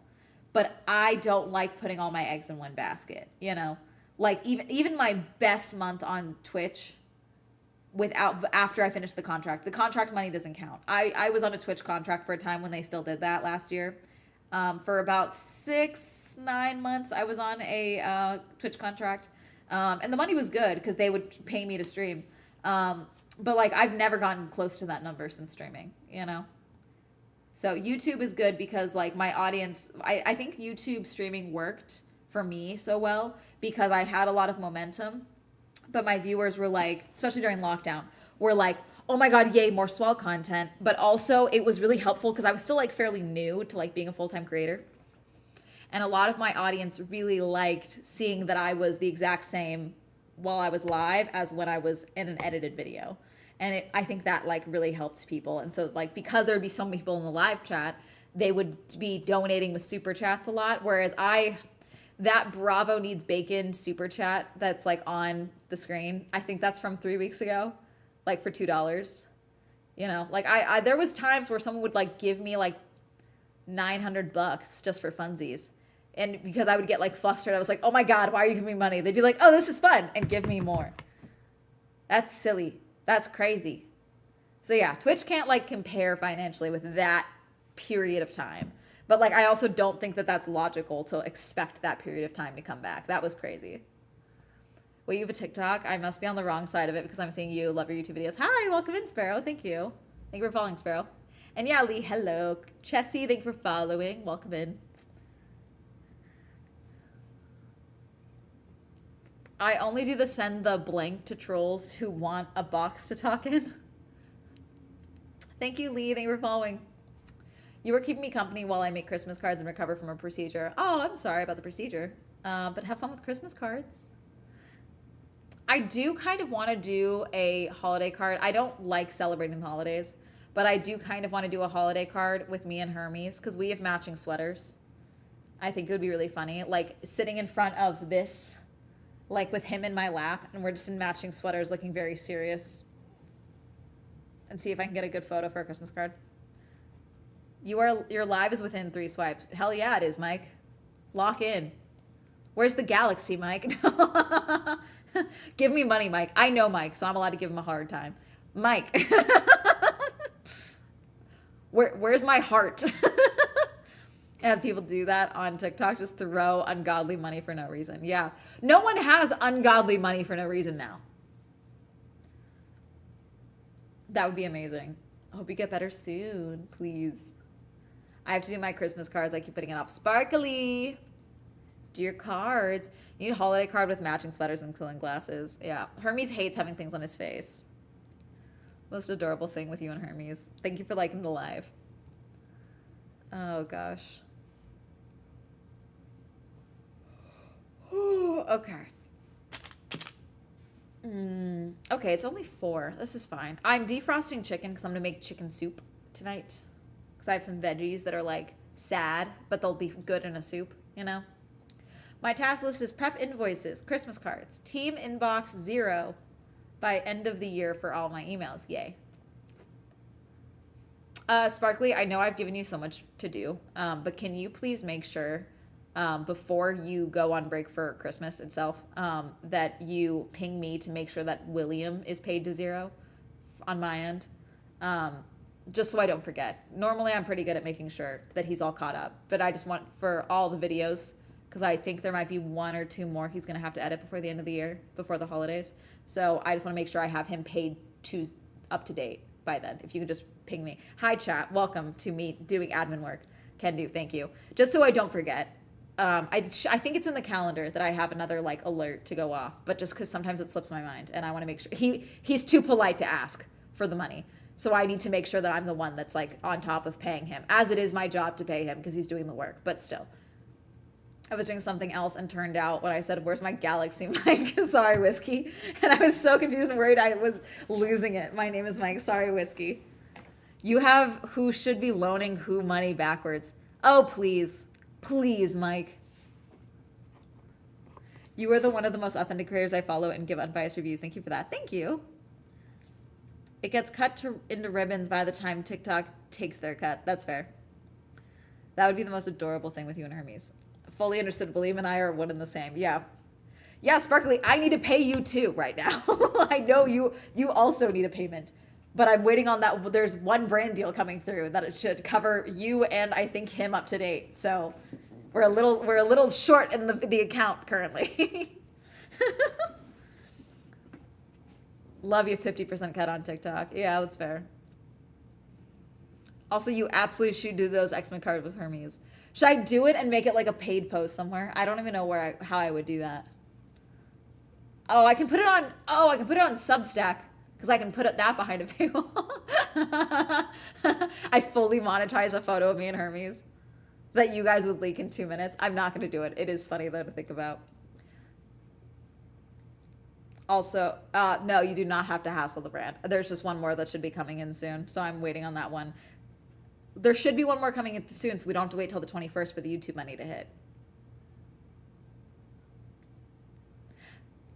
William was funny because he was like, I had to break up one of his payments last month. And he was like, how does the S-Corp work financially, by the way? Because in my head, I picture you as like Scrooge McDuck with like a pile of cash. I'm like, I love that you think that we're making that much money. We're not.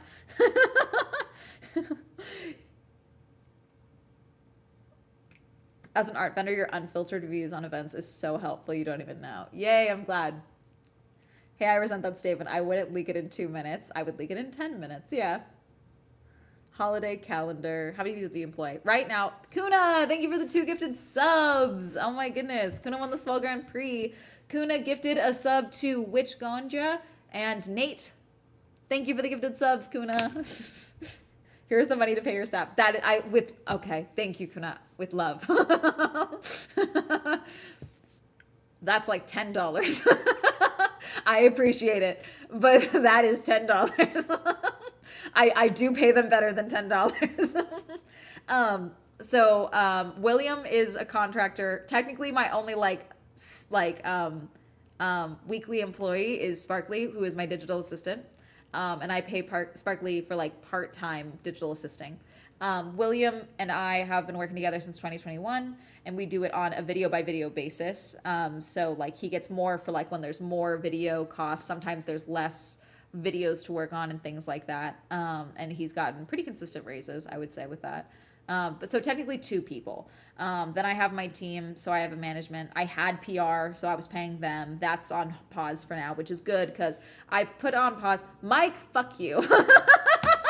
Mike just Venmo'd me $10. I was fucking with you, Mike.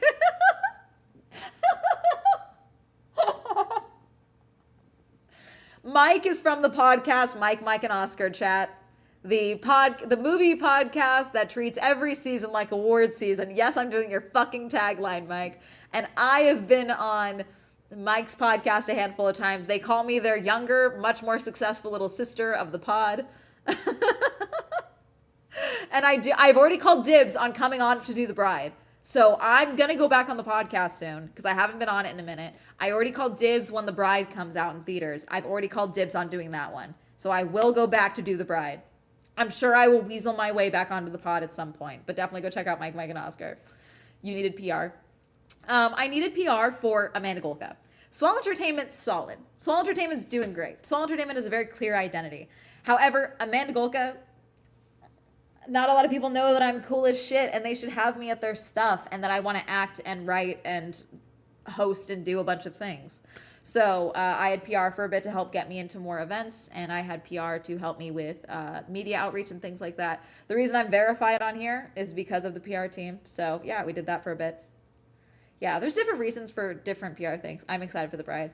I'm intrigued to see The Bride. I think it'll be an interesting take.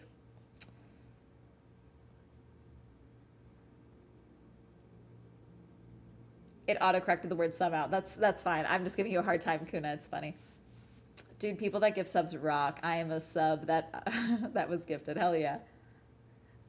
So you ask for gift subs and money, and you get gifts and money. I hate asking for gifts and money, Sonny. Lexa, did I thank you for following? I don't know if I did, but thank you for following. Nat, thanks you for subscribing on YouTube. Sorry, I'm like looking over and I realize I don't have my headphones on, so I can't hear the alerts. If you do a no buy year but get a gift card for Christmas, does that count as buying? So I use it within reason. So I used that actually earlier this year when I needed some positivity. So I used a gift card from Barnes & Noble that I had to go get a couple of books. So within reason, I allow myself to use it, but I use them like kind of as like like if I need something for an event type of thing. I have one from Abercrombie & Fitch that I still have not used. I have the Barnes & Noble one. I think is the only one that I've used. Food ones are definitely better. I definitely like a food gift card. I think I have one from Subway still. I gotta use. Oh, the PR opens the doors. Yeah. What's The Bride? The Bride is a movie that is coming out in March, I think, that is a take on The Bride of Frankenstein. So it's another Frankenstein movie focusing on The Bride of Frankenstein. The Bride. I'm very excited. It looks very like neo-noir. I'm very excited. Oh, fun, yeah. Directed by Maggie Gyllenhaal, I believe. Yes. And I'm excited for it. It looks stylistically, it looks sick. Just wanted to quickly say I love your stuff. Thank you.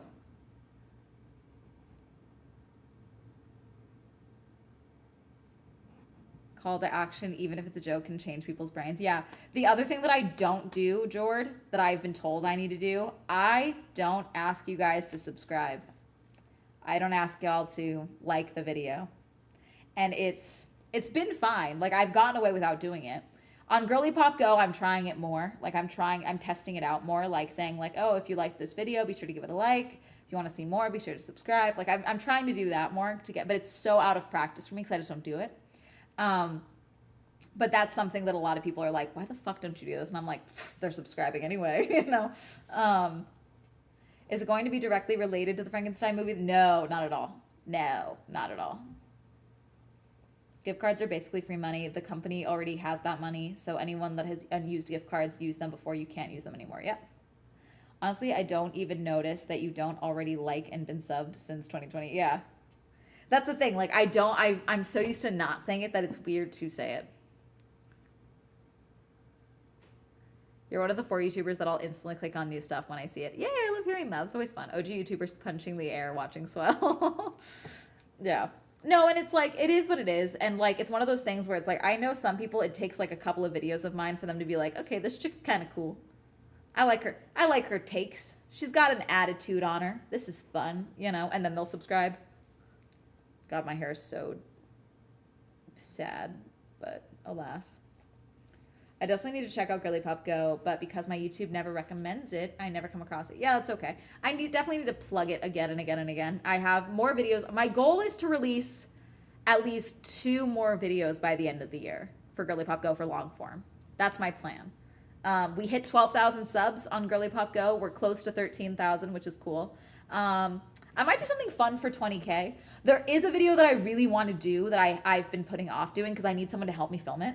A Girly Pop Go video that I want to do. I want to go on Hollywood Boulevard and rent one of those supercars that they are just like, rent this car for an hour. I want to do a Girly Pop Go video on those things. I want to go rent those cars. But I would need someone to help me film so I can drive. I see a swell video and I'll watch. I don't do event culture, but it's nice to listen to. Yay. As a motorsport fan, have you heard about the ongoing NASCAR lawsuit? I have. I have not been following it all that much. I know that there is one happening, and I know that it's related to the Charger situation, but I have not got a deep dive. You like ATs has been peak 2025 moments.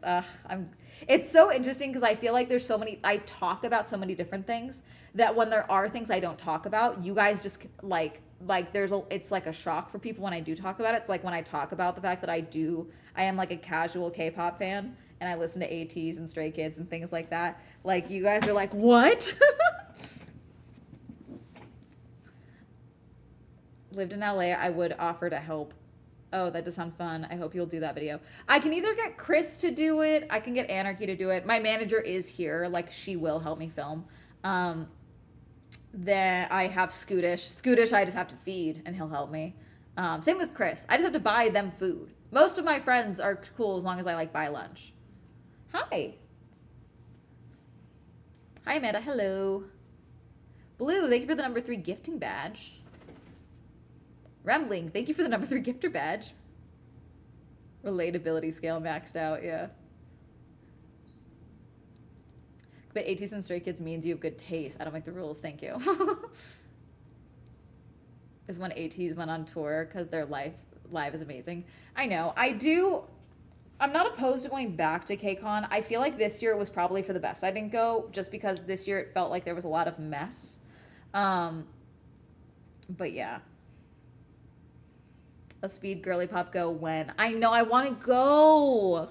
I do want to go to Goodwood Festival of Speed, but it's so funny because that's something that I'm learning in the motorsport space. It is actually very difficult for a lot, because so many motorsport teams, especially F1, are based in the UK. Okay. And so they don't all realize, like, they don't have like a conceptual, like, they know on some degree, but like they don't understand that I can't just like pop in, you know. A lot of like US based, especially West Coast based creators, they don't seem to understand that minimum, that's a 10-hour flight for us to get to the UK. Like anything in Europe, it's a minimum 10-hour flight. So like they're like, oh yeah, just come by. And it's like, no. Like for me to get on a plane, I need to know I have a ticket. Give me a ticket. Where is it? Oh, it'll be at the facility. Just come by. No. Like, I'll get myself there, but I need to know that you're going to let me in, you know? Live, but they're amazing too. Oh, cool. I want my badge back. Sarah, the holiday tater is so funny. I love the little potato hat. Do you think event culture is affected by companies like Palantir and Flock? Probably. There was a video, from I forget her name. Does anyone remember? She was on TikTok. I love her content, actually. She does like great stuff. I just forget her name because I'm so bad with names. She went to the Twin Festival in Ohio, I think. And while there, the FBI was using AI facial recognition data on the Twin Festival to train their AI for facial recognition at the Twin Festival. Like, so the answer is yes. Like, absolutely. There are plenty of events I go to where they're like, for you to come in, we have to do facial recognition on you. Absolutely. Like, it fully has affected things in different ways. And it's ways that I don't think that we fully know yet, and we won't know, like, the insidious nature of it for the rest of time. It's one of those things where it's like, I acknowledge the risk that I am taking on. I acknowledge the risk that I'm probably on a list.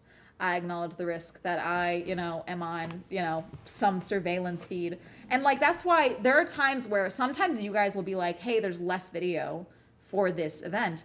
And it's because there's times that I play things by ear. Like, for example, when I went to DEF CON, I could have probably filmed there and it would have been fine.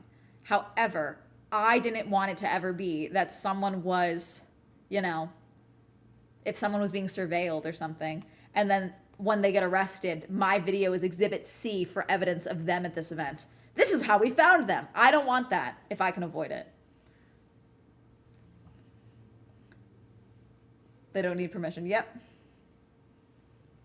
People are lining up to do it. They got paid and they had like a contract you needed to sign. Yeah, because no one understands what they're signing. They make it sound like it's fun and exciting. Did you hear there was a con recently? Yeah, it's GalaxyCon. I'm still looking into it more. It's not... GalaxyCon is one of those conventions that, like, it's like a traveling convention. There's multiple of them a year, I think. And unfortunately, it's one that it goes up and down in quality that I've heard. But zip tying mobility devices is deranged, And have they released a statement yet? Because I haven't looked into it a ton. Ethical Research 404 not found, I guess. Yeah. Thank you for following, Ragnar. Queen of Caution, thank you. Well, it's just like, sometimes you have to like assess the situation. At the end of the day, like there are times where I will, like be agreeable. I'll deal with shit, you know, because I'm like, okay, this is an unsafe situation and I'm a small woman that's alone, you know. Like, there's times that you have to deal with that. There's also times we have to realize, okay, it is physically unsafe for me to be here. Fuck my job. Fuck getting a video. I need to leave immediately, you know? And that's a skill that you have to kind of like, that's a muscle that you can train to get used to listening to. It goes up and down, but you know, you got to be aware of your situation. I travel alone a lot. I acknowledge that I might put up I'll claw your fucking eyes out, you know? But like, I am easy to kidnap. Like, truly. Like, size-wise, I am easy to kidnap, okay? Like, I'll take I'll take you out with me. You know what I'm saying? But like, GalaxyCon apparently was zip tying mobility aids. I have not seen video or photo. I'm not doubting that it happened. People are saying it happened, but I'm just saying, like, to cover my own ass until I see video and things, I'm saying allegedly. Like someone's walker is what I heard. They zip tied it as if it was a weapons check. Because often at conventions they have to put a like wristband or a zip tie or something to indicate that it has gone through security weapons check, so that security inside knows that they're not bringing in a real weapon. Doing that to mobility aids is crazy. It's across the continent for me. Yeah, exactly. Never harm yourself, but do what you can when you can do it. Yeah. Thank you for following, Steph. Oh, I can speak on that. I work in blind services. I've had my ID cane swapped before. LOL. That's crazy. What the fuck is going on at GalaxyCon? I don't fully understand it, honestly. I haven't looked into it a ton. I was filming yesterday, and then I went to the movies, and so I was not online a ton yesterday.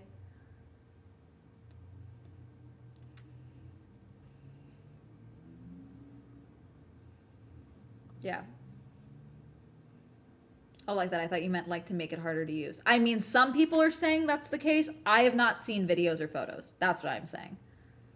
Per the post addressing it, they confirmed that these things happened, including GalaxyCon CEO being separated from her service dog.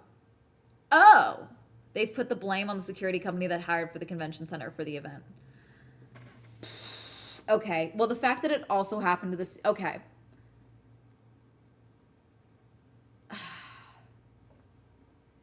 Okay, let me put it this way. If that is the case,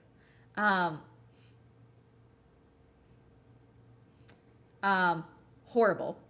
Then that's twofold, okay? Because it doesn't matter if it was the security company. Doesn't matter. It's your event. You hired them. You take on the liability of that security company. So GalaxyCon, I haven't read the post. Did they also take responsibility for the fact that this happened at their convention? Because as soon as it was made aware to anyone that this was happening, it needed to be stopped and addressed immediately. I've talked about this with conventions. Security is also part of the event. You can't put blame onto security and not also expect that there's liability for you, because you take on liability when you hire them for your event. Your name is on that event. Second tier is, this is another issue we have with security not being properly trained, not being properly communicated with, and I'm sorry, basic ADA compliance, it seems. Because what do you mean we're zip tying mobility aids? What do you mean we're separating a CEO? Fuck the fact that they're a CEO. Why are we separating someone from their service dog? What are we talking about? You know, like this is if we're blaming security, then there needs to be a complete overhaul in how that security is trained and their protocols. Thank you for following. Is it me ranting about this? Like, that makes me furious. Clock it. Like this is you. It doesn't negate responsibility of GalaxyCon because they have hired this company, you know. But this is an issue we are seeing again and again of security not being properly trained when they are hired. Like, from the security perspective, the company itself. Forget this event. From the perspective itself, we are having security that is hired that is not being trained properly. Okay? I don't need everyone to be a judo master. That's not what I'm saying. But when you get this job, there should be basic training. You should be trained in de-escalation. You should be trained in protocols, of standard protocols, because every event is going to have their own protocols most likely, but you should have basic certifications of protocols, okay? Hey, what happens if someone pulls out a weapon? What's the plan? What if you think it's a weapon? What's the plan? You know, Someone is stealing, what's the plan? There is a lost child, what's the plan? There is a fire, there's a medical emergency, what's the plan? Security also needs to be aware of these things. We have VIP personnel, what's going on? These are basic things that should be, the company itself should have a baseline of training, and you can't be hired by the security company and then go work an event the next day. That can't be a thing that's happening, okay? We need proper training first. And then the security company and the event, because this is twofold here, the event also needs to have time to train security and communicate with security. Amanda, that's expensive to bring them in early. Yes, it is, but you have to do it if you're going to work on at an event like GalaxyCon to that scale, with the amount of people that go, with the amount of voice actors, etc. that go to GalaxyCon.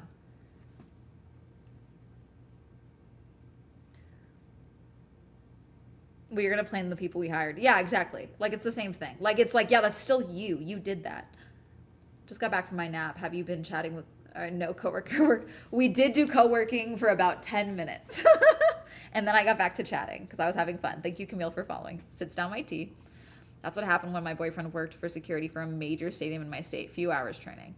A few hours training is fine, but there needs to be training, And that's the thing that I hear so often is that there's not training, Can imagine the logistics for that. I stick to my little groups of blind people doing sports.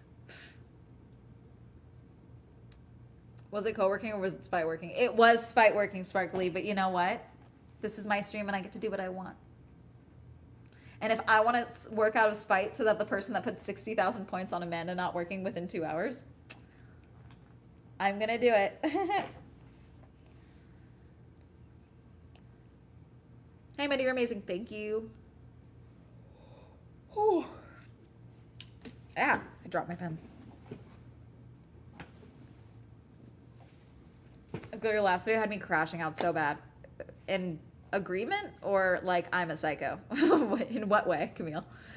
Security without training is literally nothing. What are they supposed to do if something happens? Yeah, there should be training on how to hey, you got to do bag searches. Here's how to safely search. Even something, this is for the safety of the security guards as well. How do you safely search a bag? How do you properly how do you make sure the metal detector wand is on and properly do it?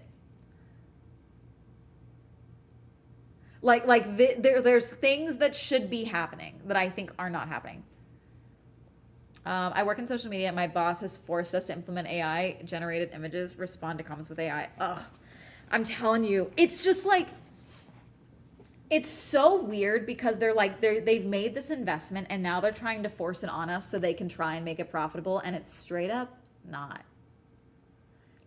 Proper security management is super rare, so I am not surprised all these events are lacking so much. Honestly, I kind of want to do a Swell Entertainment approved list at some point. I thought about doing this for videographers and editors and things like that. Even just a Google Drive or something. This is not something that's really happening. I'm just saying this is the thought that I had. No one get excited. I have a friend that is trying to do videography stuff, hire a videographer, and the ones that he is being recommended in Vegas, he's they're all charging all this fucking money and they haven't worked with anyone yet.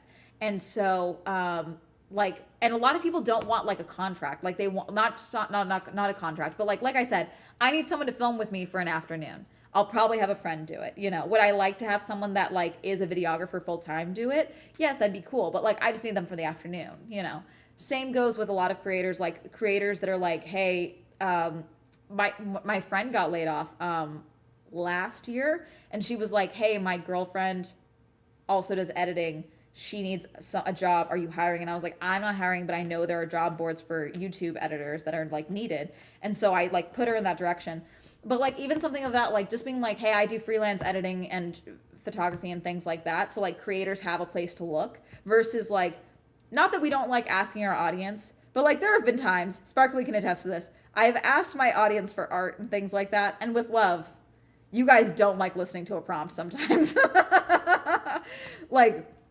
Hey, we want to do X, Y, and Z. Okay, cool. I did this instead.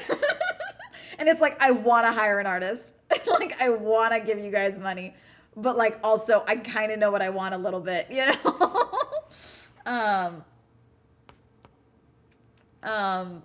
We had to be security for cosplay events and do weapons checks, search for costumes. It was an unwell dude. Ugh. Oh, sorry. Sparkly is my digital assistant and also my mod on Twitch. So Sparkly is sometimes in the TikTok chat. Sparkly is also here on YouTube and Twitch. But Sparkly is like, I pay Sparkly to like be my digital assistant. So when we do things like looking for artists and things like that, I delegate that to Sparkly so that I can do research, so I can yap about internet stuff, you know, and I can make videos. I used to work for a museum, and I remember the security guards that were rarely trained, and when they were, it was basically how to open doors for guests, rather than actual security protocol. They would complain to me about it all the time, so I'm not surprised there's a lack of training. I'm disappointed, though, because the US isn't safe and could really use better competent security. I think it's also important for that event host to express their security needs. Yeah, no, like that was my issue with TwitchCon, where I talked about this, because a lot of people were really worried about TwitchCon after there was a lot of threats against Twitch streamers, specifically political streamers, after Charlie Kirk's death, okay? And a lot of people pulled out of TwitchCon because of it, okay? So they were like, TwitchCon is safe, okay? So then, however, because they were worried about weapons, they forgot about the more likely thing of happening of someone coming up and physically assaulting someone, which is what ended up happening.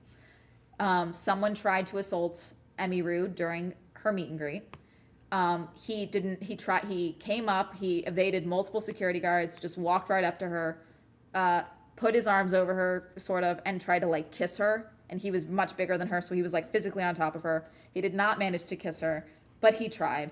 And her personal security guard that she hired removed him from her and shoved him away. Not the event security. So in that instance, we have instance of security guards not being vigilant enough in a very high risk area, which is a meet and greet. Meet and greets are high risk. I don't care what anyone says. It doesn't matter how nice your audience is. You could have someone that hates you, that wants you dead. And a meet and greet, you are telling them exactly where you will be and that you will be there for a long time. Security needs to be stricter and more on top of it in those areas. The fact that this person was able to just walk through multiple stanchions, multiple security guards, a whole nother creator's meet and greet. It was a VTuber who was on a screen, but that was someone else's meet and greet that they just were able to walk through. You know, did we learn nothing from Christina Grimmie? The thing about Christina Grimmie's situation as well, and I don't always like bringing this up because I feel like it erases the fact that she made beautiful music, and also like she is more than this horrible thing that happened to her, you know? But it is a cautionary tale where she was meeting fans after the show. I don't think security was around there, you know? And, you know, she like, it's a very specific case. She wasn't doing a meet and greet. She was like stage dooring, basically. She was like after her show, you know? Side note, one of her videos on YouTube that I still watch from time to time, she did, This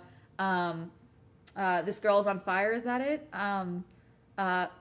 Girl on Fire, is that it? She did a really cool cover of that, and I really like it. So yeah, and I was astonished. Yeah. So, do you find Sparkly on Good Worker or? So I found Sparkly because Sparkly was me and Sparkly actually met at TwitchCon in 2023. Yes. And then in 2024, when I started looking for a digital assistant, I started like talking about it on stream, and I got multiple emails from viewers that were like, "Hi, I've never been a digital assistant. I've never been an assistant at all, but I love you and I will figure it out." Okay. Sparkly was the only one that sent me an actual resume and actually had digital assistant and personal assistant like experience, and was like, "Hello, it would be cool to work with you," and like sent over like a legitimate resume. So we then did a call where Sparkly is like, "Oh, okay, so I'd have to do my own onboarding." And I was like, "If you could, it would be cool, because I don't know." Sparkly was a perfect storm type of person to come in. Convention pilled. Yeah, Sparkly is also convention pilled. Is always the human. Yeah. No, and it's like that was like there has been a physical not necessarily sexual, but like a physical assault problem at TwitchCon previously. Whether it was someone invading space, hate crimes, things like that, there has been an issue with that. And that was always going to be the most likely scenario at TwitchCon, okay? That was always going to be the most likely scenario. Mobbing has always been a problem.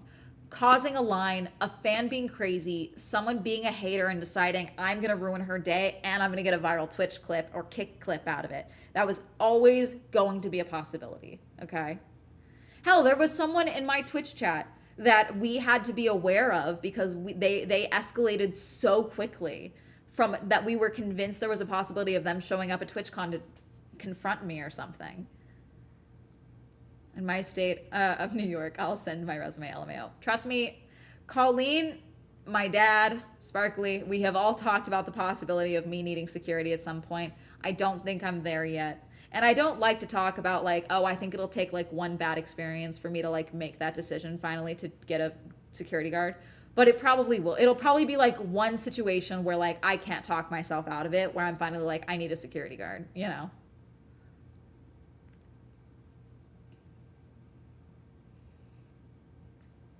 Sometimes it pays to go touch grass if you're terminally online. We were talking about safety at conventions for the most part, Nerdy Thespian. We were talking about some of the issues with security and lack of training of security guards and things like that. You do. Hey, my jealousy rips through me seeing the LV Snoopy in the background. Does it? Does it? That's from 2024, actually. Better to have it, not need it. Yeah, but I know it. But it's so much money, chat, you know? And it's like, it's the same reason like I'm not doing PR anymore right now and we have a hiatus. Like, if the economy gets bad tomorrow, I want to make sure that I can still take care of, oh, we got a hand heart. Sick. Thank you. I want to make sure I can still take care of my people, which at this point is Sparkly and William. I don't want to have to, a lot of creators right now, you guys are going to start seeing this more. A lot of the legacy creators are trimming the fat off of their teams. And that sounds shitty for me to say that, but like they're finding ways to free up more money because ad revenue is down, sponsorships are all over the place. The recession is hitting the creator economy. And I'm not sitting here to bitch and moan about that, but I am saying my goal is making sure I can take care of my team. So I am putting a pause on PR so I have plenty of extra money to make sure that I can, you know, make sure I can keep on William and I can keep on Sparkly, you know. So security is very expensive. And so for the time being, I will not be doing security. Where'd you get? This is from Forever 21 2 years ago. I'm so sorry. Sorry. Thank you for the like. I was in the top 15% of your watches this year. LOL. I'm glad to finally catch you live. Hi. Welcome in. The way I got an AI summary. I know. It's a whole thing. They stopped showing it to me. So I think they know that I hated them. But they are still showing them to you. Honestly, people are not feeling the over-the-top editing in Flash as much anymore. So that makes sense. Yeah. Don't be sorry. Thank you and not gatekeeping. Yeah, of course. No, I don't mind. I signed a pledge. I'm not promoting a certain company that starts with an A. So you guys may have noticed that all of my links for the wish list and things like that, or like not my wish list, my like my Amazon, sorry, I wasn't supposed to say it. The influencer storefront, that's all been taken out right now because the workers are trying to get their better pay and things like that, and so they have been asking a bunch of creators to like not pull back and not give them any money.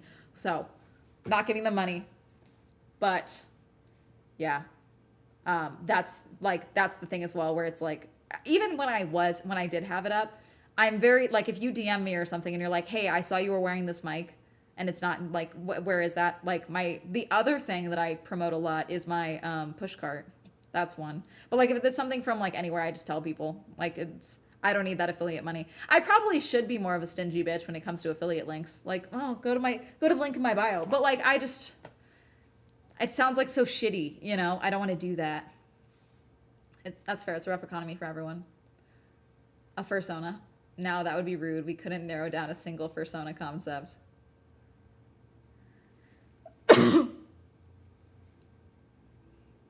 I prefer the convo about getting Amanda in disguise for an event. I mean, we tried with the Mau Mau cosplay, but I still looked too much like myself.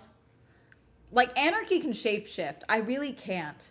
I can Clark Kent, like, when I'm not wearing my glasses and my hair is different and I'm wearing, like, a hat or something.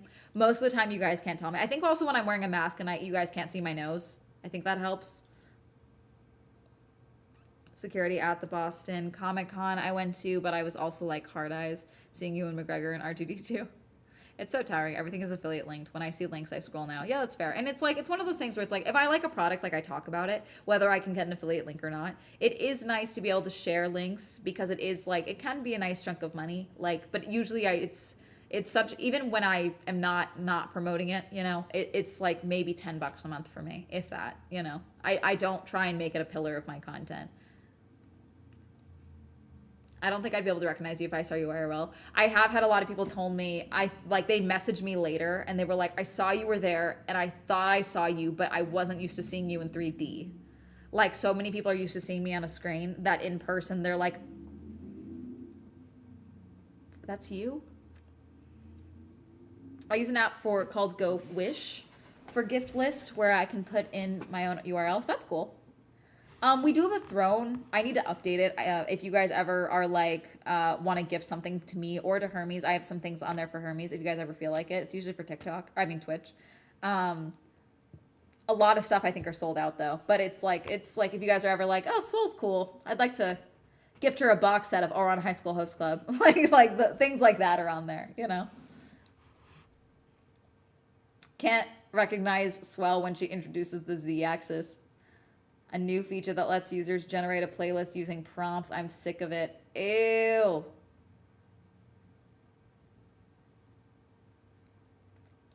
Thank you for following. What is the name? Okay. Stamp Hound? Is that it? The font is difficult for me to read. I'm so sorry. On this tiny... Welcome in. Thank you for following. I'm face blind as shit. I think I would walk right by Swell and not even notice. Damn. Anarchy is insane in her ability to shapeshift. Yeah.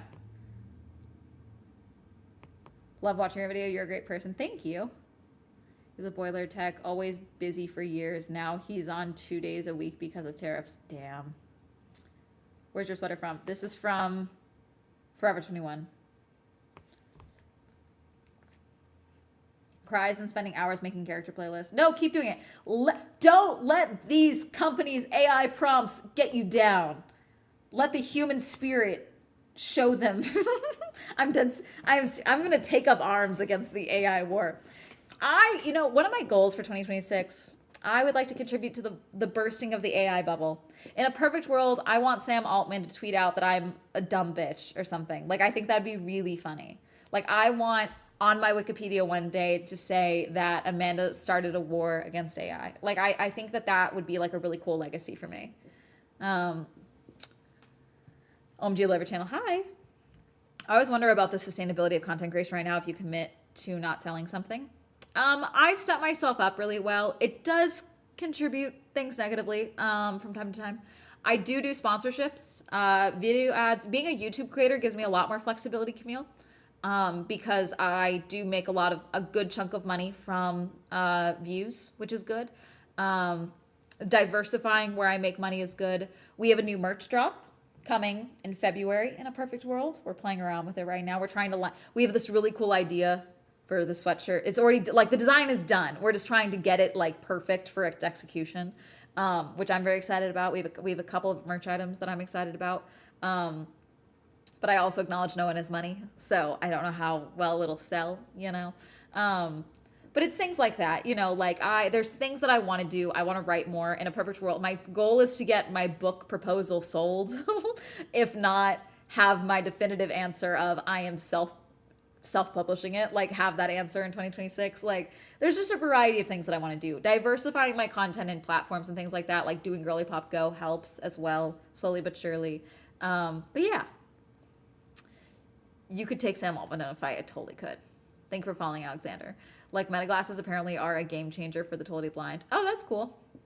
I'm only because I know people who can't see who use a lot of AI. I'm not partial to it myself. That's cool. No, that's good. Like, I've always said, I haven't talked about it recently, but like the accessibility elements of AI, fantastic.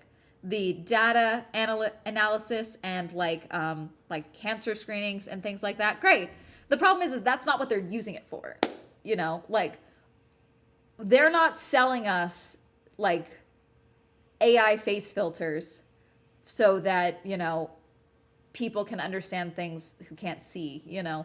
They're doing it so that they can use surveillance tech to try and arrest you in 2 years. You know, like that's what's actually happening. Congrats to you and Lando. Thank you. I was rooting for Max this year, but that's okay.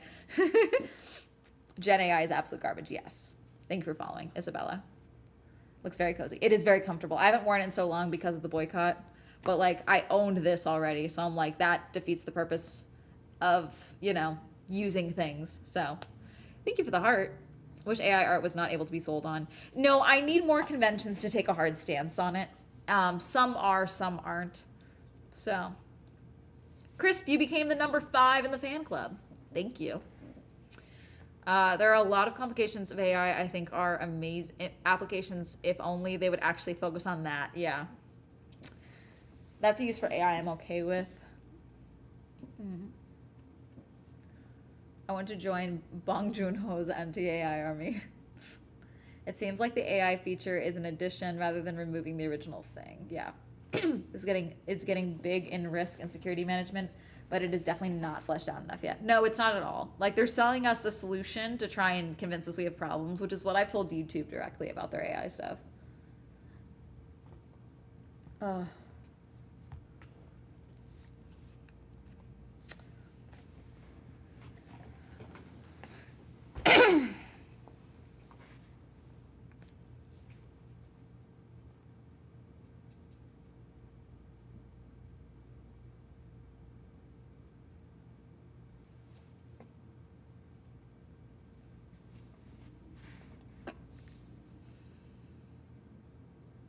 Johnson Wen getting, oh yeah, the guy that tried to grab onto Ariana Grande. I think we need to start punching again. I think we need to start beating these people up. I'm sorry. It's like that woman, we talked about this earlier in the stream, the woman that went and found the guy that left racist comments in her comment section. She was like, see how easy it was for me to find you? And put the fear of God in him. Like, people are doing too much wild shit. Like, even when after he was removed from like grabbing Ariana Grande, they just like let him go. They just shoved him outside of the event. It's like, no, he assaulted someone. What are we doing? Kicked out is not enough. I'm sorry. At this point, all they could do is kick him out because they could trespass him. But like, street justice, lol. I spent money on the Runway app when it was really early and was so disappointed. The only AI I've ever enjoyed is Plankton singing Pink Pony Club. It's lukewarm garbage that's not anywhere close to what you want. It's Sam Pepper and Jack Doherty's fault. I swear to God, everything is a joke. It's just insane. No, I agree. Sam Pepper blinded a little girl, did he not? She permanently lost sight in one of her eyes in India. Is that not what happened? With a firework? Which, like, I'm sorry. I don't care where you are. Why are we firing fireworks into a crowd? If it was an old man or a 25-year-old, I don't care. Why are we firing fireworks into a crowd of people? He's a psycho. He tried to say that he didn't. He tried to delete the VOD and everything. He was in India, I believe, at a like celebration, and it was all rowdy, and in the heat of the moment, supposedly, while live on stream, he fired a firework into a crowd, and there was a shout, and apparently he hit a little girl, and she is now having like permanent vision damage in one of her eyes. Yeah, and then he fled the country. Yeah, fuck him. He's been a psycho. He's been insane. This isn't new. I don't know why he's one of those people where I'm like, I'm sorry, that abduction prank that he did with Sam and Colby, I still have trouble with, like, I try and watch Sam and Colby's content, but ever since that thing, I look at Colby sideways, frankly, because that was so horrifying. That prank was so disturbing, and the fact that they were in on it is insane to me. Because he missed God, I hate it. I hate this whole thing. The fact that we still have to hear Sam Pepper's name is crazy to me. Like what? Like, and that's the problem. You guys, people trying to convince me cancel culture is real, and then psychos like that are still like making content and are not like turbo banned off of every social media platform. Thank you for following. Don't look up country blindings and Lebanon after the kidnapping prank. No, they all move over to Kick because Kick doesn't care. Yeah, okay. So Sam Pepper is the one that made the kidnapping prank with Sam and Colby, where they kidnapped Sam and Colby and then put them on a rooftop and and Sam had to watch them kill Colby while he is screaming and crying that that's his best friend. And it was fake. And it's still one of the most, that and the Daddy-O-5, that one, I think about that one a lot. And I think about the Daddy-O-5 video. They deleted this, but when the Daddy-O-5 shit was going down, they deleted this early when when all of that was coming out. Daddy-O-5, the dad, he convinced his young children that the purge was real and scared the living shit out of them that they were going to have to go and fight their neighbors and friends because people were coming to kill them. A bunch of children in their own home, like gave them baseball bats and weapons to convince them the purge was real and posted that on YouTube. Like, because it was a prank. We're monetizing just such abhorrent behavior, and it's so bad. It's so bad. Cancel culture was a joke when I saw Louis C.K. performing in Madison Square Garden. Incidentally, don't look up blindings. Sam Pepper, maybe try Sam Pepper in India. Maybe. Is elite ball. I've been on the internet for so long, Jord. I have been, like, I feel so bad sometimes because sometimes I get emails from time to time where it's like, hi, I love your videos. I love your, like, how you do your research and stuff. Can I get some advice on how you do research? So, like, I can kind of, like, start doing my own research the way that you do. And I have to tell them that most of my research stems from being on the internet when the thing was happening and actively seeing it unfold. That's the starting point. The starting point is I was there when the dark magic was written. And that's bad. I wish I was less online. I feel like I'd be an infinitely less anxious person, okay? But, like, I have to tell them, hi, I remember dumb things, and I've been on the internet for far too long. Kick and Steak are the prime example of why I never got Saber's shirt despite being a big Hulkenberg fan. Yeah. And it is funny because I was confirmed to by Saber employees that they hated Steak. I'm sorry, they hated Kick. They liked Steak. They only ever ran Kick because they couldn't run Steak because it was illegal for, like, gambling ads in countries. And they were always pissed. And they were like, they hated Kick. Because I asked, I was like, why don't you guys bring Kick streamers? Haha. And they were like, yeah, so we hate having to run Steak or Kick. Steak made Kick so we would have something to run when Steak can't be ran. Sorry, I'm going back and forth between the names. I think I never watched Sam or Daddy-O-5, but I watched the Right Opinion videos. There you go. Yes, this is how I explained to my friends how I know so many memes. You had to be there. Yeah, I was being sly for the comment filters. Absolutely. Whoops. Absolutely look up the incident in Kashmir. It's wild how long ago the Daddy-O-5 thing was. Poor kid got bullied. Yeah, it was horrible. No, it was just straight up abuse. Like, it was wild. It's so sad. Like, it's already hard to the F1 morally, and now you got Kick Sauber. Now they're going away. Now it's going to be Audi. Sauber is leaving everything. So Audi is coming in for people in their 20s. Yes, go live life. Go get embarrassed. Go work a job that you low-key kind of hate for a little bit. Don't be afraid to do things alone. Talk to people. So many people in their 20s. I'm 28, okay? So many people in my generation are so risk adverse and so embarrassment adverse, which I get. We've managed to mobilize the panopticon. Like, we are creating our own surveillance state. So, like, every time you make a mistake, it is blasted out publicly, okay? But like you have to like become a full person, and like you have to kind of scuff your knees from time to time, you know? Is a rapper now? Yeah. Thank you for following, Irid. Aren't you Gen Z? Yeah. My generation. I'm 28. We're very risk adverse as like a generation. I learned to be less risk adverse by playing the most dangerous sport for the blind. Which would that be? Because my guess would be soccer. Goal ball? I'm looking up goal ball.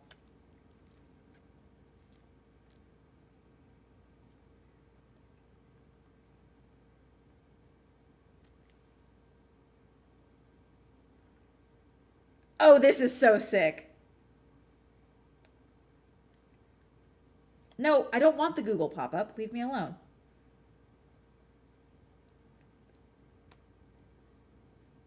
Wait, so everyone's on the... Wait, so can you be standing or do you have to be on the floor? Every image I see, most people are on the floor, but then someone is standing. Do you guys have to be on the floor? Some people are on their knees. Have I never seen this? This is crazy. It's played with eye shades. It's a 3-pound ball? That's crazy! With bells in it? It hurts because people know how to throw. It's just, that's crazy.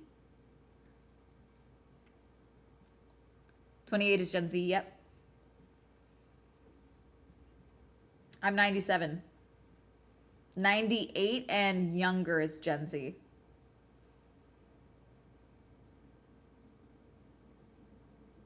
No, sorry. Yeah, 96. No, 95 and younger is Gen Z. It was made post World War II because a bunch of soldiers came back blind. Wow. And something new every day. That's crazy. They do it in the Paralympics, chat. 97 is also Gen Z. Yeah, no, I'm 97. I said Gen Z. Did I not say my generation? We were talking about Gen Z, chat. Listen, I don't mind being embarrassing or cringe. I do mind being annoying and bothering people. See, that's the same thing, Kuna. I'm sorry. Respectfully. We've rebranded the same thing.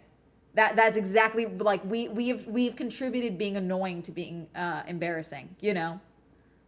I don't like people making people uncomfortable, and that scares me more. I'm getting better at this. Just social anxiety is a bitch. Yeah, that's fair. 97 is Def Gen Z. Hey, as a fellow 97-year-old, I describe to Zillennial. I say I'm a cusper. Zillennial, I low-key hate how it sounds in my mouth. I don't know why. The word Zillennial cringes me. I thought it was 1999. No. You guys are making me look up the Gen Z cusp. Gen Z age. Gen Z years. Okay. Yeah, Gen Z, it says, even here, this goes clearer, 97 to 2012. This one has it as 90, yeah, after 96. This one has it as, yeah, most of these are saying 97, chat. Zoomer is Gen Z, Gen Alpha is 2013, Millennials, Gen Y is 96. I'm Gen Z. I am a very millennial coded Gen Z though, so I just say just put me in whichever group you're mad at, and it saves time. You're born in modern day Lucifer. You are Gen Z with love. The keyboard was satisfying. We got clicky clacky keyboards. Canada got 2 weeks to practice, and the US got a 10-minute demo and got demolished. Yeah, I'm sure they did. I'm 2003 and keep getting millennial obligations. Free me. I think a 97 baby has more in common with an 03 baby than they do with a 91 baby. No, most of my friends are older. I'm a very millennial Gen Z. Most of my friends are older than me, or straight millennials. I have very few Gen Alpha or baby Gen Z friends. But I don't know what that necessarily means. God, I've been live 4.5. Okay, no, it's only, We'll make it to 5 p.m. We will make it to 5, and then I'm cutting the live. I've been live for far too long. Feels weird to be grouped with the younger Gen Z born after 2000. I'm 98. Like, I don't mind. I just say I'm Gen Z. But, like, the reality is that I see so many of, like, the issues that I was talking about, like being risk adverse, eye contact, being able to talk to people, things like that I was talking about earlier when we were having the AI discussion. Like, that is something that I see so much in younger Gen Z, and it's turbocharged in Gen Alpha. It stresses me out. You miss out on so many experiences if you don't take the opportunities. Yep. Not the Diet Coke sweatshirt. I know, it's comfy. I know. I'm 98 and I got accusations of both millennial and Gen Z, so not really sure what that says about me. Nerdy thespian, I just tell people, I'm like, whichever group you're mad at, just put me in that group. It saves us time. Totally off topic, but how did you come up with the idea of your YouTube channel intro? I don't know. I thought it'd be cool. Really that. Originally, my old intro prior to this was a play on the Spider-Man Homecoming Captain America PSAs, because I had a Captain America suit. So you got detention. And instead I was in the Captain America suit and I said, so you wanted a video intro. And then it did, bop, Swell Entertainment. That's it. And then I was like, I kind of don't want to get sued by Marvel if this channel goes anywhere. So I did the pew, pew, pew. That's it. That's my intro. Because I was already doing something with sunglasses. I can't remember what it was. But yeah, I don't know. I thought it'd be cool. And then apparently it ended up being iconic. So, So you wanted an intro. Yeah. So you got detention. So you wanted a video intro. Real ones, remember. It's still there. You can find it. There's old videos. Remaking your intro so you don't hear the thunk on the glasses hit the floor. No. It's there to be scuffed. Except the scuff. Because I already did remake it. There is an original. I remade it for the 10-year anniversary last year. And so the thunking is part of it. The thunking adds to the realism of the intro. That's how you know it's not AI. You hear the thunk of the glasses hitting the floor. I will solve AI taking things over one scuffed video at a time. That's the true goal of small entertainment.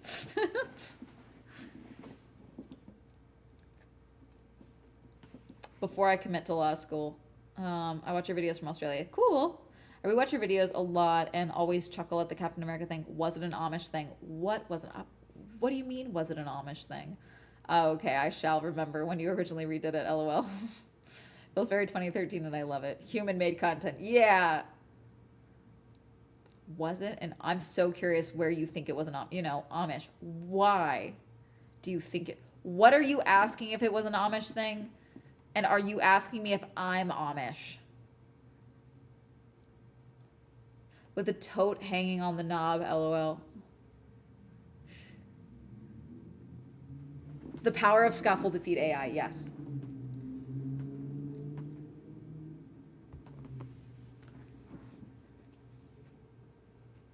Well-known Amish. I love that one strand of hair doing the thing. Anarchy hates it. She's like, why is your hair doing that? I think you should have sent this to me. I would have told you to fix that. And I'm like, it's kind of funny. I'm going to leave it. It's like, it's this one, right? It's like out here. That's it. That's my intro. Boop. I've been saying that for real, Amish tea.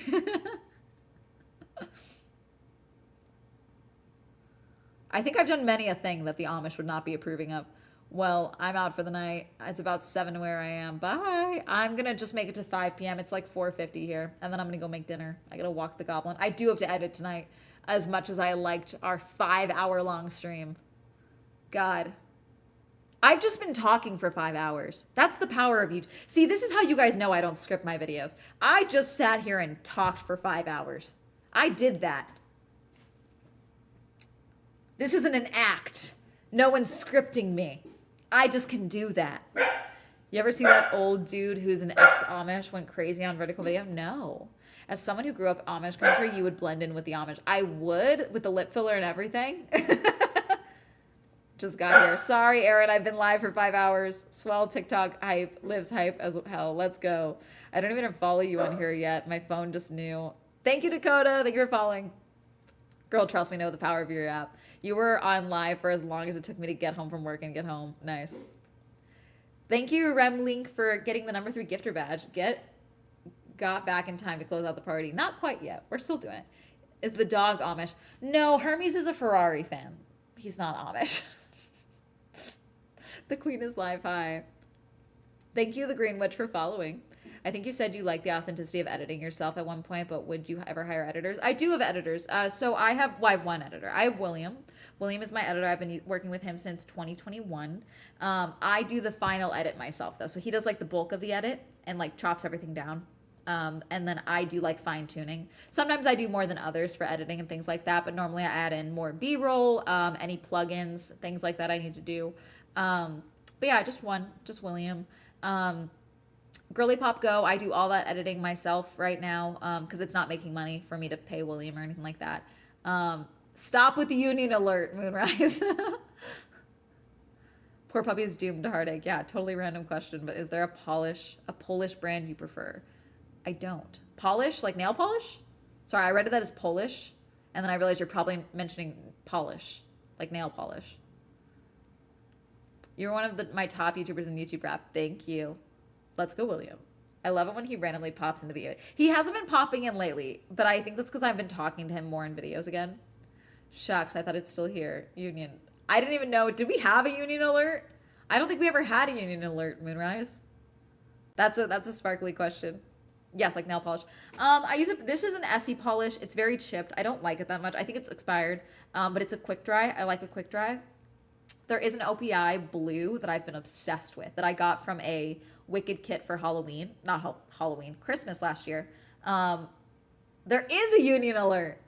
We've unionized as a mod team and as Amanda's VIPs. Our conditions are she must take a break or we will all be incredibly sad. You don't want to make us sad. That will be bummer o'clock always. That's crazy. That's crazy. It's not even like a we must unionize. It's a we're unionizing to get Swell to take a break. And you randomly come up on my feed. Thank you, Ardent. Welcome in. Was he silent or silenced? Thank you, Rose, for the roses. Oh, thank you, Gouge, for the roses. Sees the means of production. William is funny because he always jokes about making a union. And so, like, when I hired Sparkly, I put them in a group chat. And I told William, I was like, hey, I'm going to put you and Sparkly in a group chat in case you guys ever need to, like, talk or anything like that for, like, scheduling with edits and things like that. And William's like, fantastic. I can get Sparkly to join the union. Only mods and VIPs can use it. Haha. That's so funny. Your latest video ending up influencing the what I ended up painting my nails that night. Oh, that brown. Yeah, I think that one is I think that's an Essie. It's like the chocolate brown that I had. I needed to replace it for a while. It was really chipped. This one is like kind of like a burnt red. It's like a brick red that I like. It's not quite terracotta. It's like a brownie red. I like it. But I didn't do a top coat because I'm going to redo it. It chips so easily. So yeah, the problem with quick dries is that they're almost like a rubbery. So they can like flake off really easily versus like most polishes will chip, but a quick dry is very rubbery. The video you made on Tanacon was the only documentation I could find of certain aspects. Thanks. You're welcome. That's part of my lore. It was like the OG TikTokers Union. We tried really hard, actually. Shout out to the OG Blackout. It was doomed to fail. It's TikTok. Yeah. Oh, gosh. I remember I saw it once and thought it was funny. Oh, my gosh. Okay, well, I'm going to make myself go to bed at a reasonable time tonight. I think that's the plan. So, I still have to do my post for Swell Entertainment and Instagram. I think everything else I posted today for Postmas. And then I did my live, obviously. This is making up for the one day I didn't go live. Night, boss. No, we're going to go to 5. We're not done yet. You guys are stuck with me till 5. What? Where's your 30 sunglasses? They're hiding. They're sleeping. Tande. They're sleeping. That's why I don't do quick dries. The way they chip peel drives me crazy. I know, but I'm so like impatient. every night, and every night I fail, I wish you luck. I make that plan every night, and every night I fail, I wish you luck. I mean, I'm on day 10. I'm doing pretty solid. That just one live night was like that. One night I missed the live was me going to go be social because my friends are visiting and I wanted to see them. It's swell, isn't it? Y'all are funny. Oh my God. So. Did you ever finish bedazzling that? Yes, I did finish bedazzling the cowboy hat. It's up there. There's photos of it on Instagram from the Austin GP. Oh, perfect. Anarchy is live. We can raid Anarchy. Anarchy's playing Baldur's Gate chat. So when we're done with this, we can raid Anarchy. Did you ever finish bedazzling that? Yeah. Nail polishes, there are so many indie brands to try. I'm just not buying anything. So like it's like what I had on hand. So some are better than others. 2 minutes. Yeah, you're stuck with me, Jack. Jackal. You're stuck with me. Completely fair. Stream was hype. Swell on TikTok is elite. Thank you. Be sure to follow me if you haven't. Tell your friends. Yes, Swell Entertainment is on TikTok, despite what people like to believe. The tales of Swell Entertainment on TikTok are true. Thank you for following. Multiple follows immediately. Thank you guys. Thank you, Tende. Thank you, Arayan.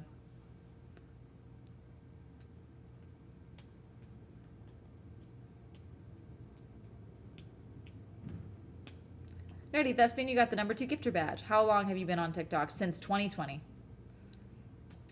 Thank you, Mahogany, for following. I was talking to another PR person the other day, and they were like, okay, you have 500,000 on YouTube. Why is your Instagram and TikTok sad, following-wise? And I was like, I don't know. Do you have an answer? Because I have no idea. I tell people all the time I have a TikTok. And then you guys are like surprised that I have a TikTok. It's very funny. At the very least, like statistically, I should have like 100K on here at least. You know what I'm saying? Like based off of YouTube, it would make sense if I was at 100K on here, but I'm not. You know what I'm saying? Oh shit, Amanda S Entertainment. Yes, hi. Thank you for following Weem. Is this that your Twitch streams are like? Because the vibes are amazing. Yeah, we chat a lot. Sometimes we watch scary videos. We're bringing back Science Sundays where we watch science YouTube videos on stream because I will fight brain rot. And by making y'all, we like pause and discuss things and things like that. We have like Science Sundays. We do spooky streams. We do game streams from time to time. I'm not a super big gamer. I'm like a vibe gamer. We played Dredge yesterday. This was supposed to be a co-working stream, and then it ended up being a Yap stream, which is fine. But yeah, sometimes we do co-working streams.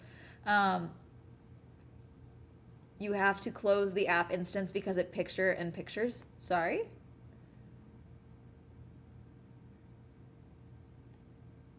And I like to bet against Swell. What are we doing? Co-working. Leave me alone.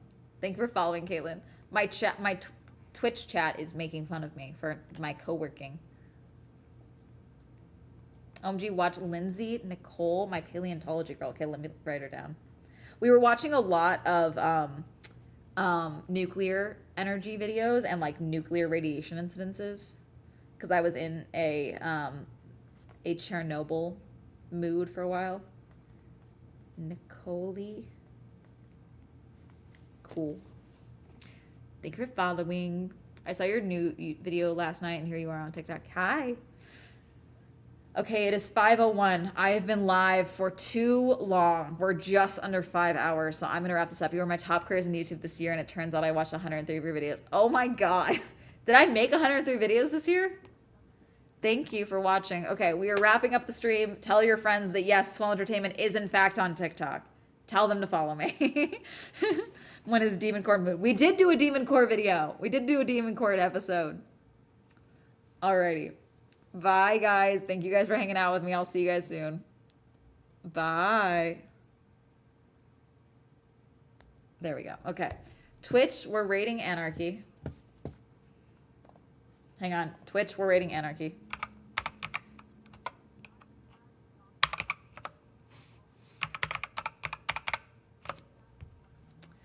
Have fun. Be nice to Anarchy. Bye-bye. Oh my God, I'm so fried. I'm gonna walk the goblin because it's dark now. and I'm going to make food. All right. YouTube, thank you guys for hanging out with me. I will see you guys soon. Bye.